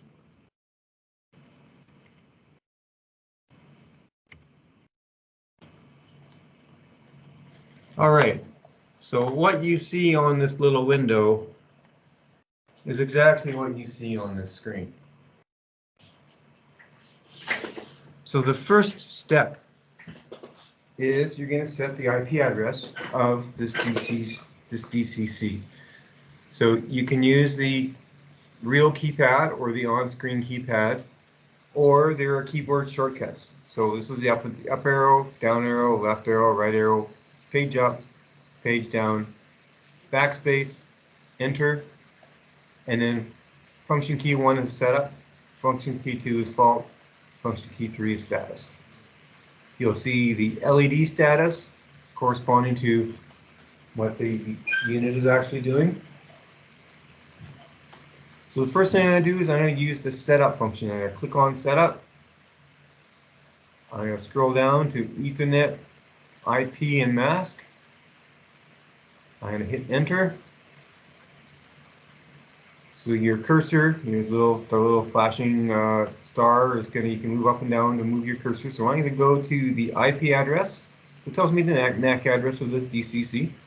I'm going to go to the IP address, and I'm going to set that to the address of my of my DCC. So I've already set it. That's how I can see it on this computer. Otherwise, so you have to go into right arrow key to select a digit, up and down to change the digit.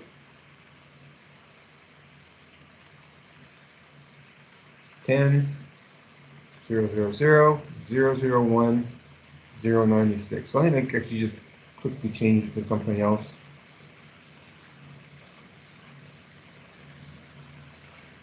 Then I'll change it back. So this is, I'll pretend I made a change to it. The 10.01.96 is the address that I have in my configuration. When you have multiple exchanges, multiple DCCs, obviously every DCC is going to have its own IP address, so you set up the front panel for that appropriately. So I hit enter on that. If you have a, you change your network mask or net mask, you're going to go cursor down to that, change that. But in my case, I'm using the default 255.255.255.0 net mask, but you could change that if you need to.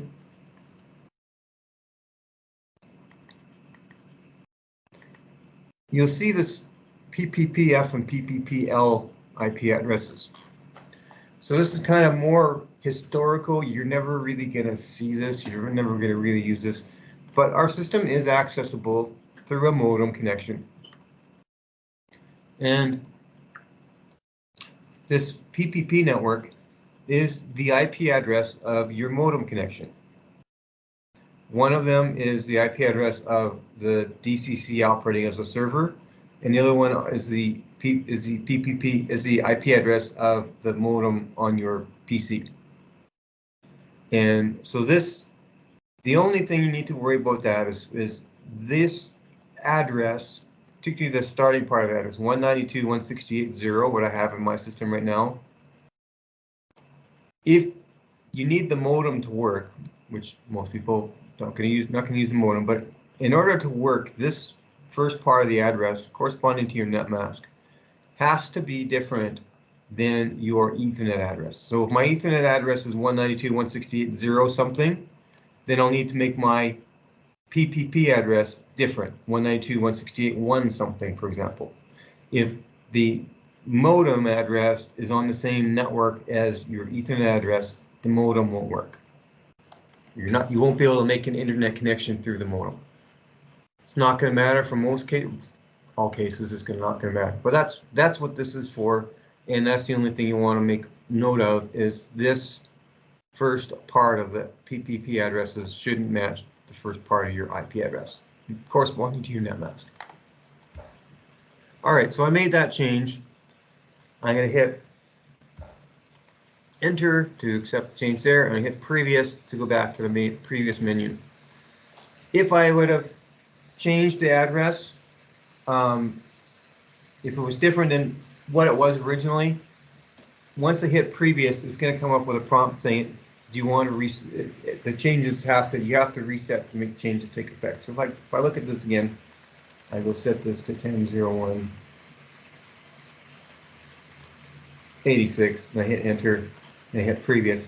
I'll get this prompt to say, in order to change the IP address, I need to restart the DCC. So enter to restart it, no, previous to not restart it. So I'm not going to need to do the reset process because I've already got the correct address. I'm looking at it right now. Once it's reset and started up, it'll now have that IP address. Click on setup, go to that Ethernet address. So my current Ethernet address is 10.0.1.96. Okay, so that's the setup for the Ethernet portion of the DCC.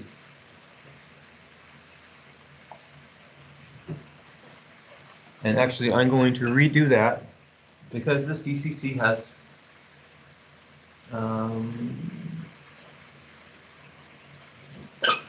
where is my tool?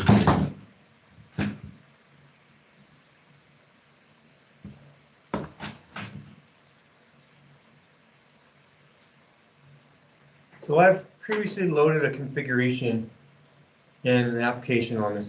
This system has been set up already, but if you've got a new system, it's going to be blank. So I'm going to make my system like new.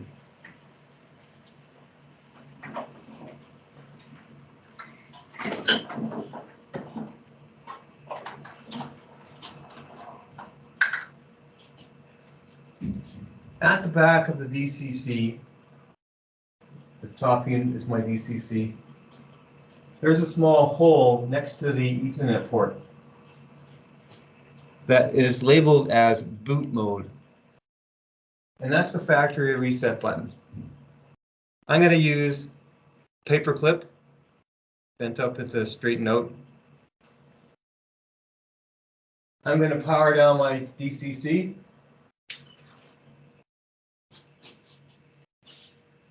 I'm going to insert the paperclip in the boot mode hole and power it back on. Then I can remove the paperclip and show you back at the front screen again.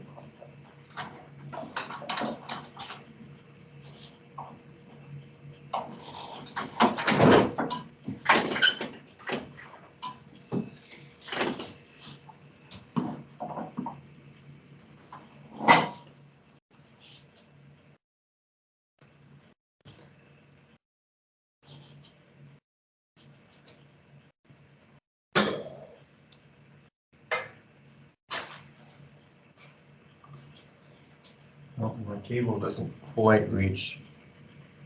All right. You'll have to trust what I say on this.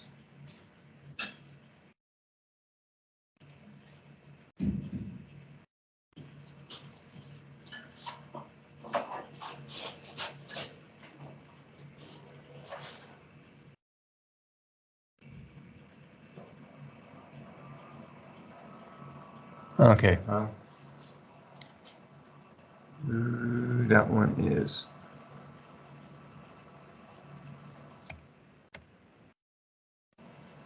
Oh, maybe you can see it. All right, so I'm going to restart it again. Insert paperclip, power off, power on.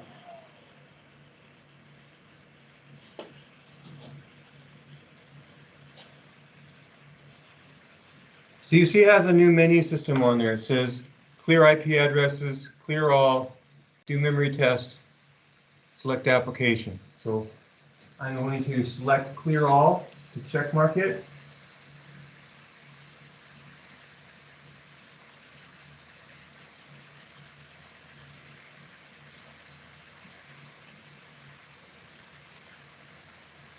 Cursor is next to clear all. Hit the enter key, cursor down to done. Hit enter key.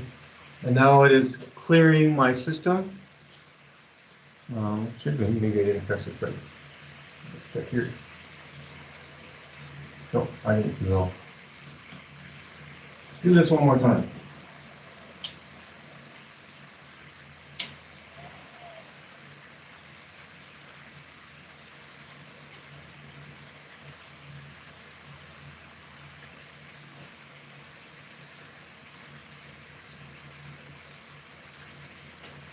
As you see, okay, I'm done. Go up, up, up. Cursor flashing on clear all, hit enter. You see a check mark next to clear all. I'm going to cursor down till it's done. Hit enter.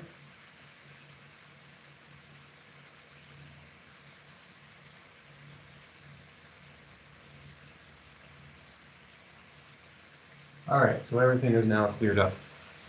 So I'm now at the IP address selection. So I'm going to enter my IP address. Enter 10, 0, 1, 90, 3, 4, 5, 6. Enter. Previous button.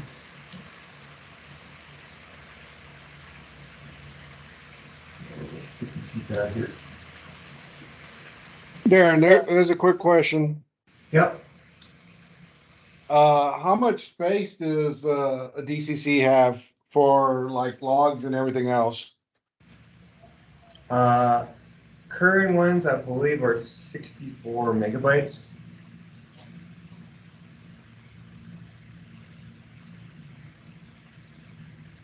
Older ones would have a 32 megabyte flash. So the flat has the flash storage, and then there's also RAM storage on there too.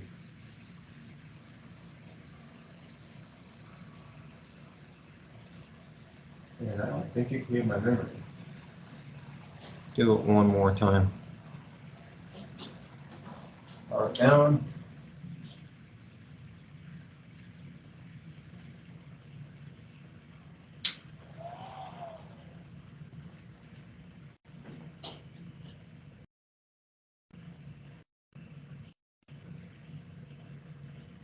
Cursor up.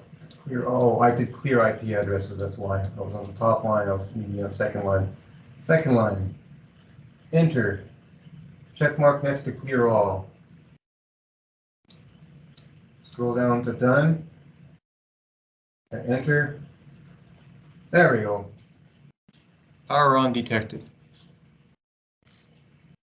Now I go to the setup, Ethernet, IP, and mask. 10, 0, 1, 90, 1, 2, 3, 4, 5, 6. I hit previous, it's going to say it wants to reboot, so let's do that. It's going to go do this boot up process. So the DCCs, as we originally shipped them, have a basic firmware on them, basic operating system on them called the default app. And all it can do is set up the Ethernet address and load a real app on it. So you can't load a configuration on this until you load a working program on this. I'm going to move this back and I'm going to use the remote front panel from now on.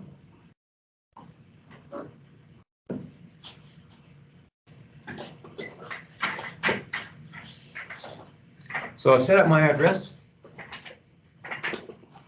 Now I can use my file manager. I can use the remote front panel just to show you, make sure it still works. Now, something I'll note right now, as throughout we do the diagnostics and upload process, is when you connect to the DXL system, you'll get this little window in the top left corner. You can't see it because I don't show that screen right now. That is right here.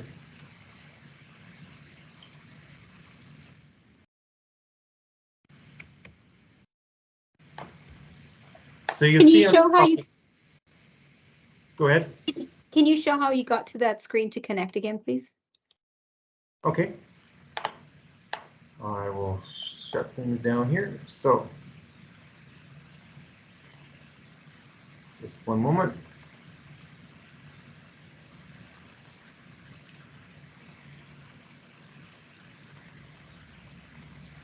All right, so from the main set of menus, I'm going to use the remote front panel just to show you something, but we're actually not going to go into that right now. But so to go into the front panel, you go into the diagnostics option, you click on view, and then remote front panel.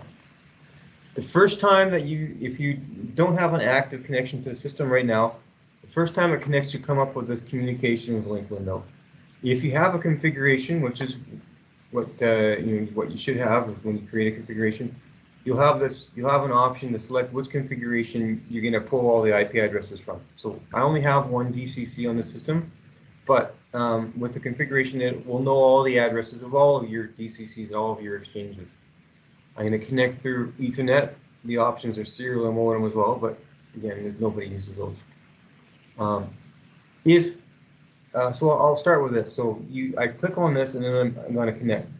In some cases, if you're maintaining a system that you don't have a configuration, so you're a technician going to a site to do some maintenance, to check it out, to do some repairs, and you don't have a current configuration on your system, what you can do is you can use as long as you can determine the IP address of one of your one of your DCCs. It doesn't need to be all of them. You only need to know one of them because it's the same file on every system. If you use the setup Ethernet IP mask and you find the network address of at least one of the DCCs, you can then go into it and you go manual entry, enter the IP address of that DCC, and you'll be able to connect to it at least enough to pull the configuration files off of it.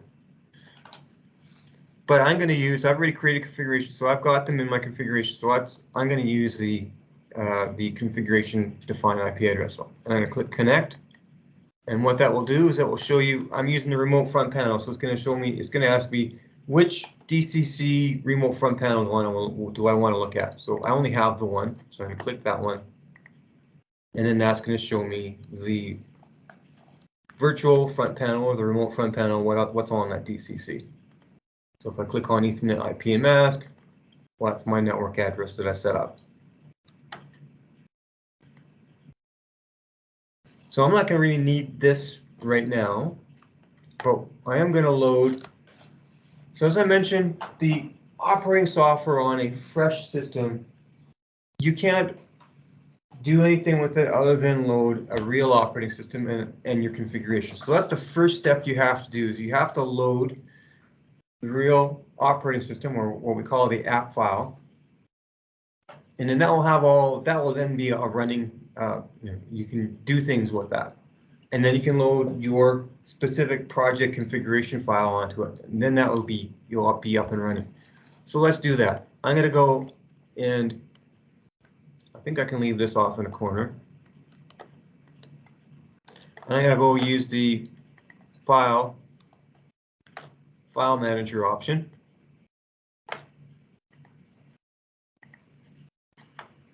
Now, because I previously connected, I've connected when I'm looking at the front panel, it skipped that connection link because I'm already connected. But if I didn't already connect it, I would have I would have that prompt, and then you would connect it, and then I would get the screen. On the file manager, the left side is what's on your PC, and the right side is what's on the system. So right now, and you have two types of files. You have the application files, which is the operating software, and you have the configuration files, which is your project. So defaults is showing you the projects which are not on the system. And I click on the operating software, the application files. So it shows me on my PC I have version 16.10 and 16.01. On my DCC, I only have an operating system software or app software called the default. Well, that's the basic software that you can't do anything with. The only thing you do with that is have set the IP address and load up some real software. So right now, the only software that's on there right now, because I just factory reset it, is the basic default software, and the check mark next to it means that that's the one that is currently running.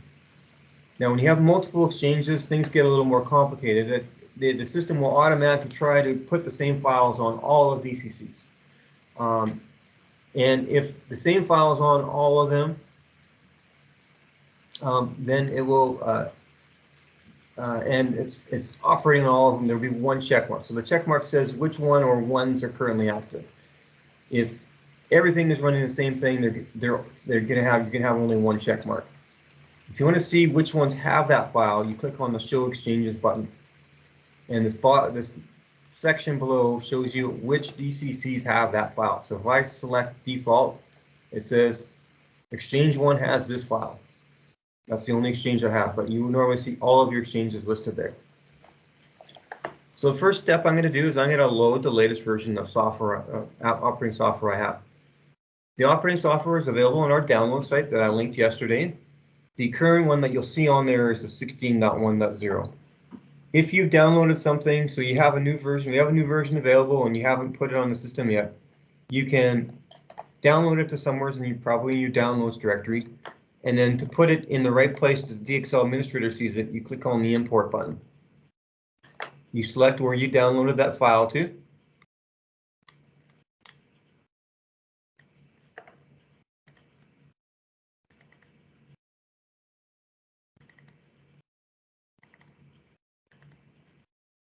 And you can import it to your DXL administrator so you'll see it. So I have the latest version and I'll use an older version I have on here.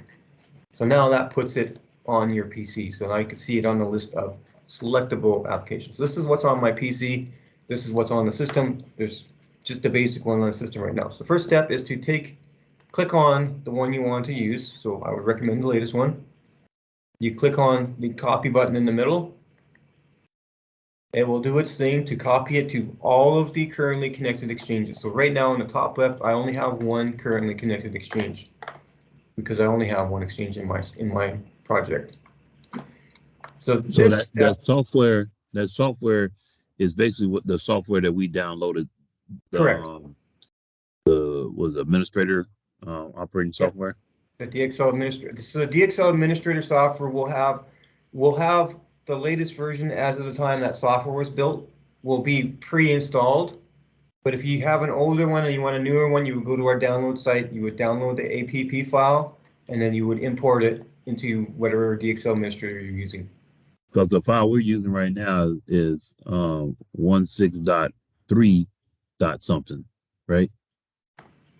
Yes, if Lloyd sent you a new version, it'd be 16.3. That's not normally on our website right now, so that you probably got something that Lloyd specifically pointed you to. Okay, this is just older for training purposes. I got it.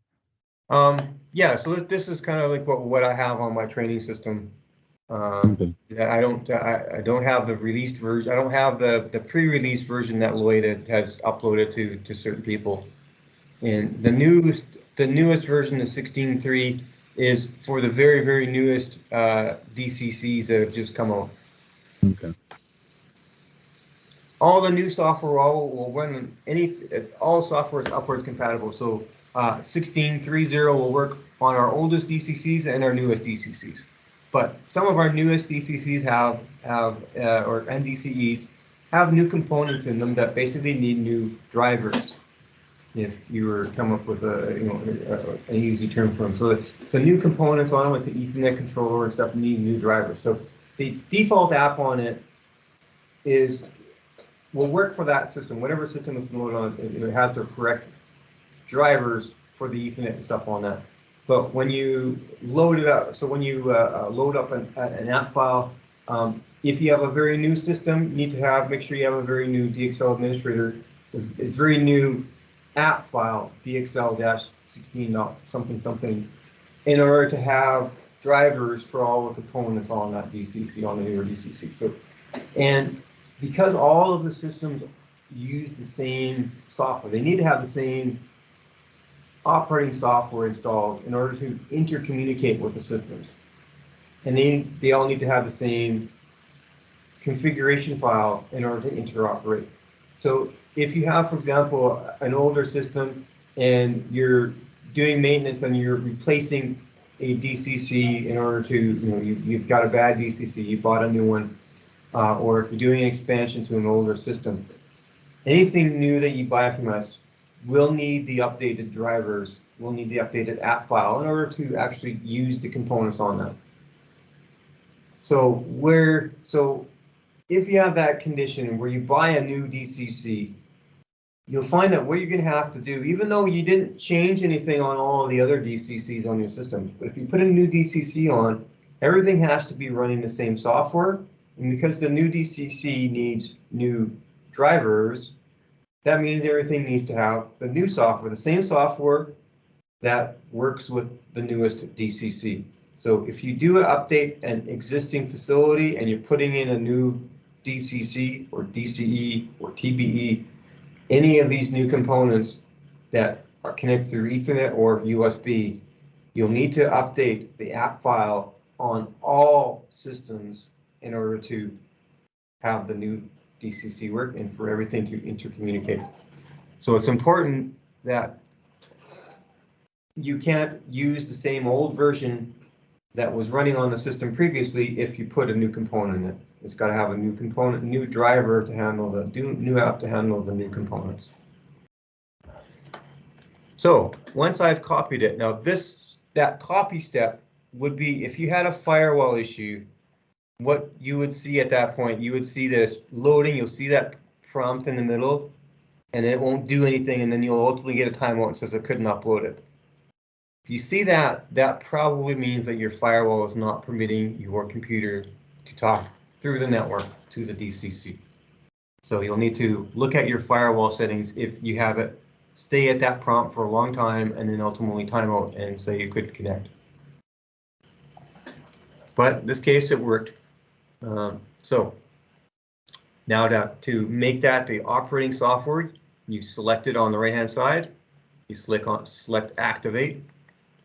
It has to, when you are loading the software, your system is still working normally. So you can put new application files on. You can put a new configuration file on. While that's happening, you're still running under the old configuration, the old application. So it's still running as you upload it. However, once you select it and you click on activate it, it has to reboot with the new software or the new configuration at that point. So clicking on activate here is going to restart your system. So this is the point where if your facility is busy, it's a, you got a lot of activity, you might need to contact the facility and say, hey, I have to reset the intercom system. Let me know when you're ready. And they may have to do some things and they have to call out. But once they're ready for the system to go down for a minute or two, then you go in and you click it. You click on activate. It says it confirms that exchanges are going to reboot. Yes.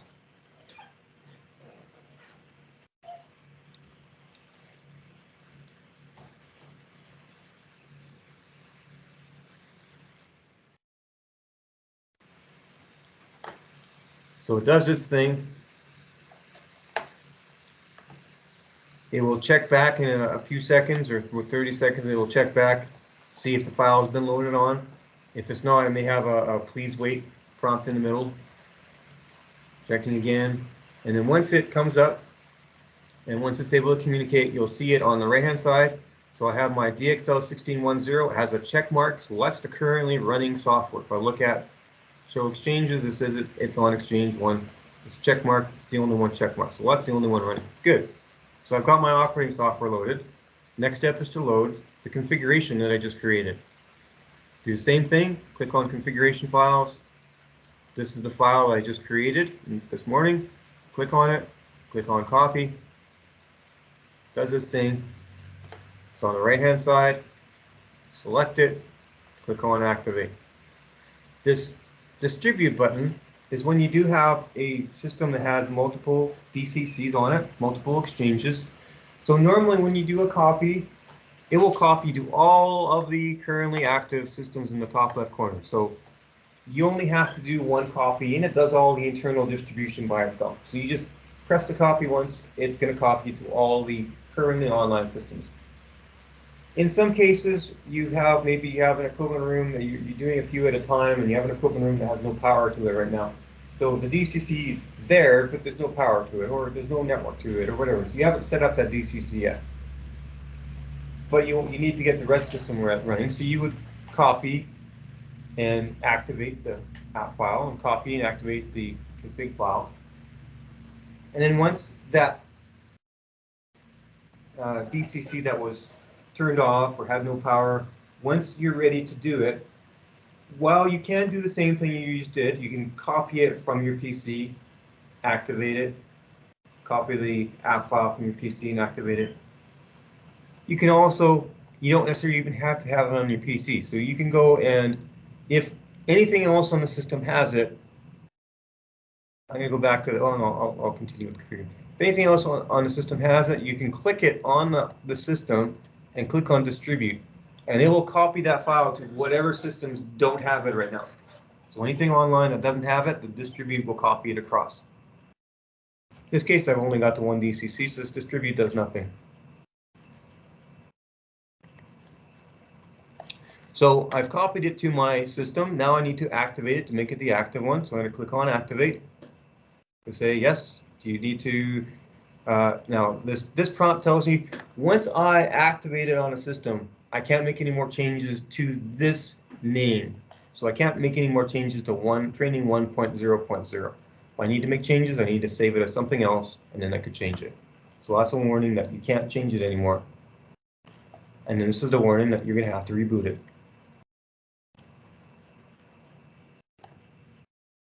It's going to do its thing.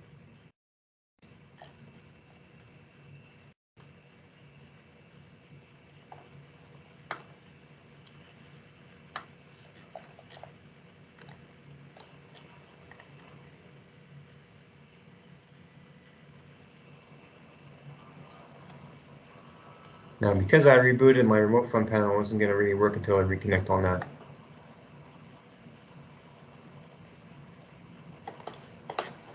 So it's still loading, so it's trying to reconnect after a little bit of a timeout. All right, now we're up and running. It's check marked, it's on the exchange. So that's loading the configuration on it. If all the systems are online, that's going to load and activate them all at once. You don't need to do it separately for each DCC unless some are powered off. So that's the process of loading the configuration. The next step is to tell the system about all of the expanders you have on your system. So that's where you're going to use the front panel or the remote front panel. Diagnostics, view, remote front panel. Exchange number 1. Now, once you have your application software loaded and your configuration loaded,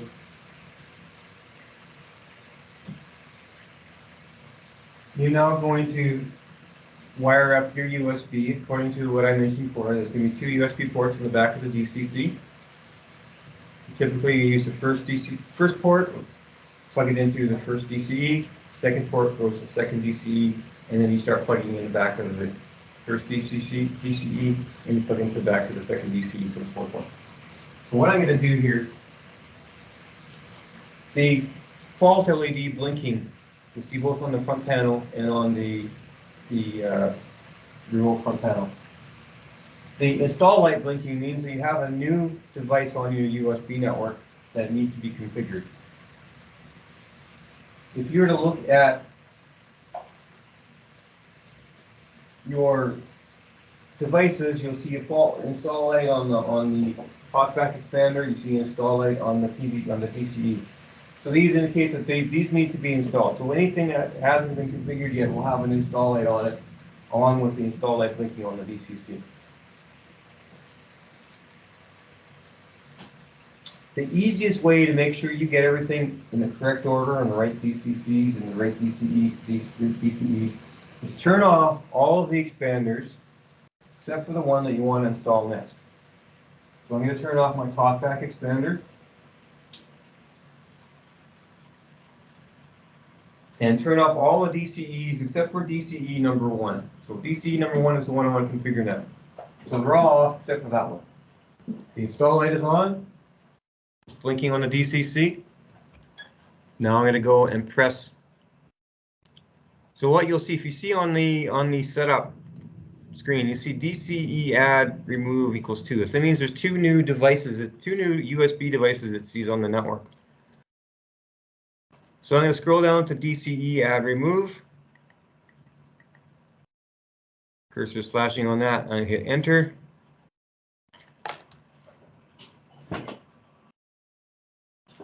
It's going to say install DCE equals 1. So there is one new DCE detected and there's one new TBE detected. So I'm going to go to the install DCE. I'm going to hit enter.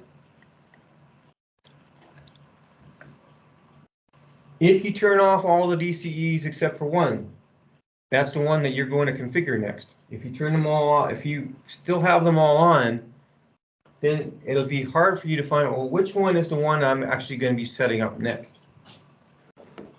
But what you can, if you do have to leave them on, which I recommend you don't, I recommend you turn them all off except for one. This screen shows you on the top, it shows you the serial number of the unit that will be configured in this setup process. So it's going to configure the one with serial number 10059651. So if you wanted to make sure, you can look at the back, look at the serial number. Yes, that's the right one. But if this is the only one, then it's always going to be the right one. So this is the one I'm going to configure next. So I'm going to tell it in the configuration, is this DCE 1, 2, 3, or 4? So I use the right arrow button. I'm going to select which DCEs it's 1, 2, 3, or 4. This is going to be 1. This NI at the end means it's currently it is not installed. This is the install process we're going through. So it is going to be, we're going to hit enter on this to say we're going to make this one DCE 1 in this exchange. Once I do that, the install light turns off. The install light, after a little bit, will stop blinking.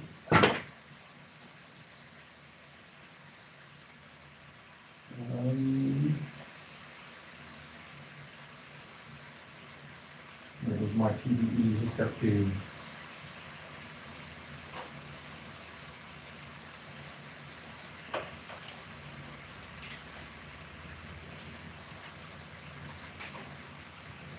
The install light should stop blinking after a little bit. It still kind of partly detects the TBE. I have to wait a little bit for it to do that.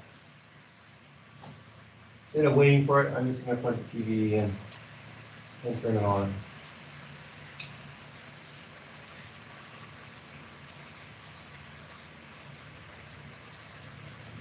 Once that's on, the TBE install light should be blinking.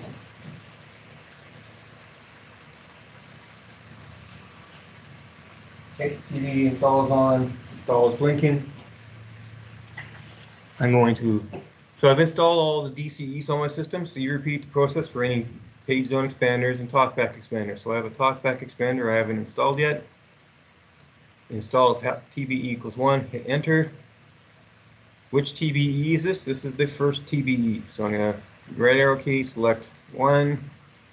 There already was 1. And hit enter. So once I do that, the install light turns off on the DCC. There's no new USB devices. The install light turns off on all of my expanders.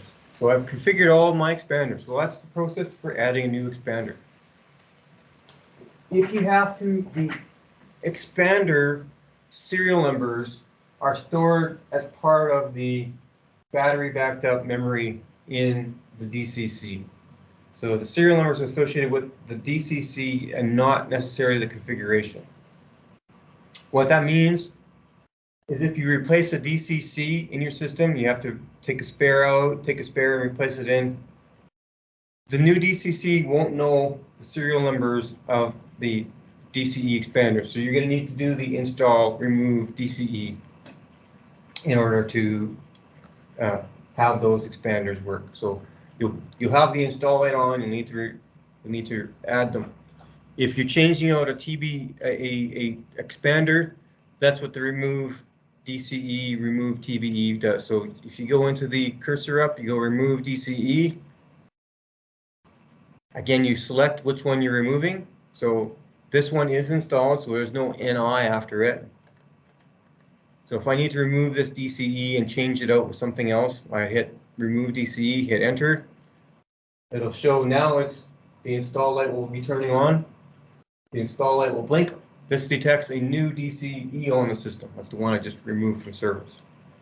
So you take out your DCE, you change it out, you plug it back in, turn it back on. The install light will be on. You use the install DCE function. Select, this is going to be DCE 1, enter, and then everything will be happy.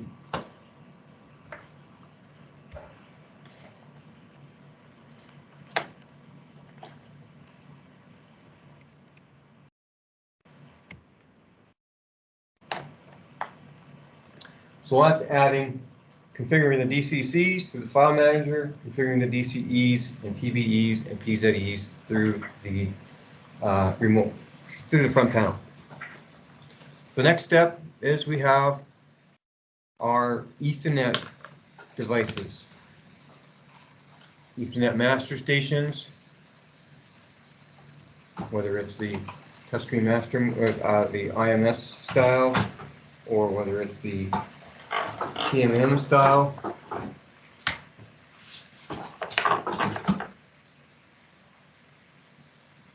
Or the IP intercoms.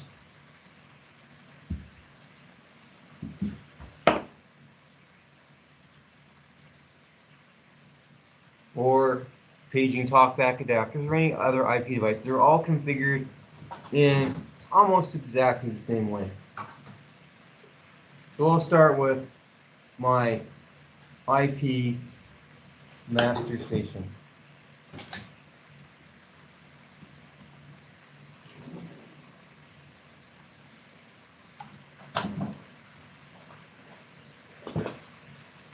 That's this one right here. Change cameras.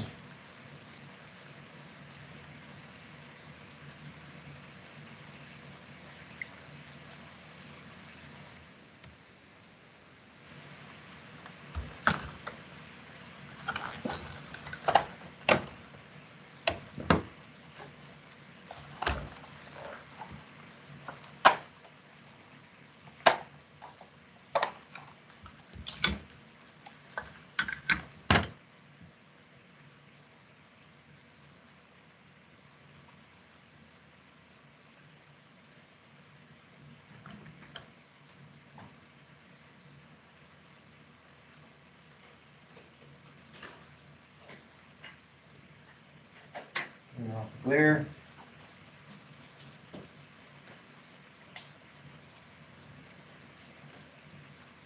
Oh, that's not that clear.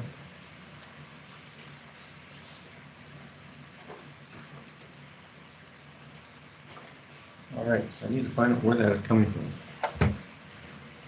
Fix that. There we go. All right.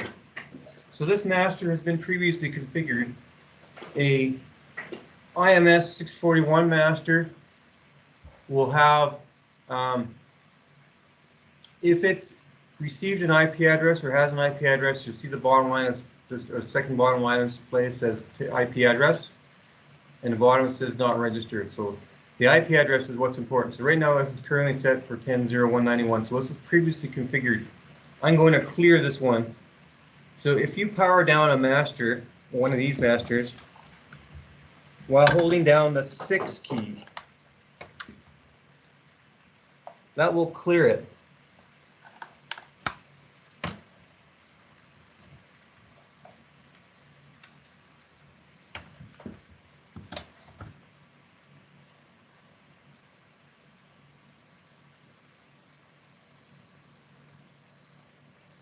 That should clear it. Unless I've got a, what's it here?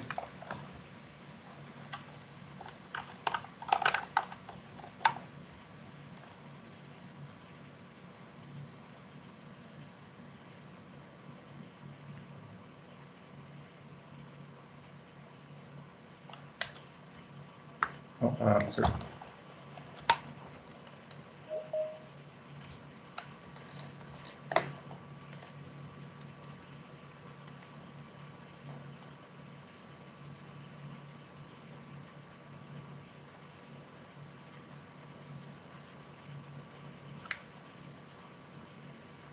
It's the 3 key, not the 6 key.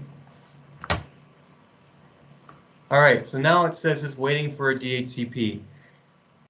So most of our master stations, with the exception of our very first one, or IMS 640, they need to have their initial address assigned by a server on the network. Now, a master station like a touchscreen master module has no display on it. So there's no way for you to set an address with one of those type of master stations. Now this one does have a keypad display, but we're not using that for the IMS 641. So in order to have a address, set an address for, at least for setup, you need to have a server on your network assigned to hand out IP addresses, and that's called a DHCP server. And right now I have my laptop, I have a network switch, and I have my master stations and my intercom stations connected. So I don't have it connected onto a network with a server on it. So there's no DHCP server assigning addresses. So my master is stating that it's waiting for a DHCP server to assign it an address.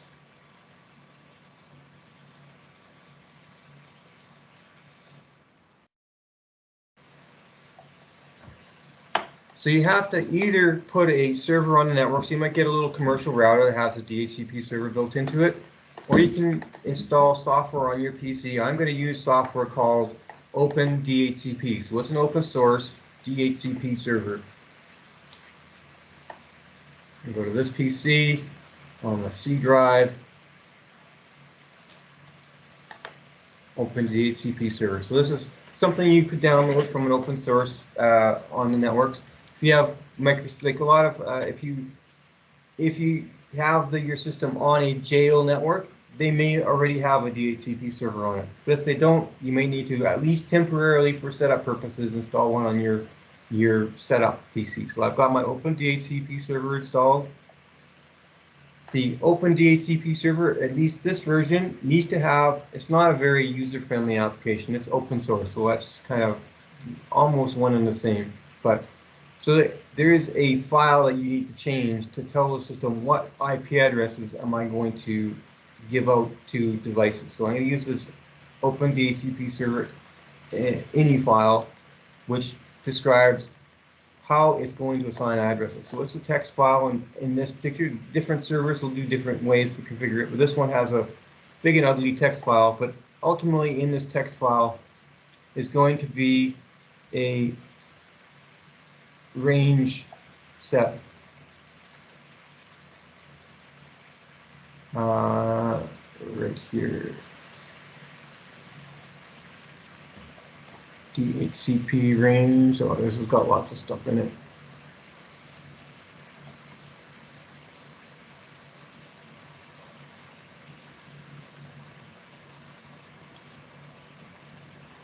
And where is it in here?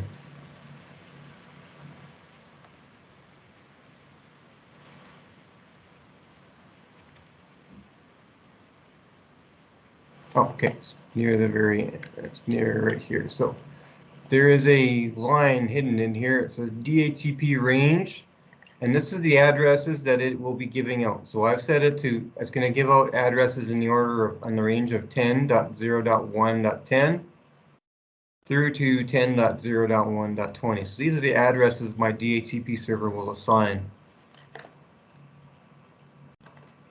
So now I'm going to start up the server. It'll come up with a little DOS prompt window. It's probably hidden in another screen. Now, if I go to my, okay, where it is?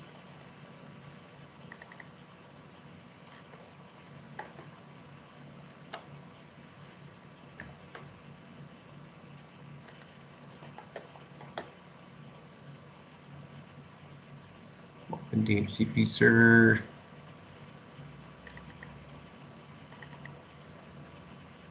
Can you see the error message? I can't.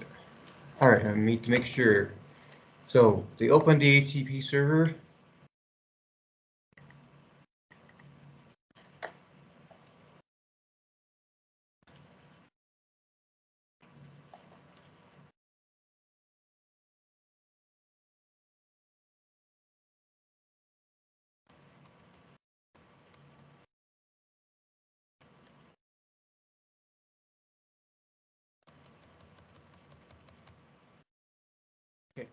Assigning 10.0.1.10 to 10.0.1.20.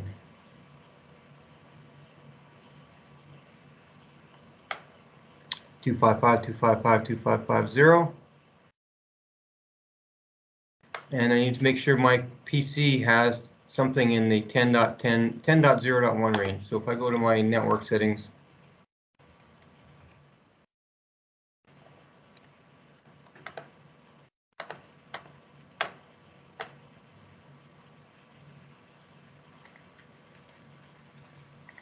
my network card is set as 10.0.1.99. So I'm good. So I'm on the same network. So it should be handing out addresses. If you set your computer to DHCP, would it assign your computer network No. IP address to? With this particular server program, you have to your PC has to have a static address on that network.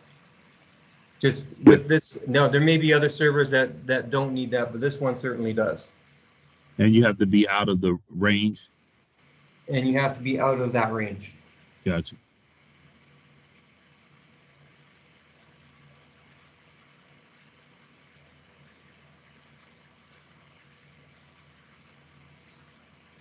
And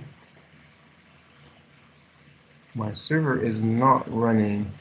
So you can potentially do this on a regular plain switch with no DHCP, right? With no internet. With no internet, yeah, but I have to have some kind of server for the DHCP server. Right. Oh, I need this. There we go. Open DHCP server. What was that you just clicked on?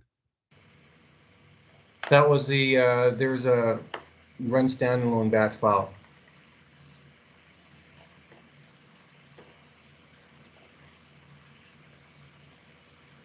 Oh, I know what's happening. I have two network cards on this. It's trying to do it on the other network card. Yeah, okay. So I need a further configuration on my DHCP server ini file to say that the network card that I want to do this on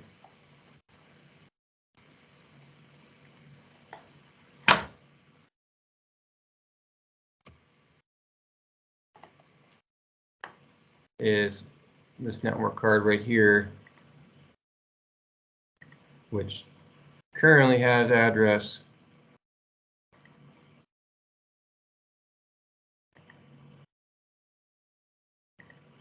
10.0.1.99. So I have to do, there's another setting on my ini file here.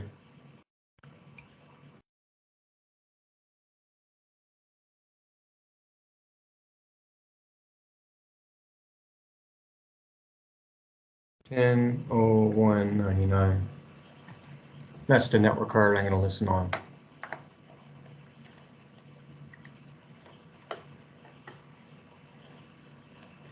Now let's try this.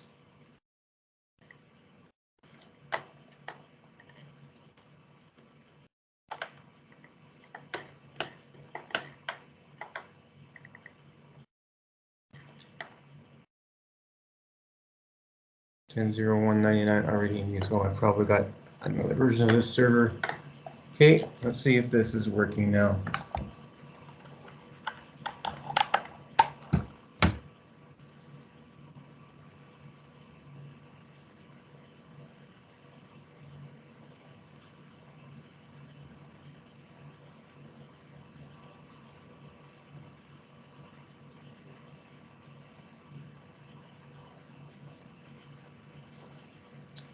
Well, I suspect that this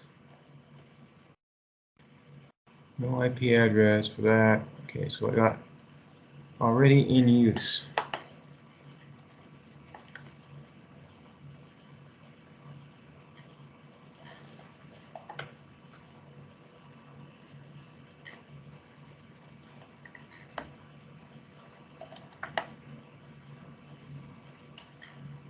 Probably because the interface is already started. Yeah, I think I have it running in the background somewheres.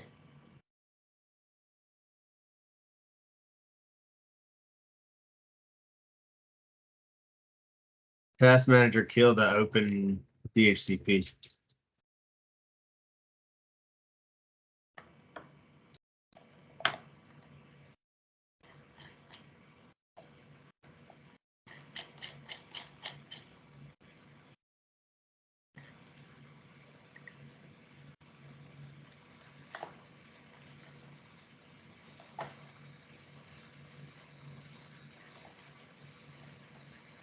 Let's try this. All right, I think we're going to be good here. It just needs to check next time it checks.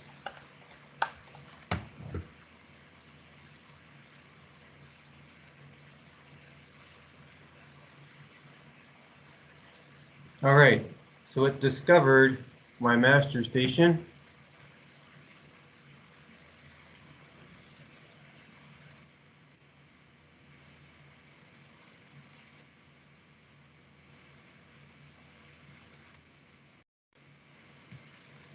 So now my master station is assigned an address of 10.0.1.10. So now it has an address. You'll see it says uninitialized, so it's not, you haven't configured it yet, but at least it's been given an address by my DHCP server. So did you have to have the DHCP server running before you did the bat file, or the bat had the command file Yeah, running so first? the bat file runs the DHCP server, but because I'd clicked on the exe before, so I had another one running in the background which was interfering with it. So I had to kill the one that was my mistake was I clicked on this open DHCP server exe file, which started one in the background. And what I really wanted to do, I needed to kill that one, and then I could run the batch file, which runs the proper thing, including the right settings. So you shouldn't run the open. You shouldn't run DHCP. the exe file because the batch file runs the exe file with the right options. Oh, so you just set it up in the INI You and set then it up run in the batch file. INI and then you run the batch file. Gotcha. Now you could have this running as a service, so in which case you run as a service and it would run in the background automatically. But because I'm just running it just for the setup, and then I'm going to stop it, and then it won't be running anymore. Gotcha. So once it's running, you'll see that as you have a new device that's asking for an address, you'll see that device's name and the address that's assigned to it. So my master was assigned an address 10.0.1.10, and you can see Gotcha. on let's see, you don't see that because I don't have that screen showing. This is the screen I'm describing. So this is the Open DHCP status window. So it says it had my master was allocated this address. Gotcha. So my master is set up, or master has got an address at least. So now next step is to go back.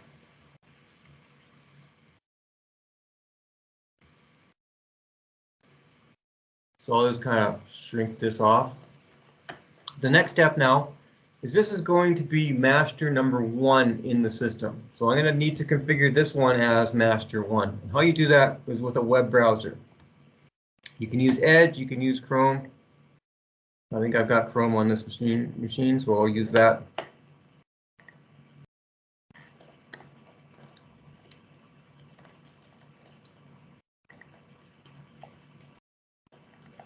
I'm going to go to that address, 10.0.1.10. And this is the master station web browser.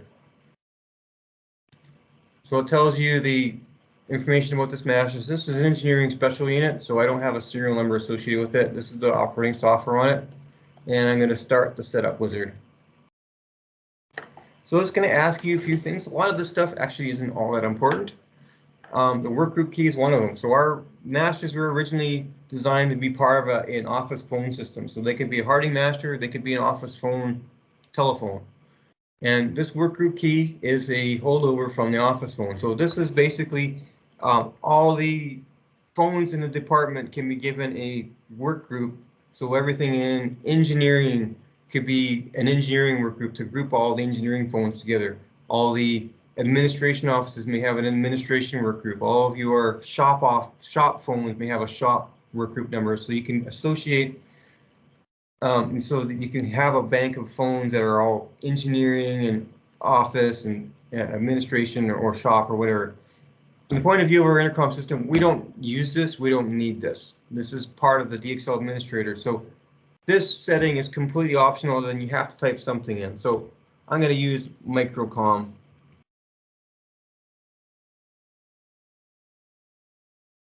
So I suggest, although this is not entirely not used in one bit, but what I would recommend is you put all of your master stations set up as the same workgroup key, just for consistency's sake. So you have, this is not really important, but I use the MicroComm.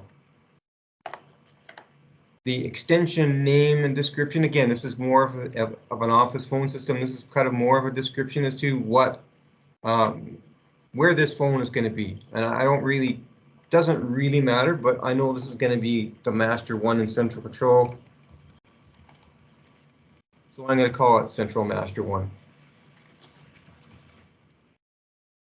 This is a description only. You don't do anything with it, but if someone's to come to this web page later on, they'll at least know what this was configured for. The extension number is important. This is going to be this correlates to the master number that this master will work with as. So this is going to be master 1. So this is going to be extension 1. Do I have a foot switch attached? No, I don't. What is the address of the DCC that handles this one? So that's the address of the DCC that this master is configured for. If I look in the configuration here, so this is going to be master 1. Master 1, when you configure it, you're going to tell it which exchange it belongs to. So this belongs to the main exchange, which if I look at the exchanges, the main exchange is IP address 10.0.1.96. So that's the address of the DCC that the master is associated with. 10.0.1.96.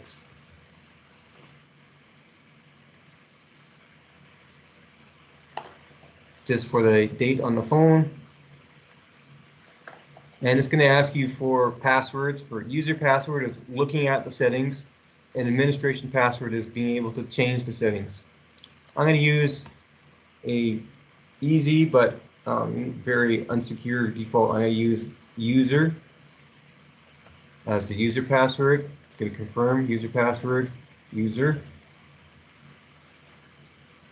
It's going to ask for admin password. I'm going to go admin, ADMIN, ADMIN. Going to give me a summary. Give me master 1 going to the server at 10.0.1.96. Yep, you have to do that. And next. Setting the previous correct, press update. So now it's going to configure the master. It's going to come up. It's going to do its thing. And now you hear that little beep on it. You'll see the master display update. So now it is connected through to the DXL system. The next step I want to do is it's currently set up as that temporary DHCP address. So the last step you want to do is you want to go to the extension, the network address tab, and you want to set it to an address. So right now it's getting its address from a server. I'm going to set it to static, and I'm going to set this I want to be 10.0.1.91. And this is where you would check if you want to disable that second Ethernet port. You can do it here. Update.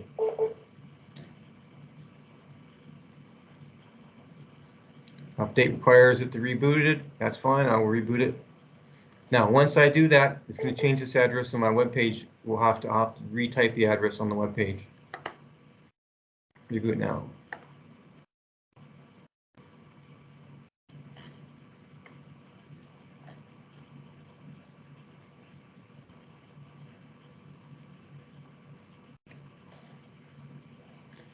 And in this case, it's automatically updated the web page address, so I'm actually good to go in there. So once you're connected in, you'll need to log in with a new password. So I'm going to click on Administrator in the top right corner. Enter the password I used, ADMIN. So once you've set it up initially, that wizard is gone. Now you have your settings. You have your network address, which we just went over, your extensions, which basically just has your master number and that descriptive name. You don't really need to do anything with this once you do the initial setup. All of what you essentially need to do is under this VoIP accounts. Now it's set up right now, and there's nothing further I need to do. But if you need to make further changes as you're changing another master in place of this one, or some other settings, it's going to be under the voice over IP accounts. And so I click on that. It shows me the one and only account I've got. It's for Central Master. You click on that. So this is, once you've done the initial wizard, the settings that you entered in the wizard are going to be in here. So this is the descriptive name that you've used for the master. This is the master number, which is the extension number. The account username, authorization password are all going to be the same, and they're all going to be your master number. So these are all one. The password is going to be blanked out, but it actually contains the number 1. The domain is the address of your DCC. That's what you put on the DCC address. You need to make sure that account is enabled, registration is enabled, auto answer is enabled. That's by default. The status shows you whether or not it's currently communicating. So registered means it is currently communicating. The process of the protocol that we use is SIP, Session Initiation Protocol. So in the master station, there are 2 important pieces of information. The username is the master number. That tells you which master you're going to be in the system. The domain is the DCC or the server address. That's the server that can handle it. When the master is powered up, after the settings are set up, first thing it does after power up, it's going to contact the DCC at the domain address. And it's going to say, hi, I'm master number account username. So, hey, I'm master number 1. The DCC looks at its configuration. Is there a master 1? Yes. Is this master 1 on this DCC? Yes. Okay, that's then you've got the right place. So then it will set up the master station. It will put the menus on it. It'll start, do whatever it needs to do to set it up. So it'll establish any audio connections. It'll establish the screen setup. So once it does that, that process is called registration, where the master sends this information to the DCC, and DCC says, yep, you're a valid user on the system. So that's registration, and that's what this registration status says. It has communicated to the DCC, and it is valid. If I was to look at the master station right now, it has my intercom menus on it. So it is now communicating. Instead of having the unregistered box at the bottom, now I have my masters that shows my call-ins coming in. I have the light turning on, masters beeping, has some stations ready to. So these cases, in my configuration, I've told my system that I want to report faults to master number 1. So that's these F messages. So that's a fault that intercom number 102, given the name door IC 102, is not connected to the system. So I can use the next button. So answer next is on the left.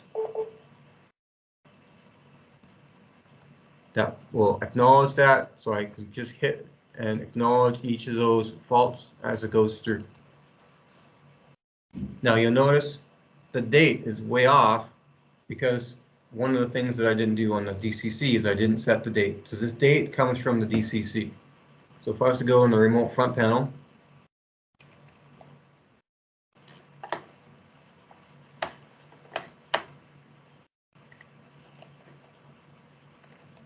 let's do that now. View remote front panel.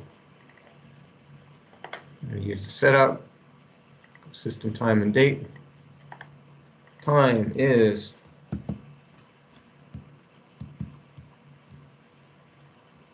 my time is 2:21 p.m.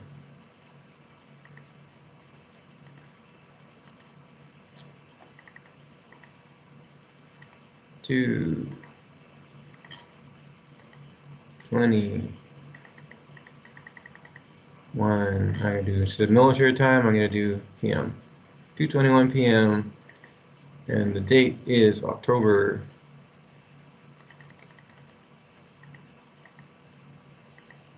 18.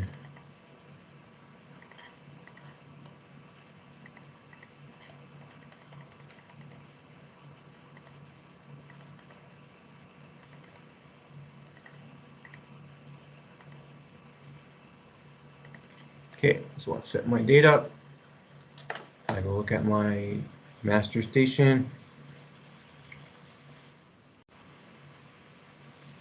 October 18, 2023, 2:21 p.m. So let's set it up. I'll just do a very quick test here. What happens if I press my call button? You get that beep, you get the indication that the call button was pressed. You hear the master station beep indicating it's got a call on its queue, and it says I have an intercom call from intercom number 101, door IC 101. I'm going to take the handset off hook, because otherwise I'll get a lot of feedback. And I'm going to press the answer next button. Testing one, oops. Testing 1, 2, 1, 2. So I have to hold the push to talk down, which is the bottom button on this to talk. So this master nav station is now set up. So the essential part is it has to have a DHCP address assigned to it. You go to the web page, you do the quick configuration. You specify the DCC address, you specify the master number, and it should configure, and then you set up the static address. So I'm going to go press the end button.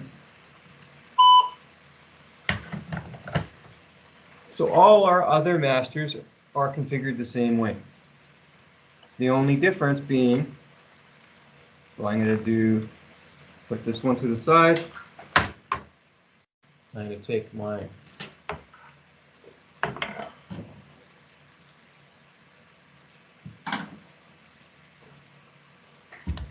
here's my TMM 640 master. I'm going to hook that up to an Ethernet cable.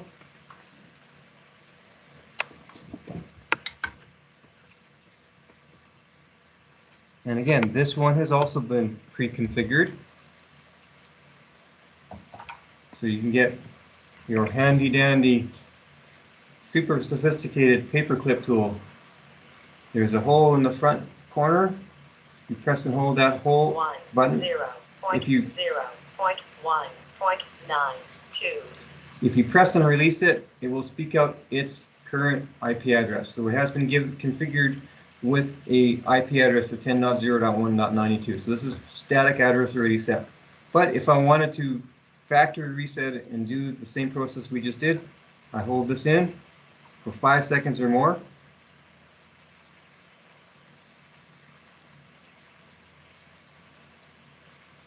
And we'll then reset its settings.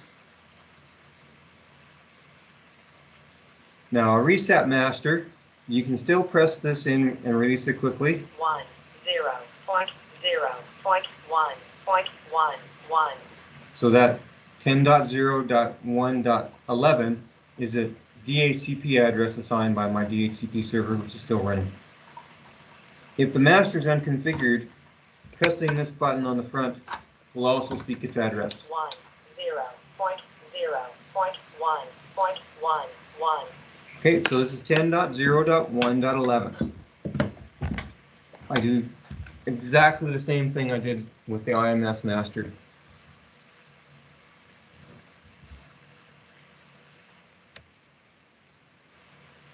I go to a web browser, I enter the address of that master.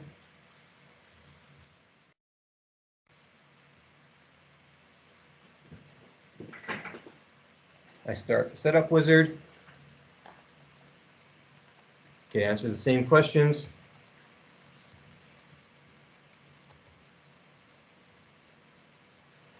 This is going to be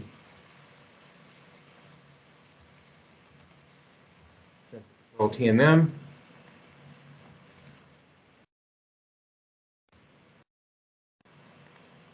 So this is going to be master number 4 in my configuration. Master 2 was an analog master that you don't need to do anything with. Master 3 is my telephone master I don't need to do anything with. So this is master 4, so this is extension 4. The DCC is the same address, 10.0.1.96.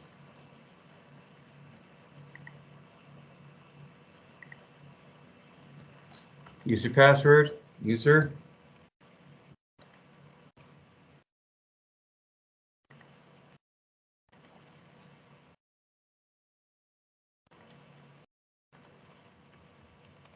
Admin password is admin.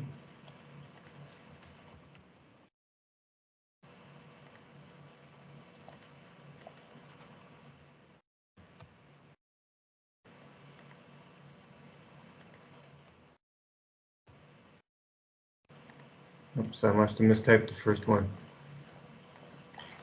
ADMIN. ADMIN. There we go. Server, master 4, server is 10.1.96. Yes, I'll confirm. Next. Update.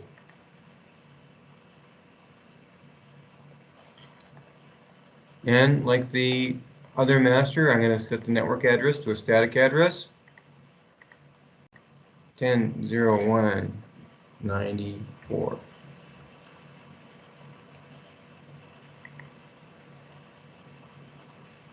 Has to reset. I can log in.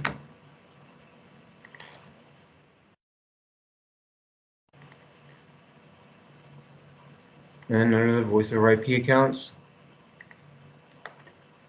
you have the same settings. Master number 4, the server is 10.0.1.96, and it is currently working.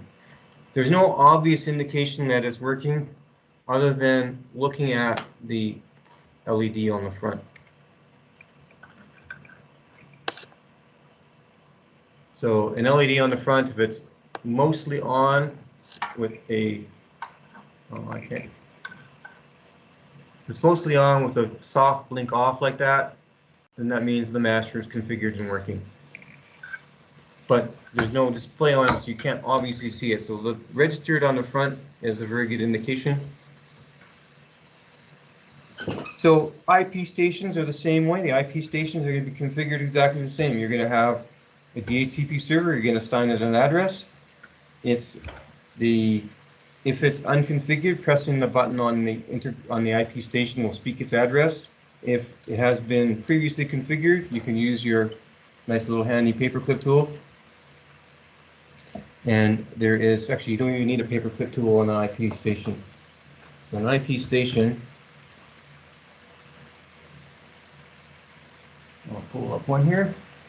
There's an IP station.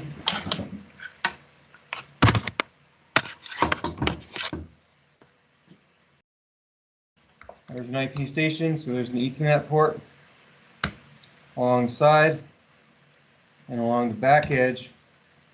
This is the reset button. So press and release it to speak its address. Press and hold it to reset it.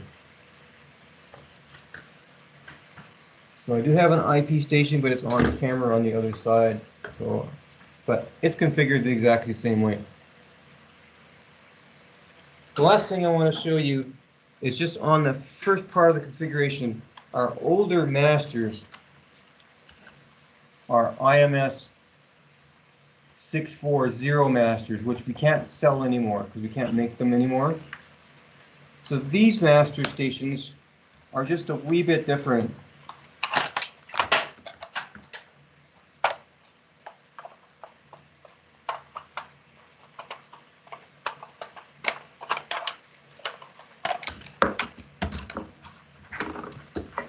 In that they can use the keypad and display, or you can use a DHCP server to assign an address. So if you use a DHCP server, it's very similar. Plug this guy in.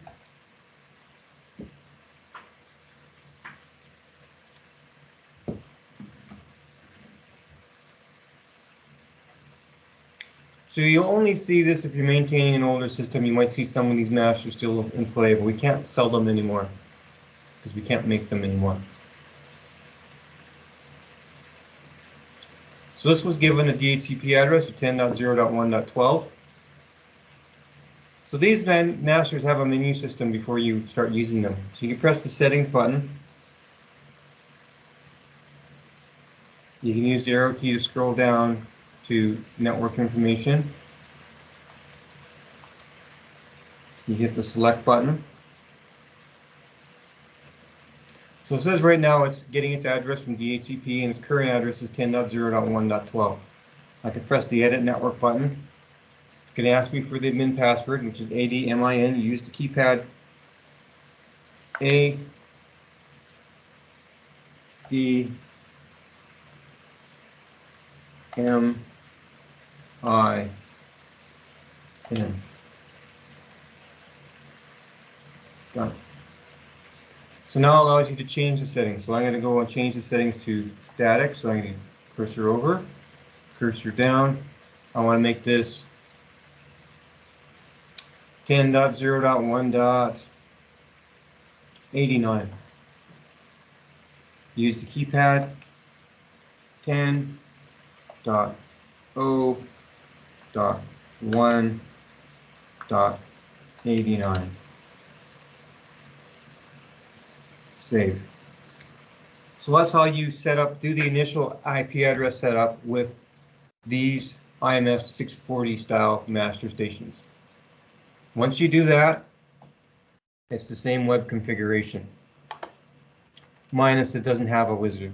So I'm going to go into my computer again. I gave this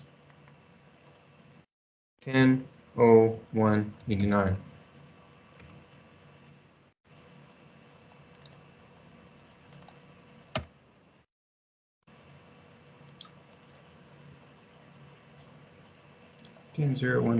That's what it was. Okay, make sure I've got it set right. 10.0.1.89. Yep.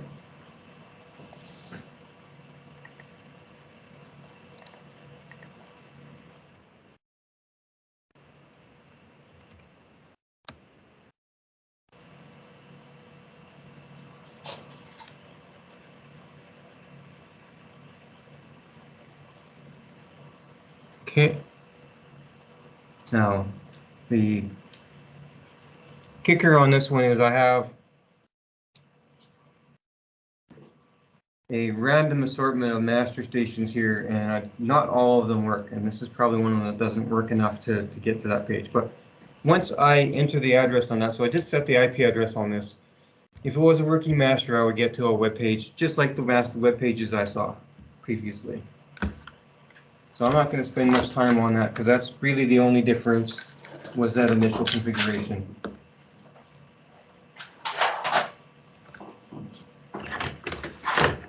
So that covers how you set up our do the initial install of the system.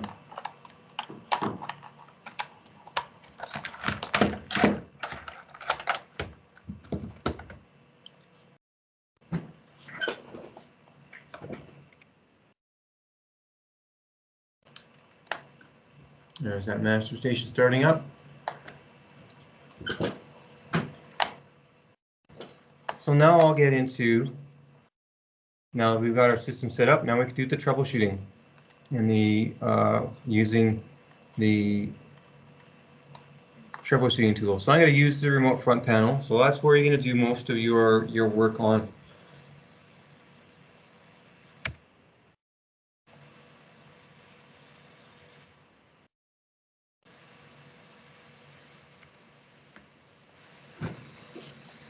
All right, so I have my remote front panel showing over here. It is 2:30. All right, so it is time for another break. We've got the installation complete. I will do one optional thing during the break, just so I don't bog everyone down, but I will show you how to configure a tablet or a PC as a master station. So I will give everyone a 15-minute break. If you want to sit in on the master configuration, this is only going to take a couple of minutes, and then you can go for the break. So I will show that right now. But in the meantime, if you're not interested in using a tablet, you can take your break now.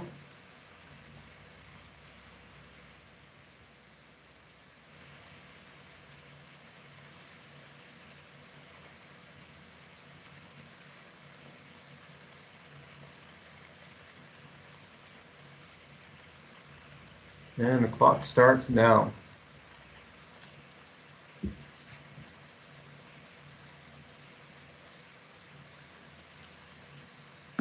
Now, I just wonder if I'm able to get a good picture on this.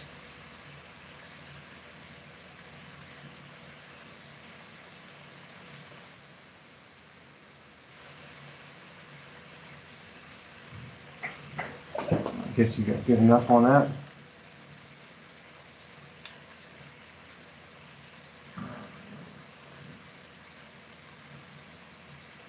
I was going to load Android screen mirroring program, but I never got around to it. Didn't get enough time during lunch break, but this should be fine.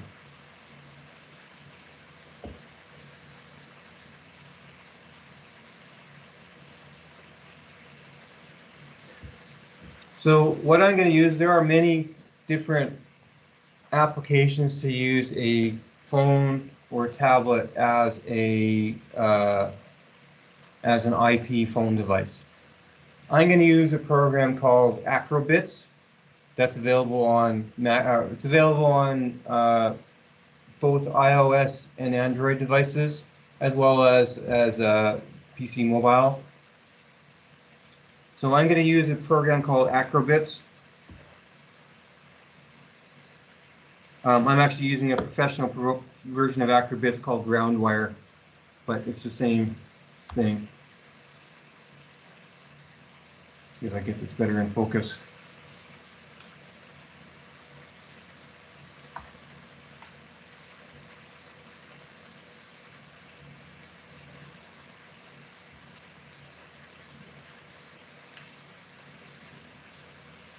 Maybe if you remove the station, it might help.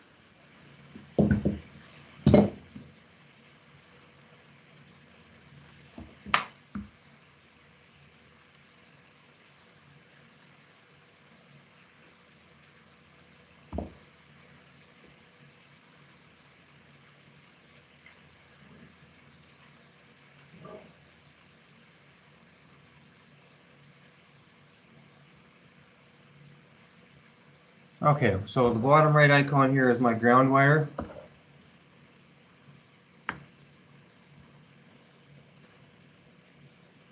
So I'm actually using this as my own cell phone as well, or as an additional cell phone. So much like when you configure the master stations, you're going to have a couple of settings when you create. You're going to be creating a VoIP account on the device. You're going to specify the address of the server, and you're going to specify the address of the you're going to specify the master number. So I'm going to create account. So I'm going to go into the settings menu. I'm going to go into the accounts. I'm going to add an account with a plus button. I'm going to add a new SIP account. Title, master,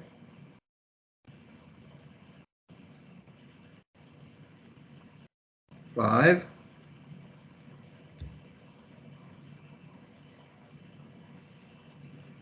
Username is going to be the master number, 5. Password is the master number, 5. Domain. This is going to be the IP address of this. In this particular case, this is the server IP address. This is the address of the DCC, which is 10.0.1.96. 10.0.1.96. And enter. You missed the 0. Did I? You are correct. Is that Peter? Yes, the frog man. Yeah. Glad to hear you back. Well, at least alive. All right. Yeah, I miss it. All right. So 10.0.1.96. Now, my phone is not on the same network as my DCC, so I'm not going to be able to go any further with this. But that's as simple as you need to go. You just create an account and you put the same thing you put in the master station. The master number as the account name, authorization password, and you put in the DCC address. Once you do that and you go out, you would normally see this little indicator up here that if it connects, it'll connect and it'll turn green. That indicates it's registered. So it's the same thing as the registered status. Since my phone isn't on the same Wi-Fi network, it's not gonna connect unless I get a network switch in here with a Wi-Fi on it. Now I could probably go and bridge networks with my laptop, but this is just and then once you do that, your dial pad is, as I mentioned with the when you do the settings, the master key settings is, if I wanted to dial an intercom, I start with number sign and the intercom number, and then you hit the call button on your phone, and you would call that intercom. If I want to call a page zone, I'll go star in the page zone number. If I want to call a master, go 0 on the master number. If a station is calling in, my phone will ring with whatever the SAP's ringtone is. You'll see the caller ID as number sign 101. Give you the descriptive name, so 101, IC 101 in my case, and you'll be able to answer the call. You see this turned to red because it could not register with the DCC. So that's very simple, and it doesn't have to be this app. Any standardized SIP app or session initiation protocol app. It could be a program on a PC even. So you have a SIP application on a PC and use your PC as a master station without having a Harding master. So you can use, if you got a speaker and microphone on your PC, you could use that as a master station and not have to buy our IMS masters or TNM masters. Don't tell Ken and Albert that though. All right, so we installed the system with the configuration we created this morning. I'll put my IMS 640 master back up here so we have something to look at.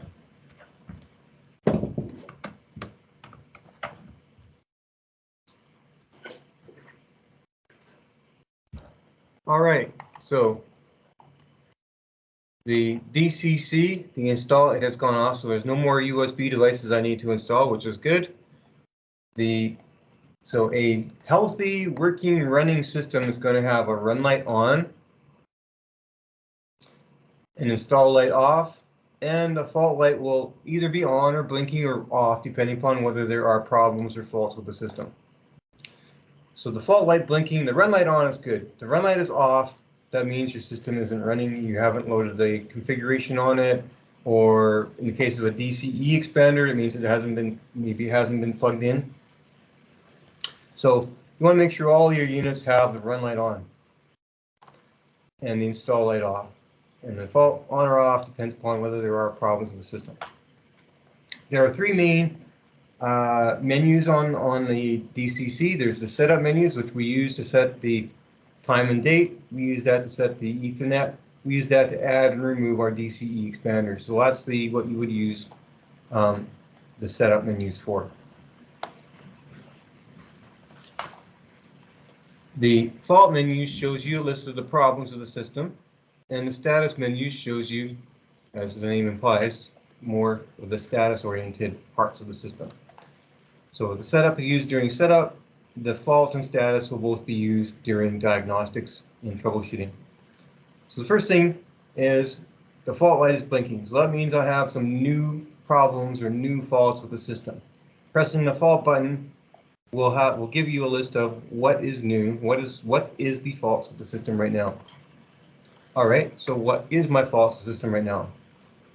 The fault, so this remote front panel only reflects what this DCC and its exchange is doing. So it's only the problems related to this DCC. There may be problems with other DCCs and they're not going to show up on the faults list here. They're not going to blink up this blinking light here. It's not going to show up in the faults list. So every DCC has its own, and its own exchange has its own set of faults lists. So for a complete picture of all the problems of the system, you want to use the remote front panel and go to each DCC individually and look for the faults on that, note the faults on each DCC. Or you can physically go to the equipment room and look at the front panel. This is obviously easier. You can go to look at from a maintenance shop or your integration in your office. You can look at all the faults on the system without having to go walk around to the different equipment rooms and check into them. But if you were to check into them, look for a blinking red light on the fault light on DCCs or DCs. That indicates you have a new fault that has occurred since you last looked at it. So blinky fault light is bad. Press the fault button, find out what the problem is. Unacknowledged, this first line, is the new faults since you've last reset them all, since you last cleared the faults. So I have 21 new faults on my system right now. That brings, and then the lines below brings up how many faults are currently on the DCC and its ports, how many faults are on DCE 1 on its ports, 2, 3, and 4 on its ports. So I have 21 faults, of which 13 are on the DCC and 8 are on the DCE. So I'm going to first start with the unacknowledged. So that's all the new faults on the system. So it tells me I have a master number 5, DCC master number 5. So I have configured my an additional master number 5, and that is not reporting into the system. So master number 5 is an IP master. I've set it up on my phone, but my phone isn't connected on the Wi-Fi. So it says it's not seeing master number 5 report in with the registration process. So I understand that. My phone, I don't have it on Wi-Fi right now, so it's not able to report in. So that's fine. I'm going to click on the A, means it's an active fault. So on the DCC, master number 5 is not registered and it's an active fault. It's currently faulted. So I can hit enter to acknowledge it. Say, yep, I'm aware of that. On the DCC, on station card 1, port number 2. That station is reporting faulted. It's not connected, which is understandable because I only have one station hooked up to that DCC station card. So station port 2, 3, 4, 5, 6, 7 are not connected. So that's acceptable as well because I know those aren't connected. So I hit enter to acknowledge that. 3 is not connected, 4 is not connected, 5 is not connected, 6 is not connected, 7 is not connected, 8, 9, 10. On station card 2, port 1, that's also not connected. So that's my LED station. I'm going to do something about that right now. So my LED station, I'm going to go and switch over my camera.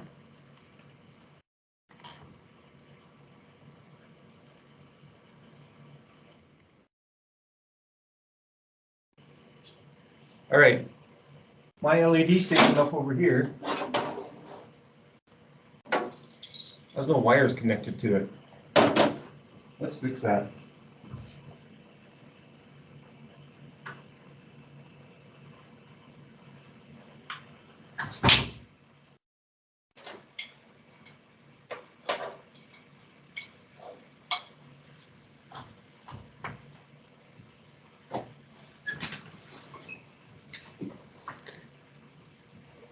You'll see that this changed in real time from A being an active fault to C being a cleared fault.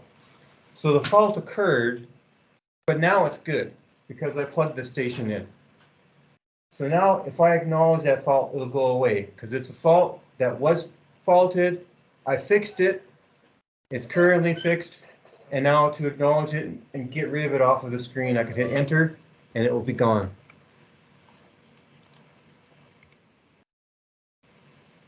Station port 2 on station card is not working.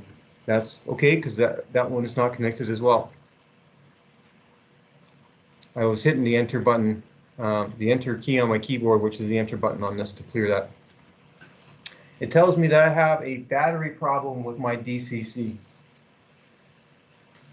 The DCCs have a flash memory. It's where your configuration is stored and where the application file is stored. But there is a battery backup that is a AA alkaline battery in the middle of the back of the unit.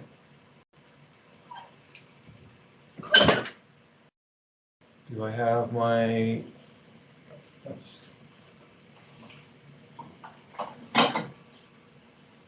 So I'm simulating a battery fault over here in the back center of the DCC. Is what looks like a fuse holder, but it's actually a battery holder for a standard alkaline AA battery. So I'm simulating a fault on that right now to show you this fault. If the battery is low, or in this case the battery is missing, you want to replace that because the configuration, which configuration is used, the date and time, the DCEs that are configured on that, they're all stored in that battery backed up memory. And there is a large capacitor on here, so if the power goes down for about 5 minutes, it still keeps those settings. But if it's down for longer than 5 minutes without a battery installed, it's going to lose all the settings.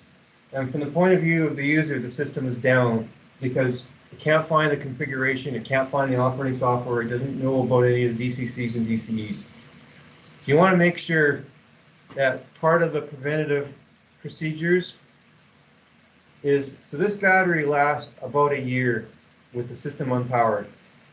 So when we ship this out and you take it to your shop, when you get a current one in your shop, you're gonna have the battery and the back of the holder in a little bag so that the battery doesn't run down while you're waiting to get it in. So the first thing you're gonna do in your shop is you're gonna put the battery in, you're gonna put the battery holder in, and then you'll do your initial configuration in your shop. If it takes a long time between when you set it up in your shop and you set it up on site, so if you have it in your system for a couple months, if it's sitting for a couple months and then you ship it to site and then they install it right away, the battery's probably still good. But if it sits around for a year or two before you get to actually installing it, that battery will probably be pretty low. So if it's been sitting around before you did the initial install and before you power it up, you might need to change the battery once more when you first do the install, because it only lasts about a year with the power off, and then it basically drains it. A battery that's drained and sitting around, it might start leaking. So now you might have a battery leaking in there. So try not to leave a powered down system for more than about an hour, more than about a year. Let's hook up my little intercoms here. So this will last for about a year, and then you'll want to replace it. So normally during operation, these things in the jail, you don't turn them off. Only when you're doing maintenance. It may be for an hour at a time. So you don't normally, the battery isn't normally used when you have power. It's only when there's no power. But batteries do have a lifetime of about, depending upon the battery manufacturer and how much they overspec or underspec their batteries, roughly 5 years is what they recommend for a shelf life. And that's essentially, it's going to be shelf life once you've installed it in here. You're not going to use it unless the power has been down for an extended period of time. So replace it once when you first install the system, because it's been sitting around for a while. And then on a regular schedule, replace it every 5 years just to make sure it doesn't leak all over the place.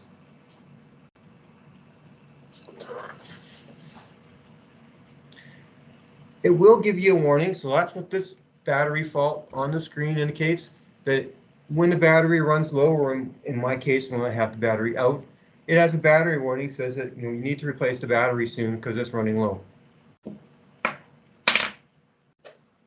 So I'll go, okay, yeah, I'm quite aware of that. My battery is completely out of the system. It tells me on DCE1 on my MasterCard MCC, the speaker for port 1 of the master is reporting faulted, and the microphone for port 1 of the master is reporting faulted. That also is quite understandable because my master is sitting right here not connected. So what I'm going to do is I'll connect it up and see, make sure that that's working. So here's my cable that goes to my master station. I'm going to plug it right in.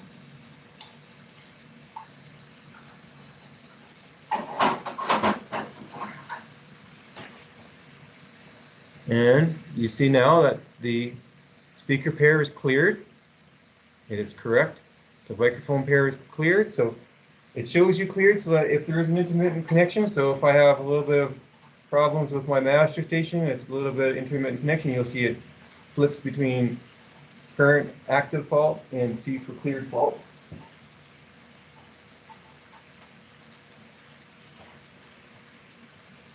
So, okay, I'll acknowledge that one, And then I have on DCE number 1, I have on station card 2, I have 4 stations that are connected.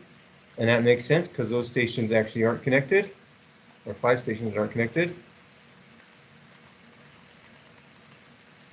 Oops, I went a little bit too far. So now I hit enter on everything and now I have 0 unacknowledged faults. There's nothing new that is on the fault list. Now if I was to go and I was to unplug my master, so I still have an intermittent fault with this master station down here.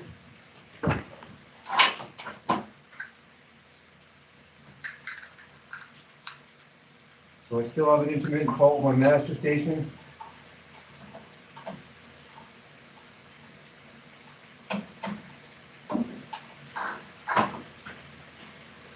You'll see that now I have 2 new faults. If I hit unacknowledged, shows me, oh, that's this master station that was since you last cleared everything, it faulted and it fixed itself. That's what the C gets cleared. So it had a problem since you did something last.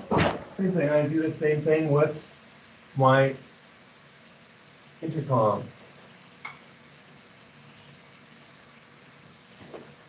I have a station on my station card that reported a fault. It's cleared now.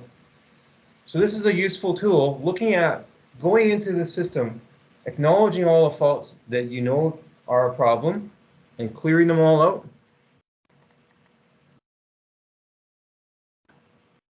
Particularly when you're doing an install, you can clear them all out. You come back the next morning,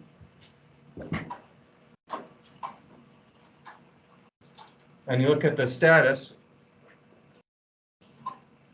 And if everything looks good, there's no fault, there's no blinking fault light, there's no unacknowledged fault, there's nothing new since you did something last. So that's good. There's nothing intermittent. But if you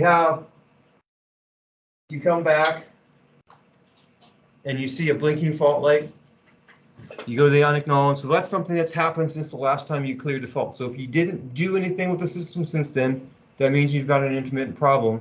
I can go on to unacknowledged faults. I can hit enter. Oh, okay, so I had a problem with the whatever station was on station card 2, port 1 of the DCC. So this only tells you about the port, where it's what it's connected to and what happened with it. So if something happened with that station port, it's cleared now, but it had a problem in the past. Now I previously went through and I hit enter on too many things, but it will still show things that are still an active fault. So right now I have no new faults. I have 12 faults on the DCC. I have 6 faults on the DCE. So press the DCC faults and I'll see that same list of faults with a code on the back. And the code on the back in this case is a K, means it's acknowledged. So it's a fault that still currently exists. but I've previously gone through in the faults list and I've acknowledged it, hit enter on it. So master number 5 is still not registered. Station card 1, port 2, 3, 4, 5, 6 are still not connected. 7, 8, 9, 10, and station card 2, and my battery is still low. So that's good, but nothing changed. I go to expander number 1, I hit enter. DCC, station port 1, station card 2, port 1, 2, 3, 4.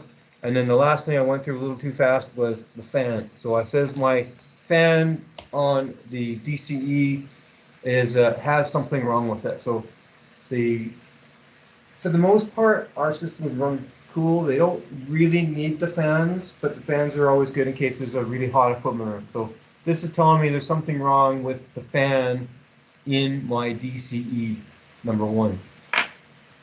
So given this, so if you know the card and the box, the card and the port, you can get further information as to what's wrong with it, but at least you know there are problems with these particular devices. So I'll start with the DCE1 fan. So that's where you can use the status menu. So you can see the status of each box of those status on things on the DCC, on expander 1, 2, 3, 4, and things related to your configuration. So I'm going to go to configuration first, just to show you what kind of information you see on there. And there's TBE 1, 2, 3, 4. See, before I even do that, so under the status of the DCC, so if I select this and hit enter, I'm going to see the status of the DCC. If I hit DCE1, it will show me the status of that. You'll see beside DCE 2, 3, and 4, you see not NI. It means it's not installed. So there is no DCE 2, 3, or 4 installed on the system. You haven't used the add remove DCE on them. They're not part of the system. There's no, they're not installed. They're not. They're not. You can't see any status on them because they haven't been installed yet. So that's with NI. You might see some other indicators beside that instead of NI. So NI means not installed.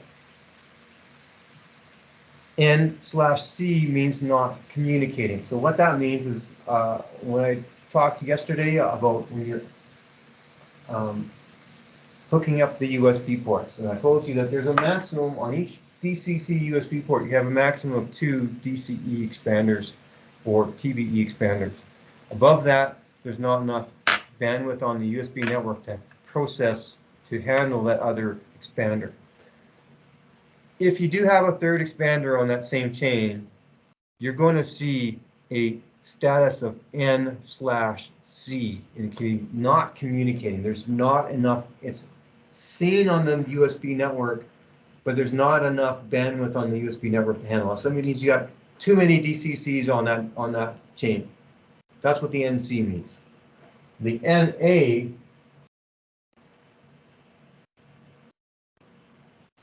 means that the DCE is not active, which means that it has either it is powered off or it has lost its USB connection. So DCE number 1, I just unplugged that expander from its USB cable, and you'll see the status change to N/A. It is not active. If I was to look at the faults list right now, you'll see faults list unacknowledged. If I go up to that, you'll see DCE fault saying DCE1 is not communicating. And that's because, in this case, I unplugged the cable from it. I'll plug it back in. It's going to start doing its thing, and it's going to fix itself. But all the faults that are on it will re-show up again because it has to reconfigure, reset itself. So after a few seconds, it'll recognize that the DCE is working, and it'll report all the faults back on it. So now the DCE fault is gone, but now the stations that were on it are reporting faulted because it had to reset when it came back up. So I can acknowledge those again.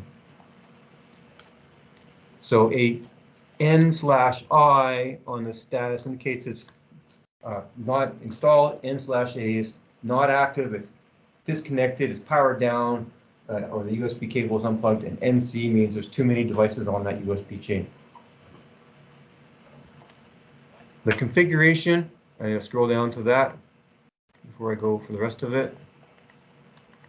The configuration shows you the components in your system. So it tells me the DCC has the training room demo 1.0 configuration. Actually, it's 1.0.0, but it only shows the first short number of characters.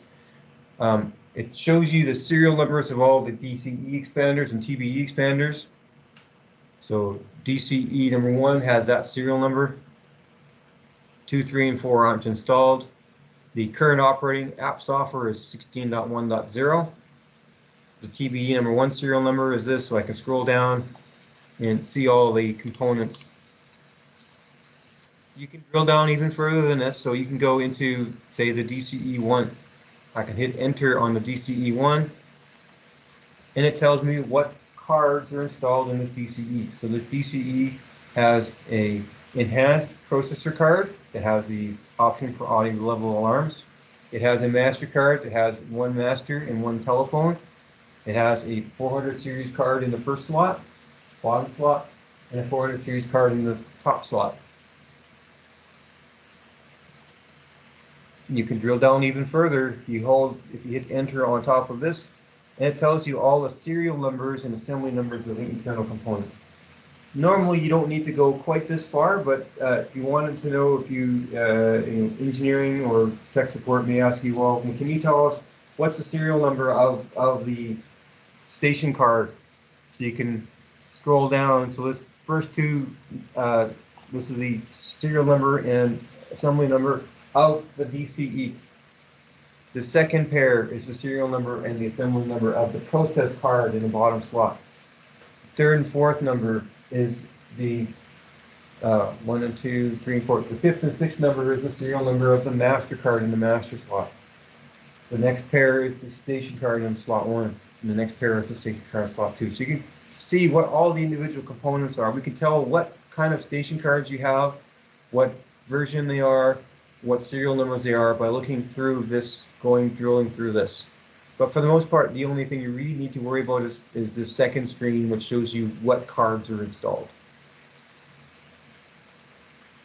Same thing goes for the DCC. If I hit enter on that, it shows me what's in my DCC. I have a 400 card in the first slot and a 401 card in the second slot.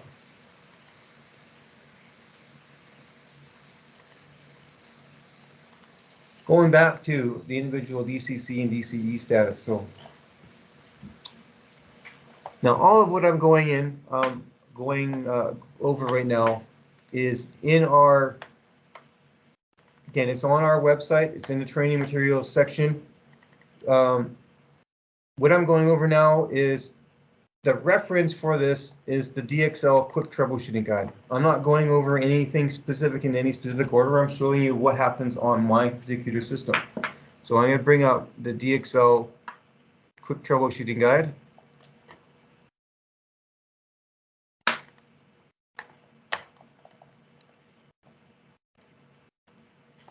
So this is the reference for your for the troubleshooting that I'm going over now. So it goes over the screens, what kind of messages you'll see on the screen, what the status menu does, what the faults menu does.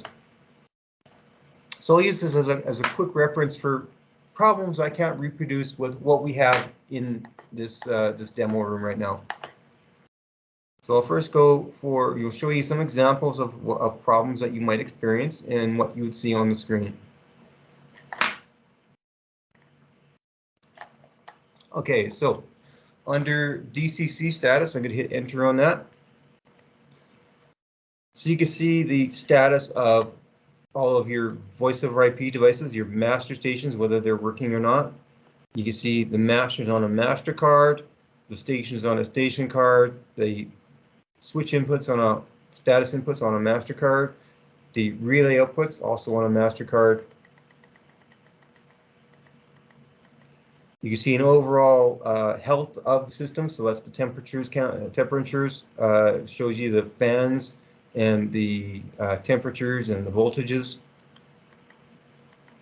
And then you can do some tests with this tone test. So let's go over the menus one at a time. So I'm going to start with the DCE, because our fault reported we have a fan problem with that DCE. So let's find out what that is. So I'm going to go scroll down to DCE number 1, hit enter.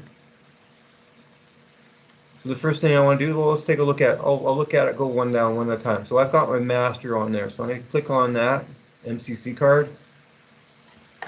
So it shows I have 2 masters configured on this. The master on port 1 is a TMM440 master station, TMM441. So it's on port 1 on this DCE master card. On port 1, I have master number 2. That's the second column. It's the touchscreen master, or at least the first part of the descriptive name. And then it shows the status. Oh, now that's a good one. I got to show you what the status means. So I'm going to go and back up a little bit to a section that I skipped over a little bit yesterday, because I'm going to cover that today.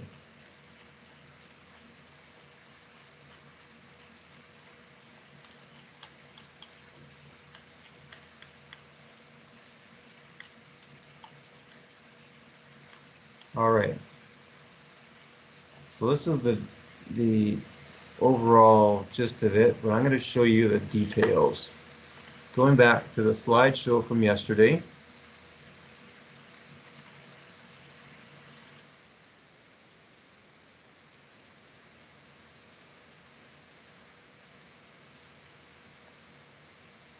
So I skipped this yesterday to cover this today. So how does our intercom system handle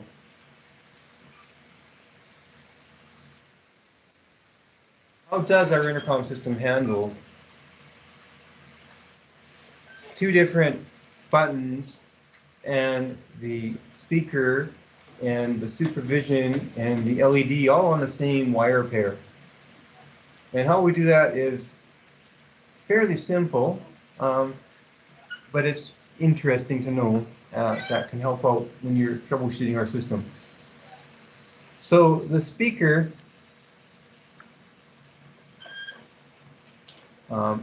so the intercom station electronics, it doesn't show the electronics here, but so the station card puts out 24 volts, and then there's a resistor part of the station card. It goes to the terminals on your station card. And then this is your wire pair right here going to your station. When you are putting audio on your station, it's putting your analog. It's a simple analog audio going across this pair. It's a 25 volt RMS audio that will go to the speaker and electronics on that, which is on the other side of this intercom, be basically touching these where these diodes are. So the speaker kind of is part of that. It's just an analog 25 volt speaker. When it's amplified back, the microphone amplified back, it's roughly 25 volts, a little less than that, coming back to go to the microphone amplifier on the station card. But what we're looking at here is the switches and the supervision part of the circuitry. So what happens is, essentially, the intercom system puts out 24 volts on the plus of the speaker wiring, station wiring, and it puts out 24 volts between the plus and the minus. In actuality, it puts out 12 volts on the plus, and it puts out minus 12 volts on the minus. So you have a 24 volt signal between the plus and the minus that it puts out. If you have this part is on the intercom station electronics, the intercom station circuit board, with no intercom connected, these wires connect to nothing. So now you've got 24 volts from the from the station card power, or plus 12 volts and a minus 12 volts. So if you were to measure across this with no station connected, you're going to measure about 24 volts because there's nothing on the station drawing it down. So internally, there is a voltage measurement device on the station, on each station port, that measures the DC voltage And when it sees 24 volts, it knows that, well, there's nothing connected because there's nothing to draw down the 24 volts it supplies. If 24 volts is bad, it's a fault. It indicates that nothing is connected. Likewise, if you have a short circuit from the plus to the minus, so you have your wiring is shorted in the conduit, what it will see is it's short circuit. It's going to be no voltage across it because it's just a simple short circuit wire. So the voltage measurement here will measure 0 volts, indicating that you have a short circuit across this wire pair. Assuming that your wiring is good and you have the station connected, that's where this other wiring comes into play. So there's 2 switches on the station, what we call the switch A, which is the top switch on a 2-button station, and the switch B, what we call the bottom switch, or switch 2 on a 2-button station. This B switch is the only switch on a 1-button station. So how our detection of the buttons work and detection of the faults work, so we already detected the faults. If you got 24 volts, it's a fault because it's open circuit. If you have 0 volts, it's a fault because it's a short circuit. What happens when you have an intercom that's connected and no buttons are pressed? So what will happen is it has these Zener diodes, which drops a specific voltage across them. So it provides 24 volts, goes through the circuit. If no switches are pressed, this diode on top drops 5 volts exactly. Whoops. This diode in the middle drops 5.6 volts exactly. And this diode in the bottom drops 5.6 volts exactly. So they add them all up and you get about 16.2 volts measured from the top of this diode to the bottom of this diode. If you measure it with this voltmeter at the head end equipment, that's what you're going to measure, about 16.2 volts. So you can use a fluke meter to see this on the field. So you go to the station, you can measure across the station. You can go to the terminal block, measure across the terminal block. So 16.2 volts means that it's got these diodes there and they're right and there's no switches pressed. If you press the bottom switch, the B switch, that shorts out this diode here and makes this 0 volts. So now, if you were to measure a voltage at this, you would see 5 volts plus 5.6 volts, which is 10.6 volts. So 10.6 volts means that this bottom switch was pressed. If you were to press the top switch, the A switch, it shorts across both of these. So now this is 0. So what you're seeing is about 5 volts. So depending upon which switch is pressed and whether it's connected or not, 5 volts is switch number 1 pressed or switch A pressed. 11 volts is switch number 2 pressed or switch B. And 16 to 17 volts means that it's connected but no switches are pressed. And then 0 volts is short or open is 24. Now, because these are diodes, and diodes do matter which direction they're in, this is why the station wiring needs to be, the plus and minus needs to be correct. If these were backwards, the plus and minus were reversed, these diodes wouldn't drop any voltage, so you would see 24 volts. Even though the station is connected, if it's backwards, you're going to see 24 volts. So it's going to think, looking at 24 volts, well, that means it's open circuit, it's not connected. Could mean it's not connected, could mean that the wiring is reversed. So this is kind of the measuring the voltage will determine, can tell you what the state of that station is. So a 16 volts is good. 16 to 17 volts is good. It's what we call the idle voltage. And if you were to look at the status screen on the DCC, it'll show I for idle. If the bottom switch was pressed and held down, it'll drop down to about 11 volts. On the status screen, you'll see B, indicating that switch B or switch 2 is pressed. If you were to press and hold the switch number 1, the top switch, that will show A. That'll be 5 volts measurement, and you'll see A on the screen. If you have a short circuit, you're going to see 0 volts on a voltmeter, and it's going to show S on the status update. If you have an open circuit, you're going to see 24 volts on the voltmeter, and it's going to show O for open. That's how our intercom system can detect multiple buttons. Now, if any of you are somewhat observant, you'll notice that if you press this switch number 1 or switch A, it shorts across both of these. So as such, you can't tell if this one is pressed or not because it's already shorted across the whole thing across with the A. So if the number 1 or the A switch is pressed, you can't tell whether the B switch is pressed. So only one or the other, it'll only recognize one or the other. It can't recognize both switches being pressed. If both switches are pressed, the only thing you'll know is that switch number 1 or switch A is pressed. You don't know if switch B is pressed or not because it's being overridden by the short that the A provides. So going back,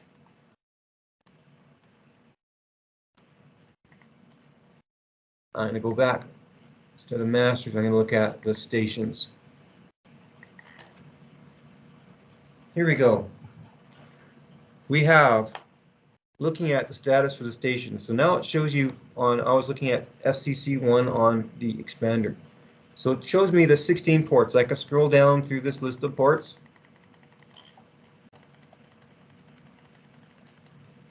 The port number is the first column. This is the number that you've given to it, that intercom in the GXL administrator. So this first line is intercom 201. Gives you the descriptive name, so you can look up the name from the status screen as opposed to having that to look at the configuration. So it's name cell A201, and then this last character indicates the status of that intercom wiring. If you recall what I just mentioned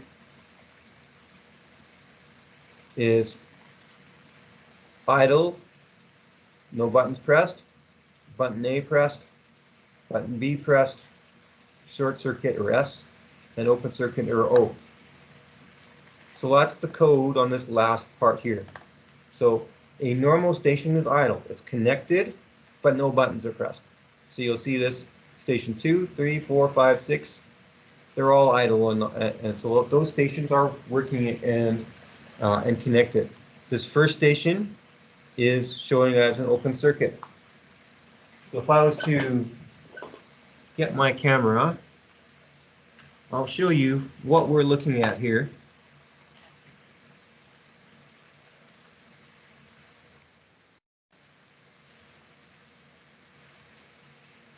What we're looking at here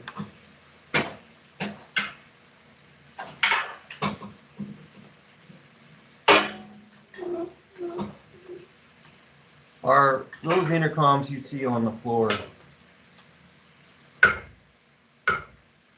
And you'll see that bottom corner. Yeah, you'll see that bottom corner has nothing there. That's number 1. That's those other ones are the other 15 that are connected to that station card. So that one is showing as open because there literally is no station connected on that cable. If I was to go and press and hold, or if I was to press and hold the bottom button on number 4, pressing and hold the bottom button on number 4, you're going to see it change to B, indicating that the B button is pressed. If I release it, it'll go to A, it'll go back to I for idle. So it'll show you the condition as you hold it down only. So that one was programmed to call into my telephone master for my pod, and that's what's ringing right now, my telephone master in the pod. Testing 1 2 1 2 1 2. If I was to press and hold, Those indications aren't showing up. 1 2 3 4.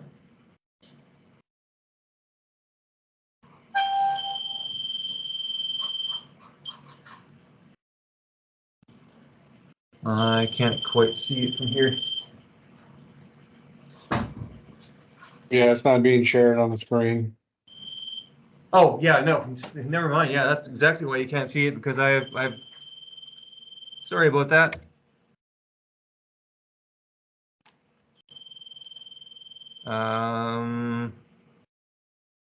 That is this key right here. All right.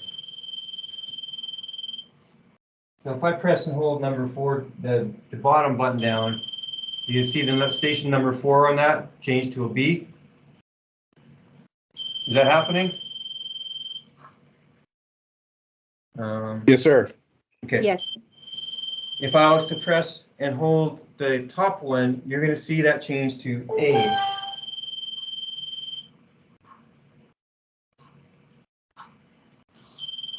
Yep. We So that's saw an it. indication Real quick of, blip. yep. So I'm going to go and clear all the beeping here.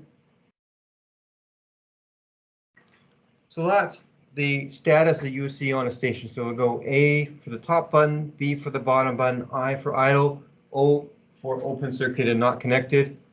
And I will go just back up to my other one here.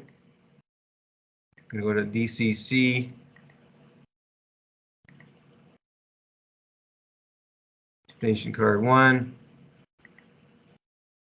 So I only have one station connected, so it's showing as I right now. I'm going to go and take that out, and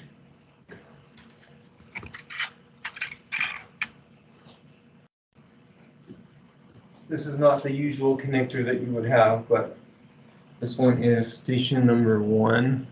Yeah. So I'm disconnecting it. It should go to O. And then I'm putting a little short circuit across the intercom wiring. And you see that go to S for short circuit. So that's kind of how you can diagnose or troubleshoot the intercom wiring. Is you can either, if you have, if you have a facility that says, hey, this intercom isn't working, take a look at the fault screen, see if it shows up as a fault. Go to the status, see what it shows for the status. A healthy station should show I. If it shows O, it's open circuit. It shows one other common thing that you might see that I'm not able to reproduce here easily is, so I mentioned that the wiring is plus and minus 12 volts with respect to ground to get the 24 volts that it puts across it. And now, what happens is sometimes you have the case where you have a conduit which is grounded, you have a shield which is also grounded if you use a shield, and then you have those two wires which start off as plus and minus 12 volts. So what happens if the shield or the conduit touches one of the wires? So one of the wires is nicked and it's touching the conduit or it's touching the shield. What that will happen is that will ground one side of those wires. So instead of going between plus 12 and minus 12, so total of 24 volts, instead you'll get a total of 12 volts to ground or ground to minus 12 volts. So you'll get a 12 volt total between the two wires. If you were to look at our table over here, so we have 16 volts is idle, 11 volts is B, 5 volts is A, and then you have your faults there. So the 12 volts, exactly half of 24, is close to the B switch press or the switch number 2 press. So if you have a short between one of the wires and ground, you're going to get 12 volts. You're going to see a V status. It's going to be as if it was the B switch or the bottom switch was held down constantly. You see that, and you're not actually having a switch that's held down constantly. That means that you've got a short to ground. One of the wires is shorter to ground.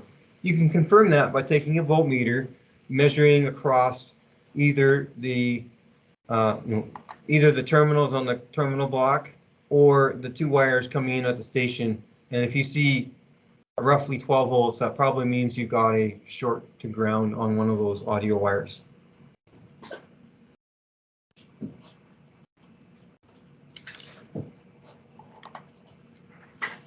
All right, so back to the screen. So that's station fault. So you can determine either with a voltmeter by going to the station or the terminal block or from the front panel whether a station is wired correctly or not. This only applies to our 400 series intercoms.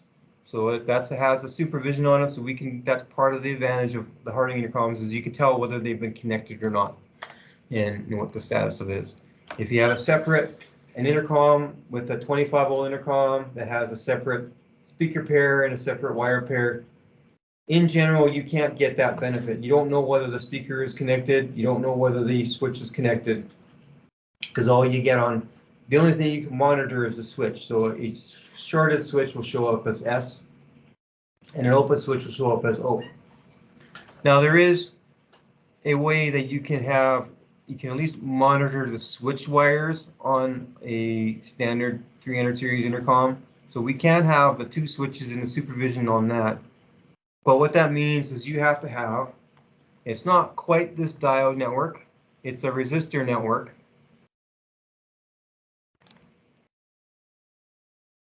But it does the same thing. So it's resistors that drop the voltage down. So what that means, if you want to have 2 switches on a standard 300 series, and you want to be able to have 2 switches, and you want to monitor whether the switches or wiring is connected or not, at the intercom side of things, you're going to need to have 3 resistors along with your switches. Or if you want to monitor only 1 switch, you need 2 resistors along with your switch in order to do that same kind of voltage divider dropper. So you can do the supervision and the multiple switches with the standard intercom, but that means you need the additional little resistors at that side. So it's we can sell you intercoms that have those resistors part of them if you wanted to, so we can make it a little easier, but it'll only monitor the switch wire pair. It can't monitor the speaker and transformer wire pair. So we won't know whether that's connected, even if the switch wiring is supervised.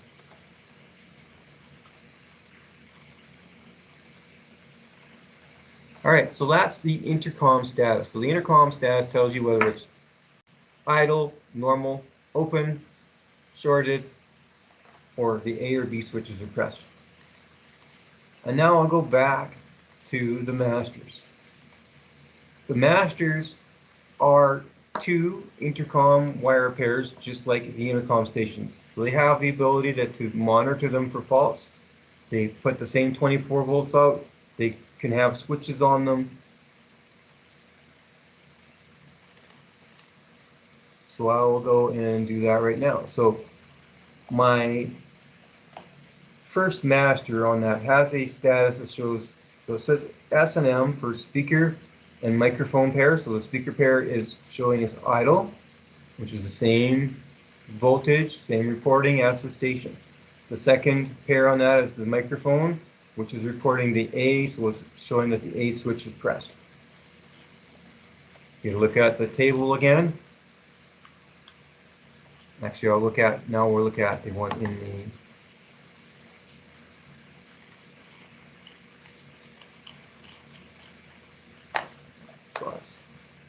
that one is done.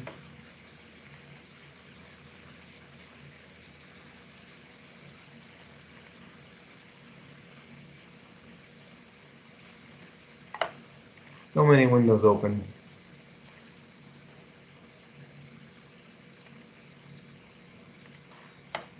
All right, so this is in the quick troubleshooting guide again.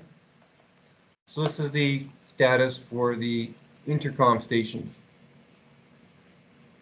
16 volts is idle, 6 volts, 5 to 6 volts is the A switch, and 10 volts is the B switch. So a master station is 2 station wires back to back. You have the speaker pair and you have the microphone pair. The speaker pair contains a push to talk switch on the A switch, and optionally may have a microphone mute switch, not on many current masters, but if you do have a microphone mute switch, it'll be on the B switch. The microphone pair on the master station has a possible switch on it. It has a hook switch on the A switch. So the hook switch is whether the master telephone is on the hook. So whether you're using the master telephone, so if it's on hook, it means you're using the built-in speaker. That is, if switch A or switch 1 is on, then you're using the built-in speaker. If switch A or switch 1 is off, you're using the telephone handset speaker. So you combine them together and you get the 2 digits of the status indication.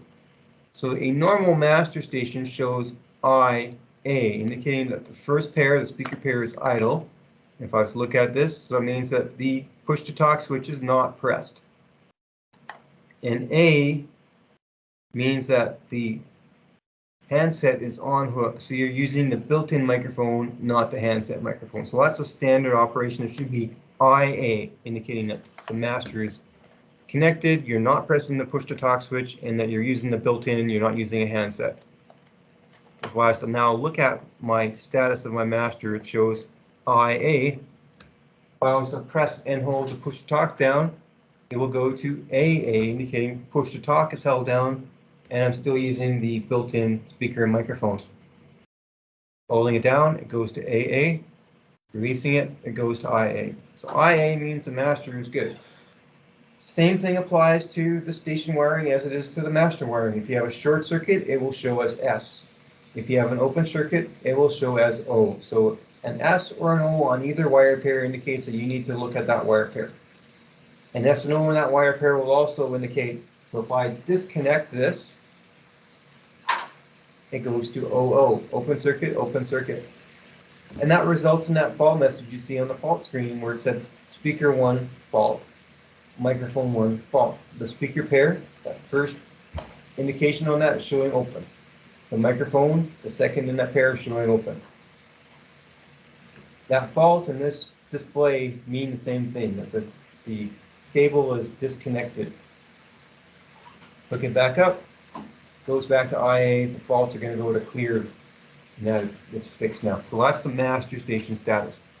The second one, because this is a combination card that has a master on the first physical port and a telephone on the second physical port, so that's what it's showing here. So the master is on the first port.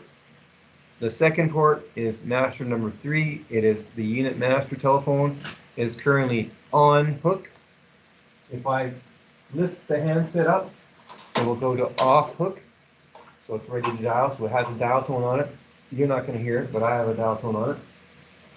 If I was to go and press, put it back on, it goes on hook. If I have to go and press an intercom, that calls into that.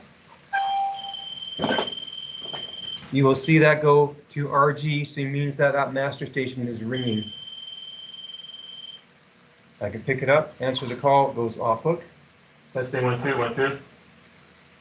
Put it back on, it goes on hook. So that's the telephone master, goes off hook, on hook, ringing. And if I pick it up when I start dialing something, you'll see the dial tones as I go. So if I want to dial number sign, 1 0 1. So you see the numbers, the 1 key, 0 key, star key.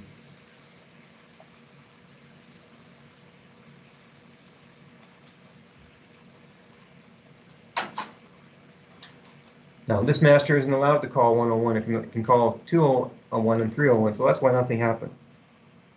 Number sign 201. Testing 1 2. Yeah, I'm calling the station that's not even connected, so that's why it doesn't work. All right, so that's the status on the master station. So everything else is, very similar in scope. So you have the station card, so that's the inputs I showed you, the master card. If I go back to the DCC, so it has the MasterCard status on it. If I look at that, there's nothing configured on it, so you're going to see dashes on it.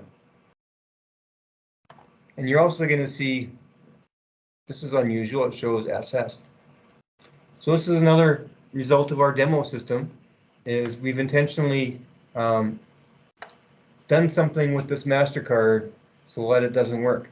So this MasterCard is reporting a normal MasterCard. If nothing is connected, it should show OO for open, but it's showing SS for shorted. And that's a problem that results in if there's an internal set of wires, there's two connectors that go to the MasterCard. One connector goes to the There's a ribbon cable that goes for the data, so that's the all of the necessary connections, for connections to the masters and the telephones are all part of that data connection that goes to the main board. And there's a second set of connections that goes for power, that goes to the power supply. So it's a standard hard drive power supply. A normal, the SS indicates it. So it should normally be, if there's a card installed and there's nothing connected to it, it should show OO for open on both pairs. When you see this SS, that means that the power cable isn't plugged in. So the power cable on this master card isn't plugged in, resulting in the card not receiving power is not able to give you the right status update. So it actually shows up as SS. It thinks it's shorted because it's not getting any voltage.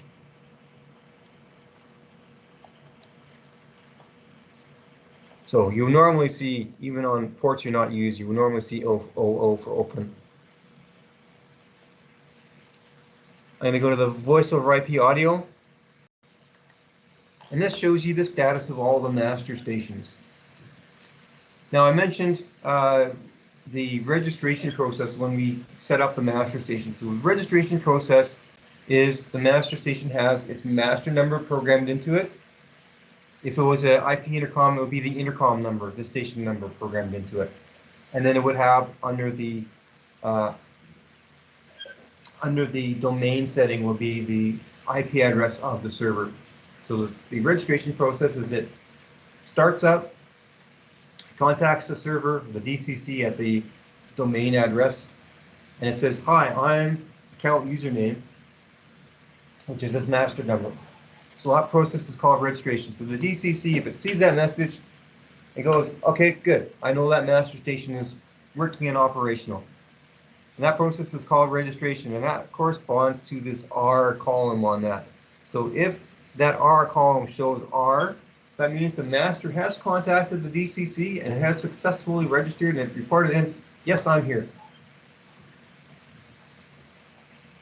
The C column is a further elaboration of that. Is once the master is registered and the DCC knows, okay, yep, that master is working, the DCC will set that master up.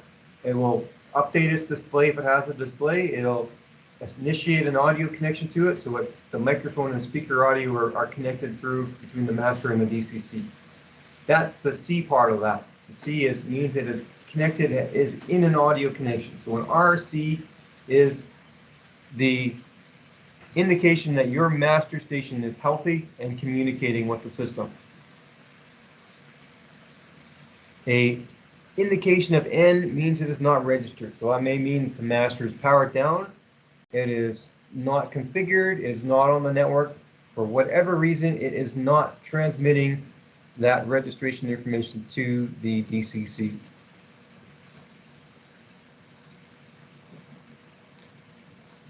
So you'll see as a delayed response, but as I unplug, say for example, my TMM master, part of the configuration, the web configuration that I didn't really mention, I kind of passed over it yesterday, and I'll go over that right now. So I'll go to this 10.0.0, whoops, wrong, 0.0.91. 10.0.191.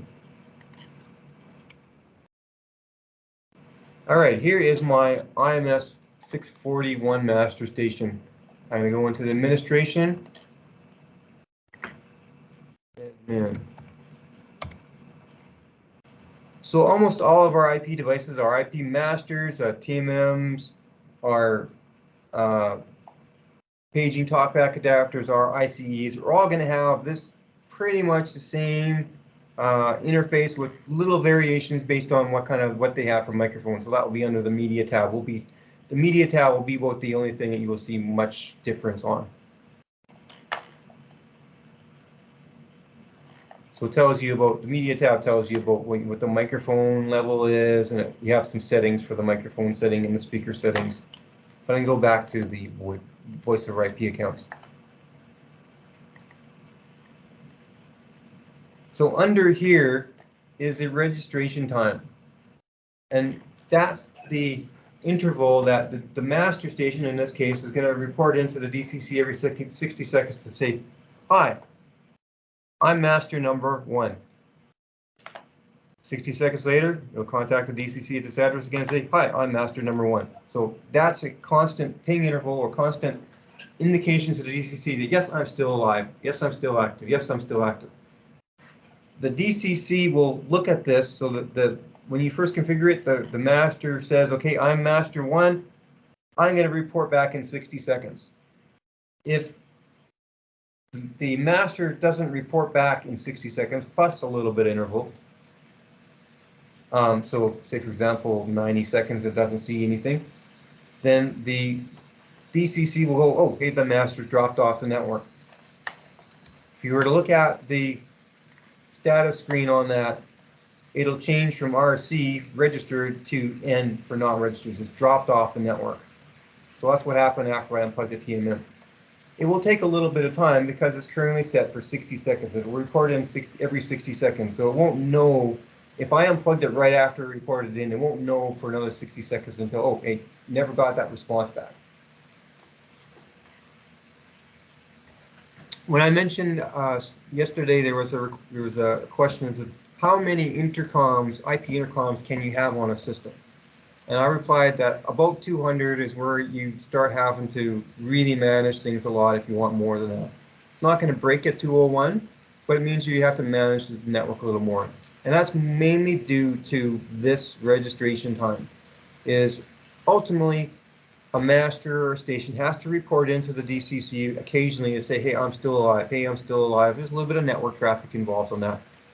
And our programmers recommended that basically you should have this set to about 2 seconds for every device you have on, IP device you have on the network. So if you have 100 intercom stations, you should set this to 200 seconds.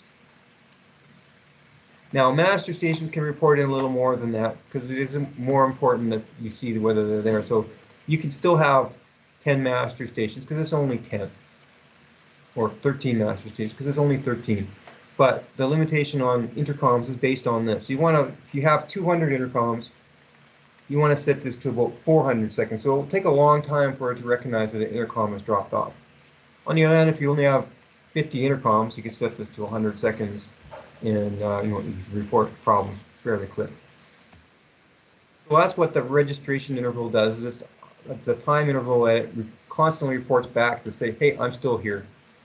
And that's what flags this error message or this message right here is when this is N, that means that it has not registered. Either it hasn't registered at all, or the last time it registered, it did register, but it stopped responding.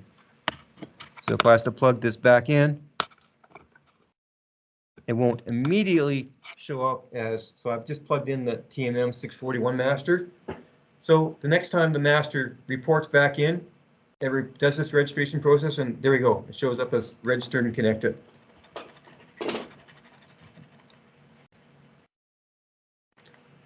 You have on the MasterCard, you have some switch inputs configured as status inputs. So that's what the status input shows.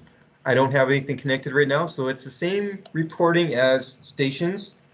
So you have open circuit. It shows you actually it's a 4-digit rather than 1 digit. So it's OCCT, open circuit. It might show SCCT for short circuit. It might show SWA or SWB. So this one I will set up as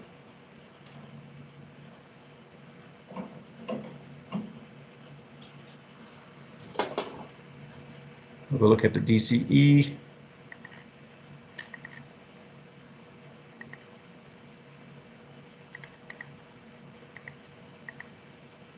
So I've got a little jumper on my DCE on switch input number 1, so it shows short circuit.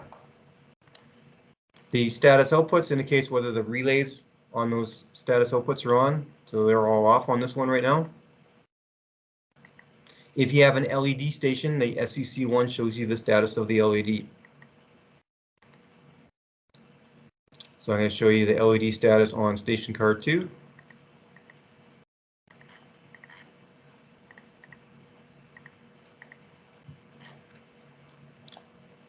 That's the station status, and this is the LED status. So I'm going to press the call-in button on my LED station.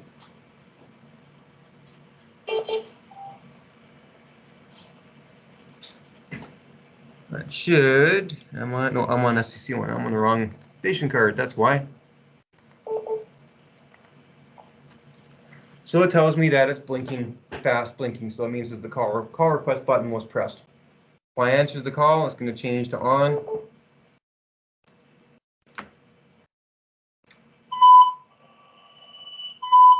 And I end the call, change it to off. You don't see the LED status over there, but that's how it's working right now. Speaking of LEDs, one more thing to tell you about troubleshooting LEDs.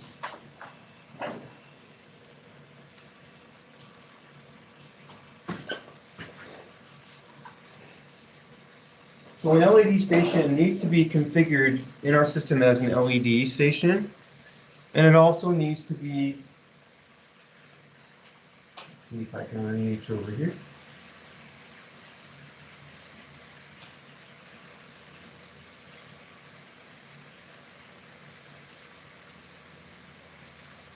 So I'm going to press the call button on here. Can you see the LED blinking on the station? So you should see it blinking on that station in the bottom corner there. Yep. So that indicates the station is calling in. If I answer it, you'll see that the LED will change to solid on. And I end the call and it will change to solid off.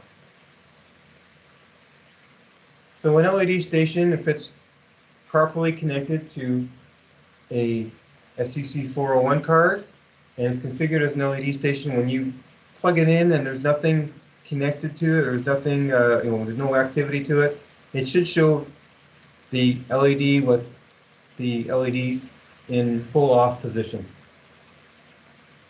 The LED signal is interesting. It's a very low frequency FSK signal generated from the station card going to the station. So basically, it's a very low frequency signal, a digital signal that turns the LED on and off, and it also affects the direction control, so whether the speaker is talking or whether it's listening. So it needs to have that 401 card connection for a LED station to even work properly. So you can't hook this up to a regular 400 series station port. It doesn't work properly. And what happens when you do, or if you haven't configured it as a 401 station so it doesn't send the right signals over, what you're going to see, this one might be harder to see. You'll see it go blink, blink, off, blink, blink, off, blink, blink, off. Can any of you see that pattern that's showing? Yeah. So that indicates that this LED station isn't receiving LED signals. So it's not connected to an FCC 401 card, or you haven't configured it as a 401 intercom station. So that's the kind of pattern you see if the LED station isn't on an LED port.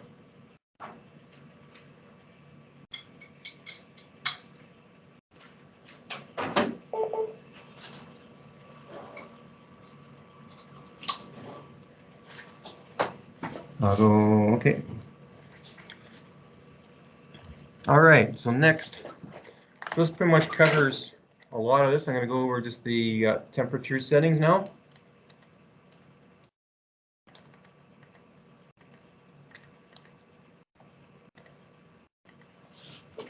Oh, bam, yeah, that's what I was gonna go on to. So now I got to the configuration. No, I'm going to the status. So I'm going to go down to the temperature settings.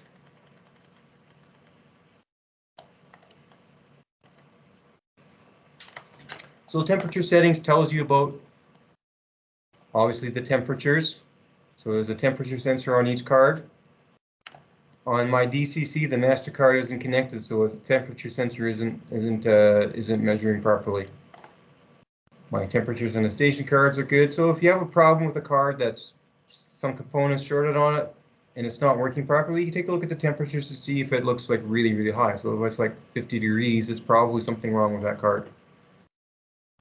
Tells you about the current fan speed, so the temperatures are low, so it's running the fans at the slow speed.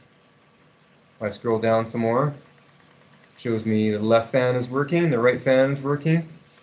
That's these fans on the front. Shows me the voltages as measured by the power supply. So I have a little bit of low voltage on my software reference, my switch reference. But that's because this is an engineering unit. And it shows me that my battery voltage is 0. Well, that kind of makes sense because I have no battery in there. My other voltages are good.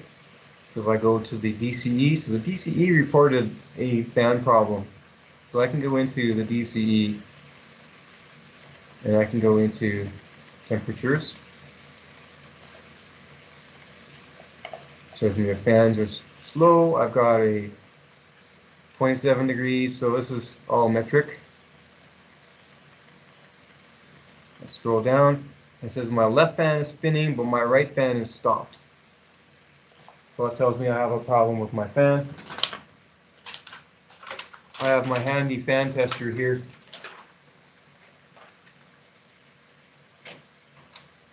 It's stuck on. That fan's working. That fan's not working.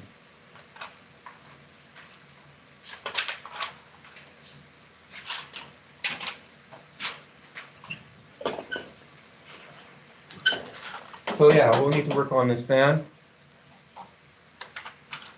But it's going to run fine without any fans. Really only if you've got a really hot equipment room that's like the whole equipment room is overheating and you don't have air conditioning in that room. That's really the only time where we really need the cooling. That what's on these systems really doesn't heat up that much, so the fans are overkill. So it's not that the fan stopped working. Oh no, I need to replace it right away. Well, just replace it at your leisure. It's not going to cause a failure with one fan with stop working. Probably won't even cause a failure with both fans stop working. But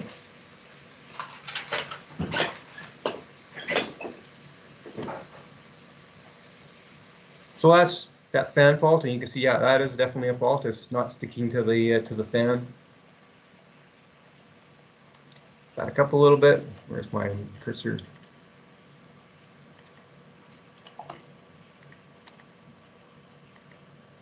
Last, I'm going to look at configuration. Actually, I already looked at configuration. Yeah. All right, so that's kind of the basics. What you want to look for. I'm just going to go over some of the error messages that you might not necessarily see with my system here, but with another system.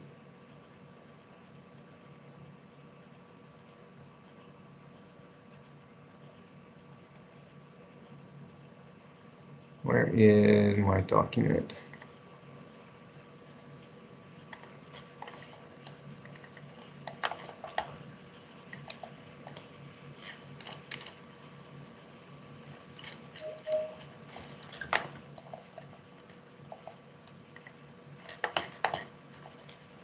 So again, if you're for the quick troubleshooting guide, kind of goes over the network basics as to what we covered over the last couple of days. Is how you know, how the network is normally laid out. You normally don't have this green link anymore.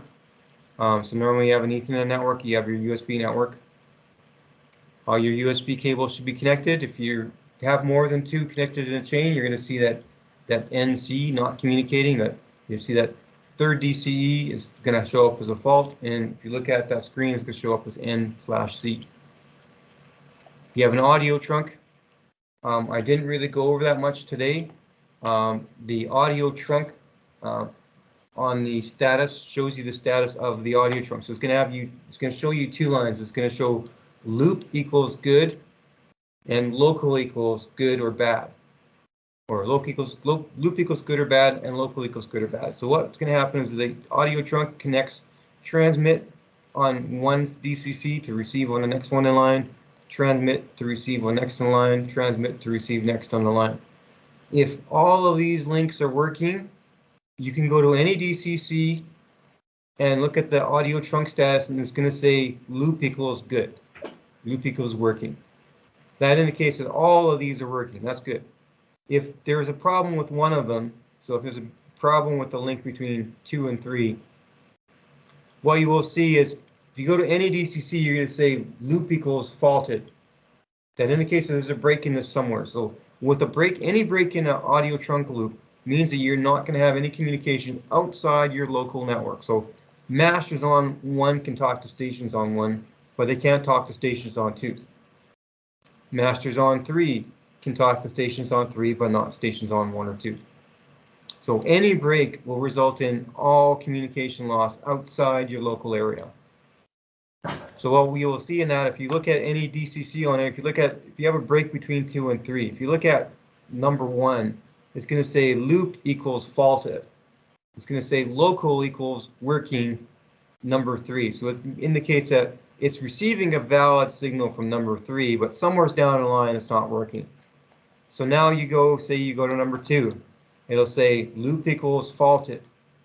It's going to say what's the status of its receiver. It's going to say the local, the receiver, is working and it's connected to number 1. If you go to number 3, it's going to say loop equals faulted. It's going to say local equals faulted because the signal is broken here. It's not receiving any signal on its receive port. So you'd have to go down one at a line to find out which is the one that has the local faulted one. And that's the link you'll need to fix.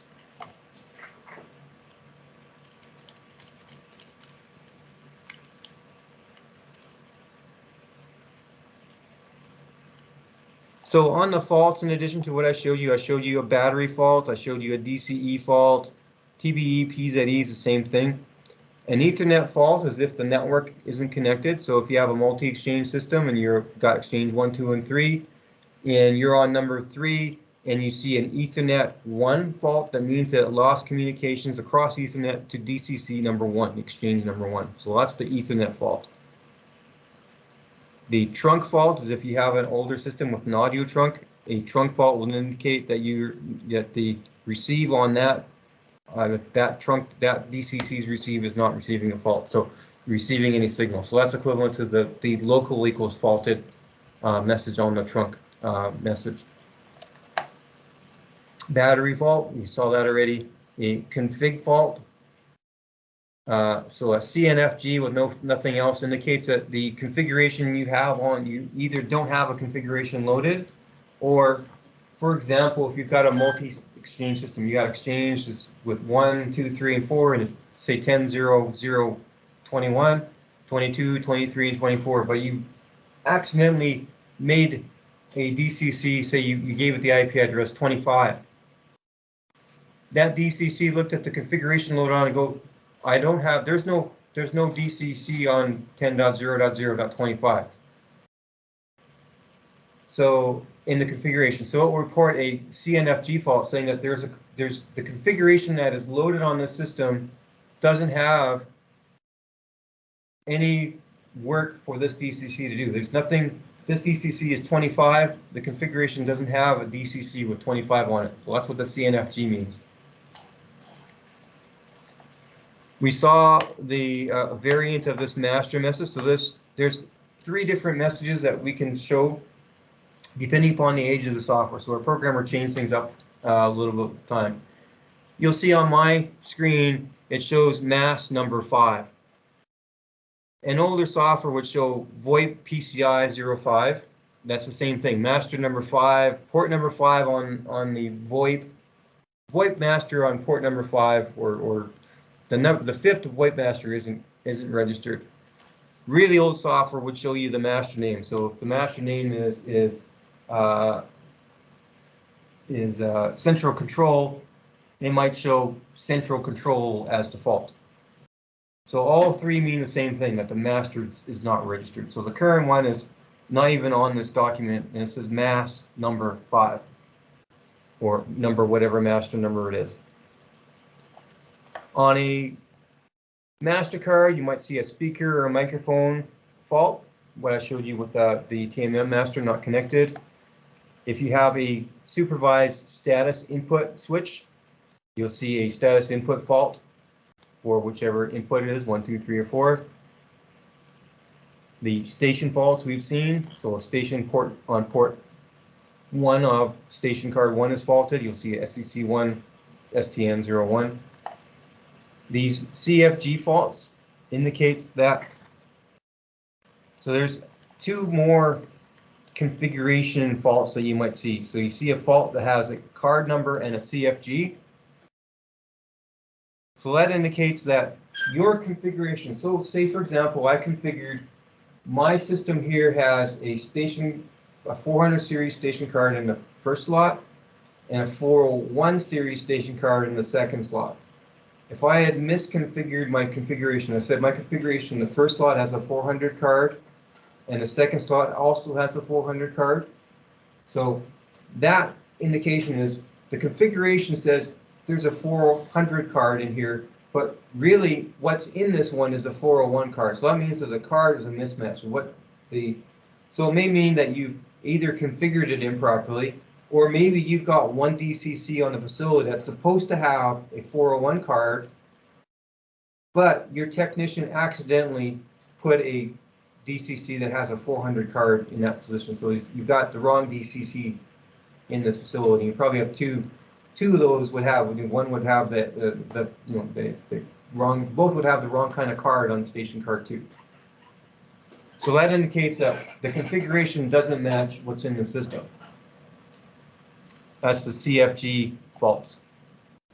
An SCC1 or SCC2 or MCC fault with no other information says that that station card, generally it means that station card is supposed to be there. So it was there when the system was built, when the DCC was built. But if the system doesn't detect, so if someone removed the second station card because you're using it for a spare for something else, but there was a station card there originally, what you'll see is you'll see SCC2 fault indicating it's detecting no station card in there when there should be a station card. It can also detect, that will also show if it's the wrong kind of station card. So if you had a 400 series station card originally installed and you switched it out with a 300 series card, it'll show a fault, STN or SCC2, indicating that the card that's in there right now is different than what we built it with. You can fix that. So if you actually do change a card out in the field and you change it with a different type of card, you can contact me and I can tell you the procedure. It's not difficult, but it's not a simple graphic GUI. You have to type a couple commands in order to change what card is supposed to be in there so it won't show up this warning. So these are warnings only. The system will still work, but obviously if it's a 400 card and you have a 300 series stations, the stations aren't going to work properly. But if it's a 401 and a 400, unless it's an LED station, then they'll show that blinking noise, that blinking pattern. So that's the kind of faults that you would typically see. So you can use this as a reference. Okay, if you don't understand the fault message, go into this document and look, what does it mean? I've gone through most of the status options. I think I've actually gone through all of the status options.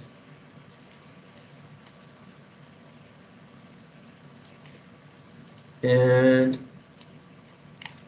just a note, if you have an older system, oh, someone had a question? Okay. A note, if you've got an older system with our ICM intercoms, and I'll just change my camera to show you more details. If you have one of our older systems with our ICM intercoms, this doesn't happen very often, but it may happen to you. So if you look at the intercom where the switch comes in, I can press the switch over here. And you see that plunger has a little spring that presses the switch on the circuit board. And more often on the installation, So this spring on the circuit board is basically if someone hammers the front of it, you're still not going to damage the circuit board because it's not directly contacting, it's the spring that's going to be giving. Sometimes what happens is that little spring comes out.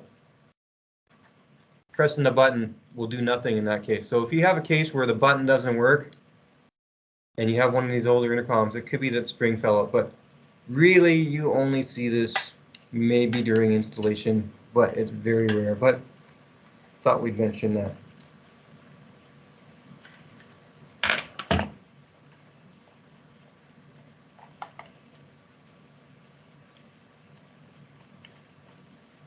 So that's kind of, you can use this as a reference, but for the most part, the front panel and having a voltmeter on hand will solve many of your problems with analog masters and analog stations.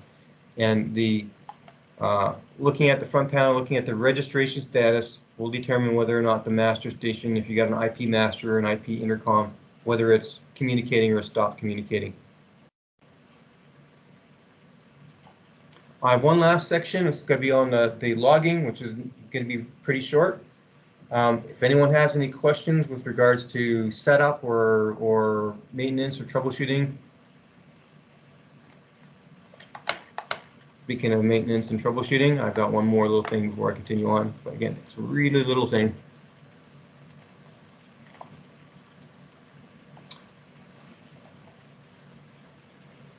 Get my PowerPoint.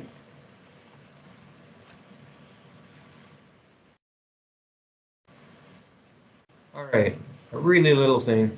Oh, I got too far.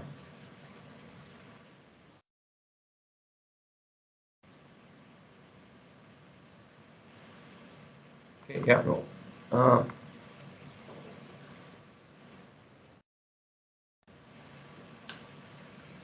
So just some notes is you definitely want to, if you are the installer, definitely save the configuration. So not only load it on the system, but put it in your files, in your project files, so you have your configuration available. One of your technicians needs to go to site. They can have at least the configuration. They can load it on a laptop. If something happens at the site, forgets to change their battery, it's been 5 years since the battery was changed, they lose the power for an hour, and now they've lost their configuration. In that case, if you don't have a backup of what was installed on the facility, now that their system is down, and you have to recreate the DXL administrator configuration from scratch, which is not fun. So make sure that you have a backup. And same thing, if you're the facility manager, you're going to want to go in and you're going to want to make it, if the integrator hasn't handed over the configuration to you, you're going to want to go in and you're going to want to make a backup of it and save it in your local file. So if something happens with that battery or something happens with that DCC, the DCC gets blown up or gets in a fire, or you get a flood, or you get the conduits leak and you have the DCC is damaged and it's lost, you want to have a backup available so that you can load it onto a replacement unit. So make sure you have a configuration backup. And I'll show you how to do that right now. Now, if you're the integrator and you've created the configuration, well, you have the configuration file that you just loaded on the system. But pretend you haven't made a backup of it, or you're now a maintenance technician, no one gave you the original configuration. So what you can do on that is you create a new project, you give it a name for the project you want.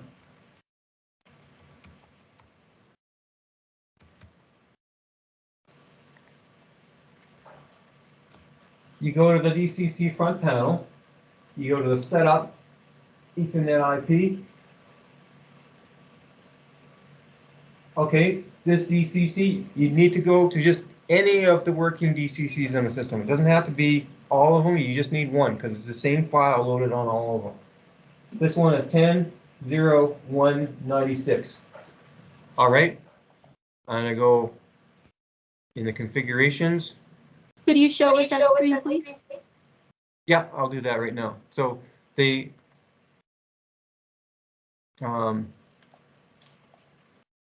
So first I'm going to create a new project. Actually, I already created the project. Training backup. I'm going to go to the configuration. I don't have a configuration, so I'm going to click on cancel. I'm going to click on file. Or, Your You work. know we can't. You know we can't see none of that. oh, thank you.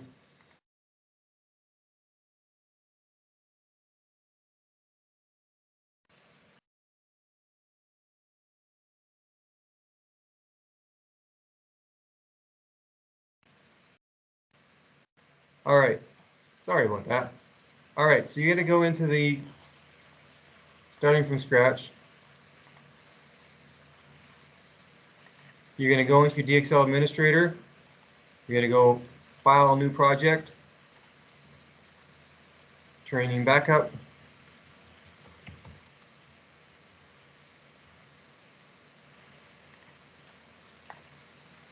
I'm gonna click on configuration. And still hide all these other windows so it doesn't look quite so cluttered. I don't have a configuration. I'm not creating a configuration, so I'm going to click on cancel here. Now I'm going to go into file and then file manager. Now, knowing the address that I've got off of the DCC, I'm going to do a connect using a manual entry and use the address that I have on the 10.01.96. Oops. 10.01.96. I'm going to connect. I have my file manager. It's going to show me this. Go in application files. This is the application file that I'm currently running on the system. That's the check mark one. So it's currently running 16.10. So if you don't already have it, so you can make note of that on your notepad saying this is running 16.10. If you don't have it here, you can click on it over here and click on copy. But I already have it, so it says you already have it. You can go into the configuration files. This is the currently active configuration that's running. So I can now click on copy, and now I have a copy on my system. So now I've got this, a backup copy on my PC. So you can do one of two things with this. What I would recommend is once it's on your PC and you want to store it in your project files, the best way to do it and the most compact way to do it is you select it on your PC and you select export. So it'll make a .cfg file and you would store that somewhere in your archives.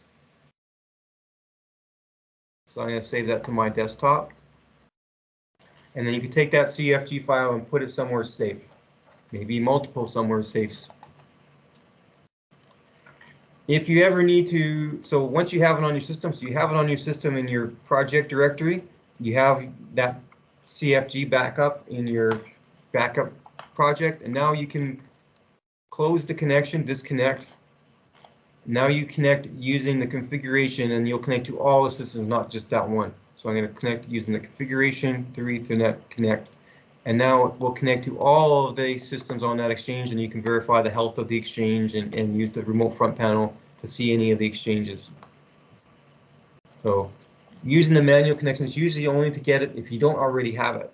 And then once you've done it, you disconnect, you reconnect with the whole configuration so you can see the whole system rather than just that one. Another way to back up the project is if you, the CFG file is probably the best way of doing it, but the project is stored in your, typically, that by default is stored in your My Users directory. So I go into My Documents,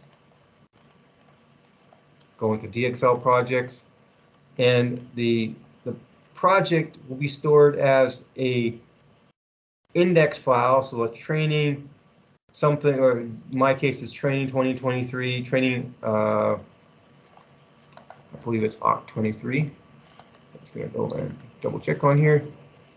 Disconnect. Training OCT 23 is the configuration I was working with. So if I look in my my users folder, I'm gonna have a training Oct 2023. So this is there's a DXL file, which is just the index. This doesn't contain any of the configuration. It just contains the name.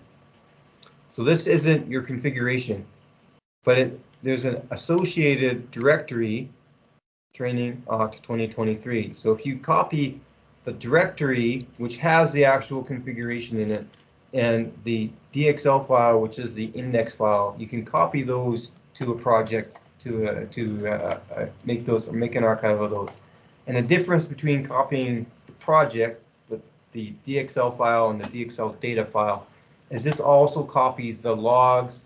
It copies all versions of the configuration for that project. The CFG is just that one version of the configuration. So this has the history of it, but it's a much bigger file. It'll be much bigger between the directory and the, particularly in the directory, it's a much bigger file. So it's more storage space required. While the CFG is compact, it's the configuration currently running, not with the history, not with any logging.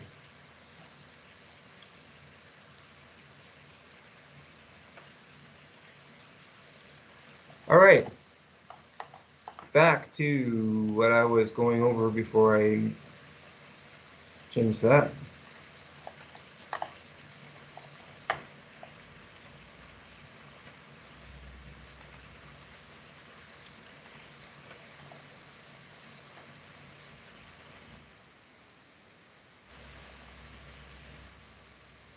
So make a backup of the configuration.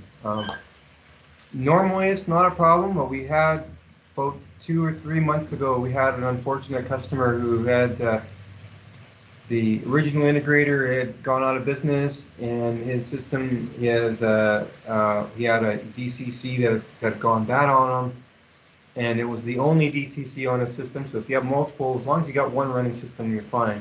But it was the only DCC on his system, and it went bad, and he get a replacement. Well, you need to put the original configuration on. So I don't actually know how well that went. Peter might have worked on that since I looked at it, but that customer would be, without a backup, you're going to have a hard time. So make sure you have a backup, whether you're the original integrator. Make sure you've got it in your project file, so if something happens with the facility, they call you up and say, hey, my system's not working. You can load a configuration onto a system for them and help them out. Or as a facility owner, our maintenance, make sure you go pick up whether if you don't have a package from the original integrator that you have filed with the backup copies of what was installed, both on the DXL system as well as all of your PLC code and your touchscreen code. You want to make sure you have all that. If something happens to the DCC, or something happens to your PCs, or something happens to your PLCs, you want to be able to reinstall, get some new hardware, reinstall it. Well, that's how you do it with the DXL equipment. Is you pull it off the system. If you don't have a backup copy already, file it somewhere safe. So in case something happens with the battery, something happens with the DCC, you can pull the new configuration down, put it on a new system, and away you go.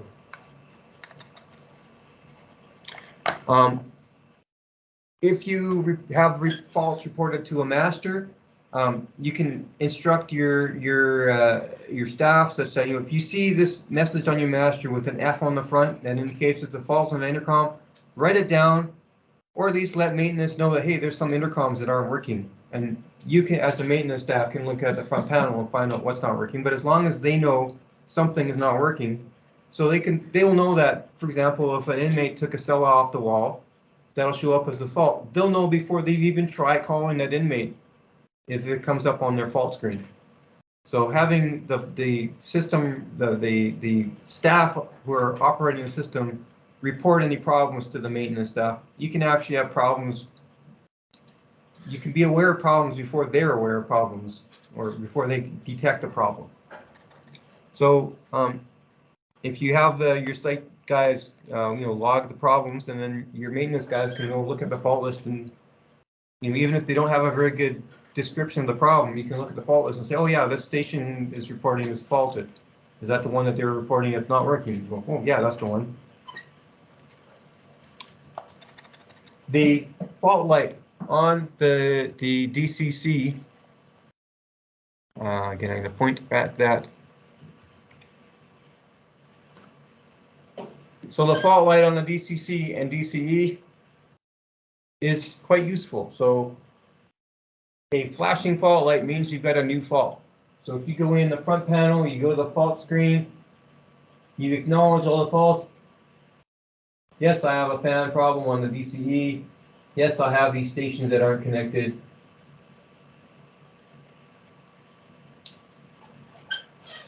If you go through once in a while and you know, there are maybe some cases, if you're an installer, that fault light should be off. You should fix everything before you hand it off to the customer. As mentioned yesterday, is you will see a station fault for any stations that are in the configuration that aren't connected. So if you create spare stations on the station ports and don't connect anything to them, those will show up as a fault, and there will always be a fault light on. That's more difficult for your troubleshooting, your maintenance guys, because they always see the fault. It's like it's always that way. But the fault light on could be a useful indication that there's a problem. So fixing all the faults before you hand it over to the customer, including things like the spare stations, remove them from the configuration. Then that means when the staff sees a fault light, they know there's something wrong. They can go look it up. But if there's always a fault light, then that's not really helpful.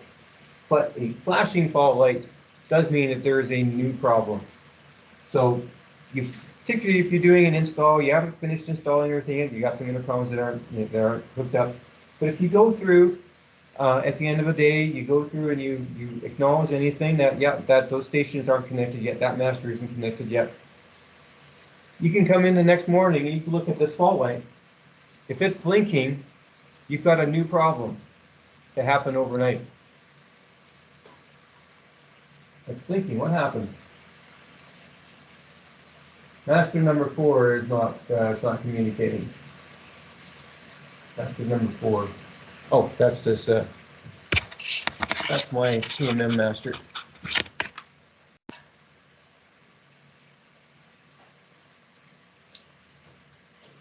So if it's solid or off, then you have no new fault. So you can then, this is very useful for intermittent problems. So if you got a station that's working intermittently or a master that's working intermittently, acknowledge all the fault, come back later and see if it's still solid or off, indicating there's nothing new since you did things last.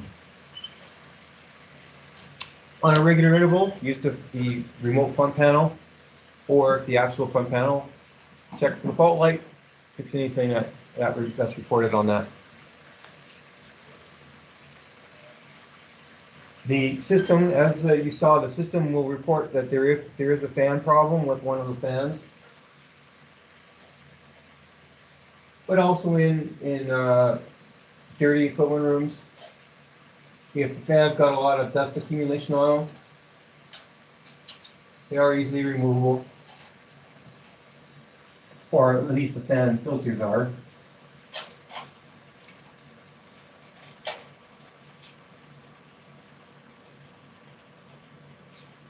So you take the fan filters out. You can blow compressed air over them and blow any dust off. You can wash them in water, make sure they're dry, and then you can put them back on. And then wipe down anything, if there's anything on the front.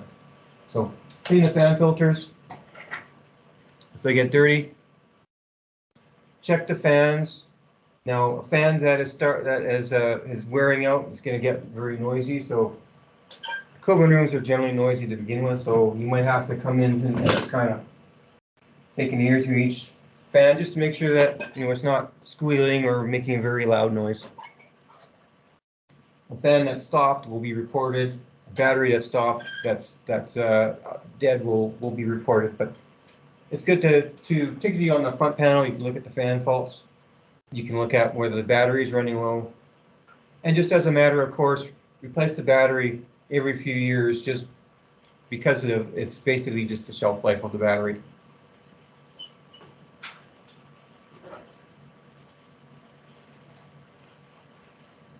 We do have a maintenance schedule document, which basically goes over, just basically is what this is, and it kind of gives you you know, tips as to where the battery is and tips on to replacing these fan filters or cleaning these fan filters. So there is a document on our website for routine maintenance guide RMG for an associated schedule for this.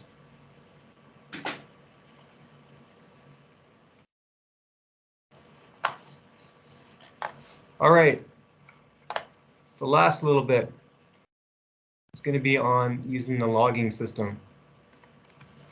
So I'm going to make it short. I'm just going to show you what you can expect, what kind of information you can see. So much of what you're going to do, the front panel going to report you any problems with wiring. It's going to report problems with cards.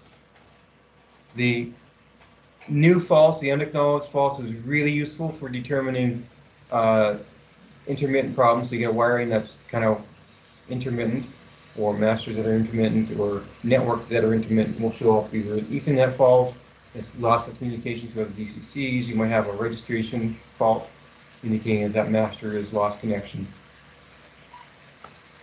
The logging is more useful for you can use it for regular troubleshooting. It is more useful for initial startup problems, particularly related to host interfacing. So I'm going to go more into this logging tomorrow in the host interfacing, but I'm going to go over the basics right now. So when you do the logging, you're going to get a connect prompt, same thing as everything else. So you get to pick the. You need to show your screen. Oh, yeah, yep.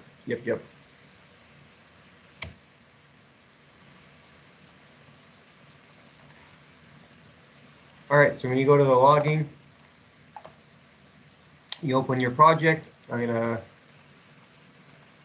go to the project I created, go to the logging. It's gonna have your connection link. If you have multiple exchanges, you can select the DCCs you're gonna pull the logs from. So all the logs are stored locally. All the activity related to DCC number on Exchange 1 will be stored on Exchange 1. Everything on Exchange 2 will be stored locally. The logging will take all those logs and download them from the DCCs and put them on your PC. So once you've downloaded them, you can look at them offline. You don't need to be connected once you've downloaded them. In this case, I only have one exchange, so I can only select one. So I'm going to click on OK. The upper right corner will show you if it has to download some logs from the system. It's going to show you downloading. So the logs are stored on the system in 1 hour chunks. So all the logs, it may be more than one chunk, but at the very least, every hour has one chunk of logs it has to download. So depending upon how many DCCs you have and how busy the system is, the logs may take a few seconds to maybe even a couple minutes to download them. Once it's downloaded the logs for 1 hour, for the current hour, it will then update the display. The logs can be, there could be a lot of excess information. So the logs are useful for our programmers down to your installer staff, to your touchscreen guys. So the logs can have a lot of information. The first thing I suggest you do is to filter the information down so that only the information that you care about is shown. So there's a bunch of ways to do that. I'm going to use under the filter tab. I'm going to, right now it's showing all my logs, so I'm going to filter that down. So I'm going to filter, I'm going to use a class and type filter, and I'm going to modify it. So this shows you on the left, it shows you the general kinds of logs, and then so this is the activity of those logs. So if I click on this all, my logs that I'm showing will be all the logs. So you see these check marks turn black. So you're going to see all the logs for all types of activity. On the right hand side, it tells you that the class or the type of logs. This is the class is on the left and the type is on the right. So there's debugging information that's mostly useful for our programmers. So I'm going to take that off. Errors and warnings you definitely want to see, so I'll leave those on. So I want to take off the debug, which will reduce a lot of the excess information. So if I was to just look at that, you'll see that the other ones turn to gray. So they're not showing all the logs because they're not showing the debug part of the logs. So if I click on OK, my activity shortens a lot. It's still not good enough for me. I'm going to go into class and type filter and I'm going to go modify. So I've taken the debug information out for everything. But from my point of view and from your point of view, some of the stuff that you might want to look at is actually involved in debugging. And I'm going to go into system activity and open that up. So there's more different drilling down into what kind of activity you'll see. So I'm going to have the system activity for switch reporting. I want to have, whenever someone presses a button, I want to know about it. So that activates the debug only on that set of logs. And I want to make sure that I have all the logging. If you are a programmer or you're troubleshooting your touchscreen interface, you want to make sure that you're seeing all of the host messages, the control to and from your touchscreens or PLCs. So I'm going to check mark that to make sure I see all the messages with regards to that. You can color code messages. So I've got mine is pre-color coded. Mostly you're going to see when you start out, you're going to see it all as black. You can color code based on format, color. So you can go, much like on the class system, you can have defined colors for different types of things. So what I'm going to do here is I'm going to say all the error messages are red. All the warnings are orange. I don't care about the rest.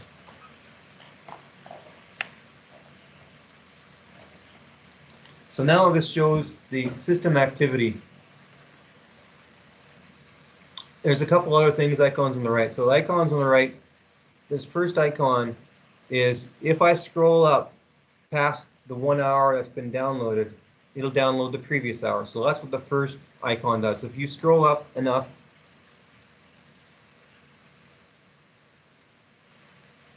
where's my page up key?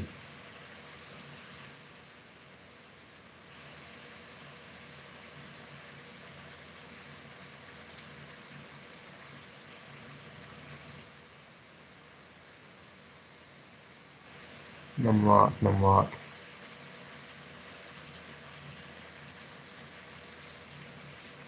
Where is my numlock on my computer? Numlock. So I could page up. If I page up past an hour from now, then it will automatically download the logs with that. But they don't have anything an hour from now because I just reset it not too long ago. Okay. And the second blue circular thing is whether this is called stream mode. So basically, any new activity since you've looked at it over here it'll automatically update with any new activity that happens. So that's what that second one does. And that third one puts a scroll bar on the side. You go, wait, what's wrong with the scroll bar? So a scroll bar is fine, but a scroll bar means you need to download all the logs in order to know how big the scroll bar is.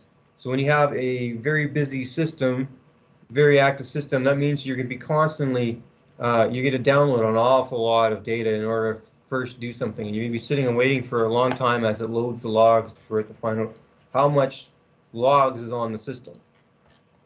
It does mean that you can drag the scroll bar around once you do that, but it means a long initial loading time. And from my point of view, when I'm looking at things, I don't want to have that long loading time, so I turn off the scroll bar, but that's up to you. Without that, you can't drag it. You have to use the page up, page down, or the mouse scroll. So now that I've got my logs, I've got them filtered down, well, what can you do with the logs? So what happens when you make a call connection? So I'm going to press the call on button on my intercom.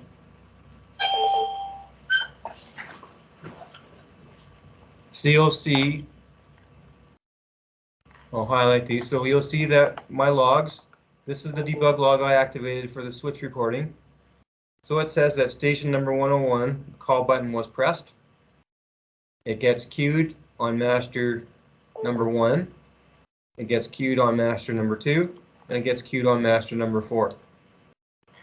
If I answer it from a master station by pressing the button, the answer button on the master,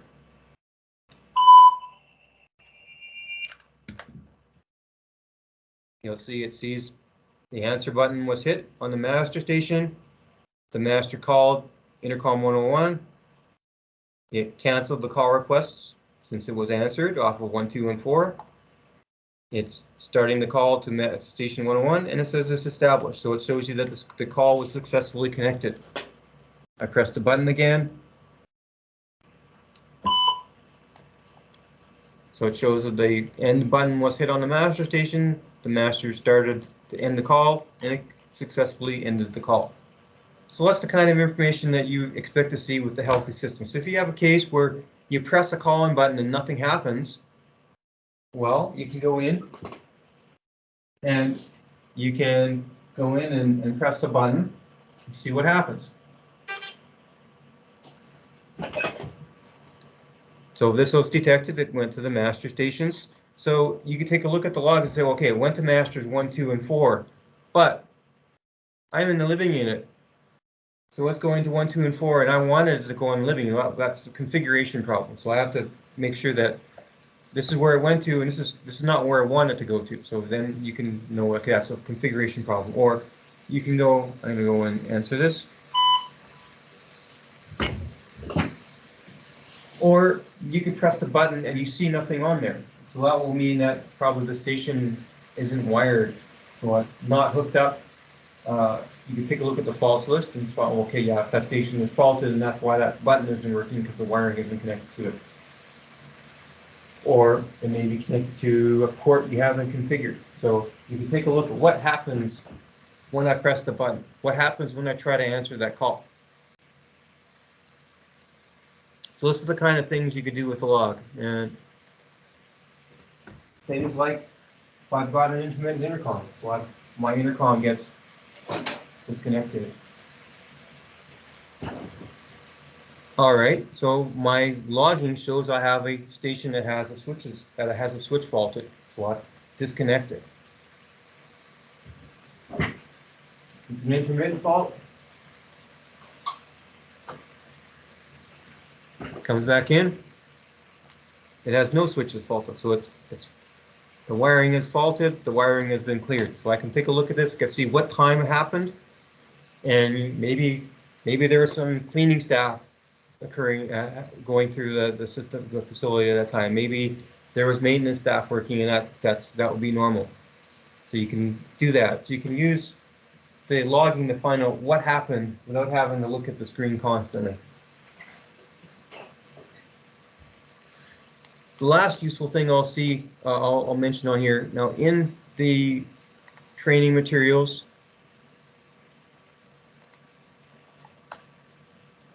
we have a DXL logging examples.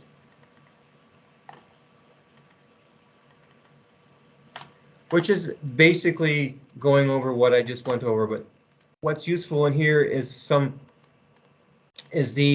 what you would see in the logs with normal activity, and what you would see in logs if there is a problem with the master station or intercom station or your touchscreen interface. So it goes over the filtering I just mentioned.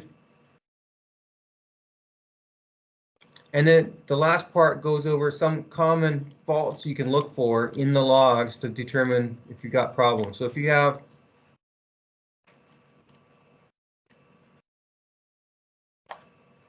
all right, I have a coworker leaving already, so it's time for you guys to leave too. All right, so this logging shows you some examples of normal activity, some examples of false activity, what you look for if a switch was pressed, you want to look for something that contains this. There is a search function. You can go search, find.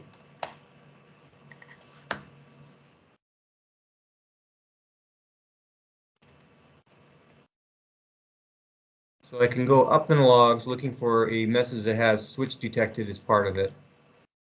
So whenever I press the intercom button, you'll see one of those messages. So I can hit F3 to search for the last one. So I can scroll through looking at all the messages indicating switches were detected.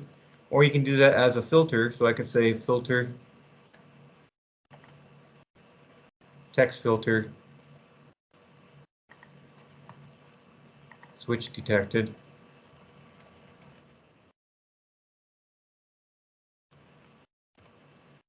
And it shows me just log entries that have what I typed in. I go back to show all on that. So you can check for problems. Now, looking for warnings and looking for faults is a good way. And when I have it set as a red, so indicating for a warning or for a fault, or orange or red. So you can go through looking for problems. In that logging example, shows you some example. If you're not detecting a switch, this is what you're looking for. If you can't connect, this is what you're looking for. You can look at the logs just relative to a particular time. So if I want to look at the logs within the last. So I want to go relative. I want to look for the logs for the last 30 minutes. It can restrict to show you the logs between 30 minutes from now, from 30 minutes ago to now. So I can now only show the logs for the last 30 minutes with the time filter. Exchange filter, you can show only logs from certain exchanges. Text, only showing logs containing the text or not containing this text. I'll go more into this tomorrow when we go into the touchscreen interfacing. I'll show you what happens when you send commands and receive commands. But this is the basics of the logging system, and you're not necessarily going to use this all the time. But if you're having problems, we may ask you to go in. Can you go and pull the logs from us so we can see the system activity? What's happening that's causing your problem?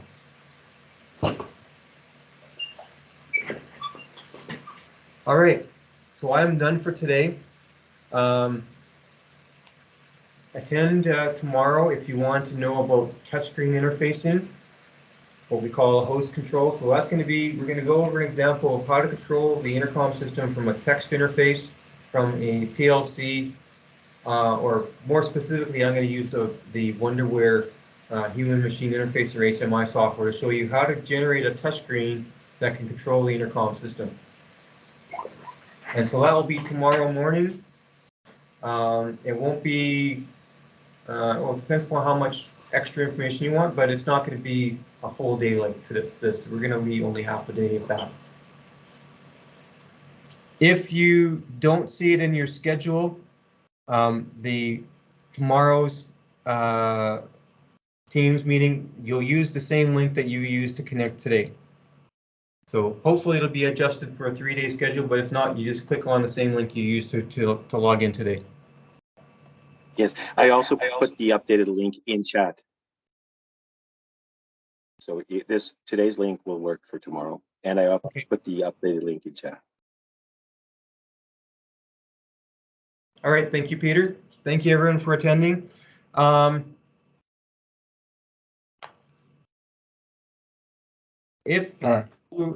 you. Appreciate you. All right. I have one more thing for you and your colleagues. So we assign certificates based on who actually attends the session. Some of you may be attending from a conference room where you have your team's name is one person, but you may have two, or you may have additional people on that. If you have people who are attending as a conference as opposed to not individual, if you can give me the list of names of people who were as part of that weren't logged in on Teams directly, so I know that, make sure that those people get their certificates. So particularly if you're one of the people who's attending as part of in the conference room, but you're not the one logged in on Teams, just let me know.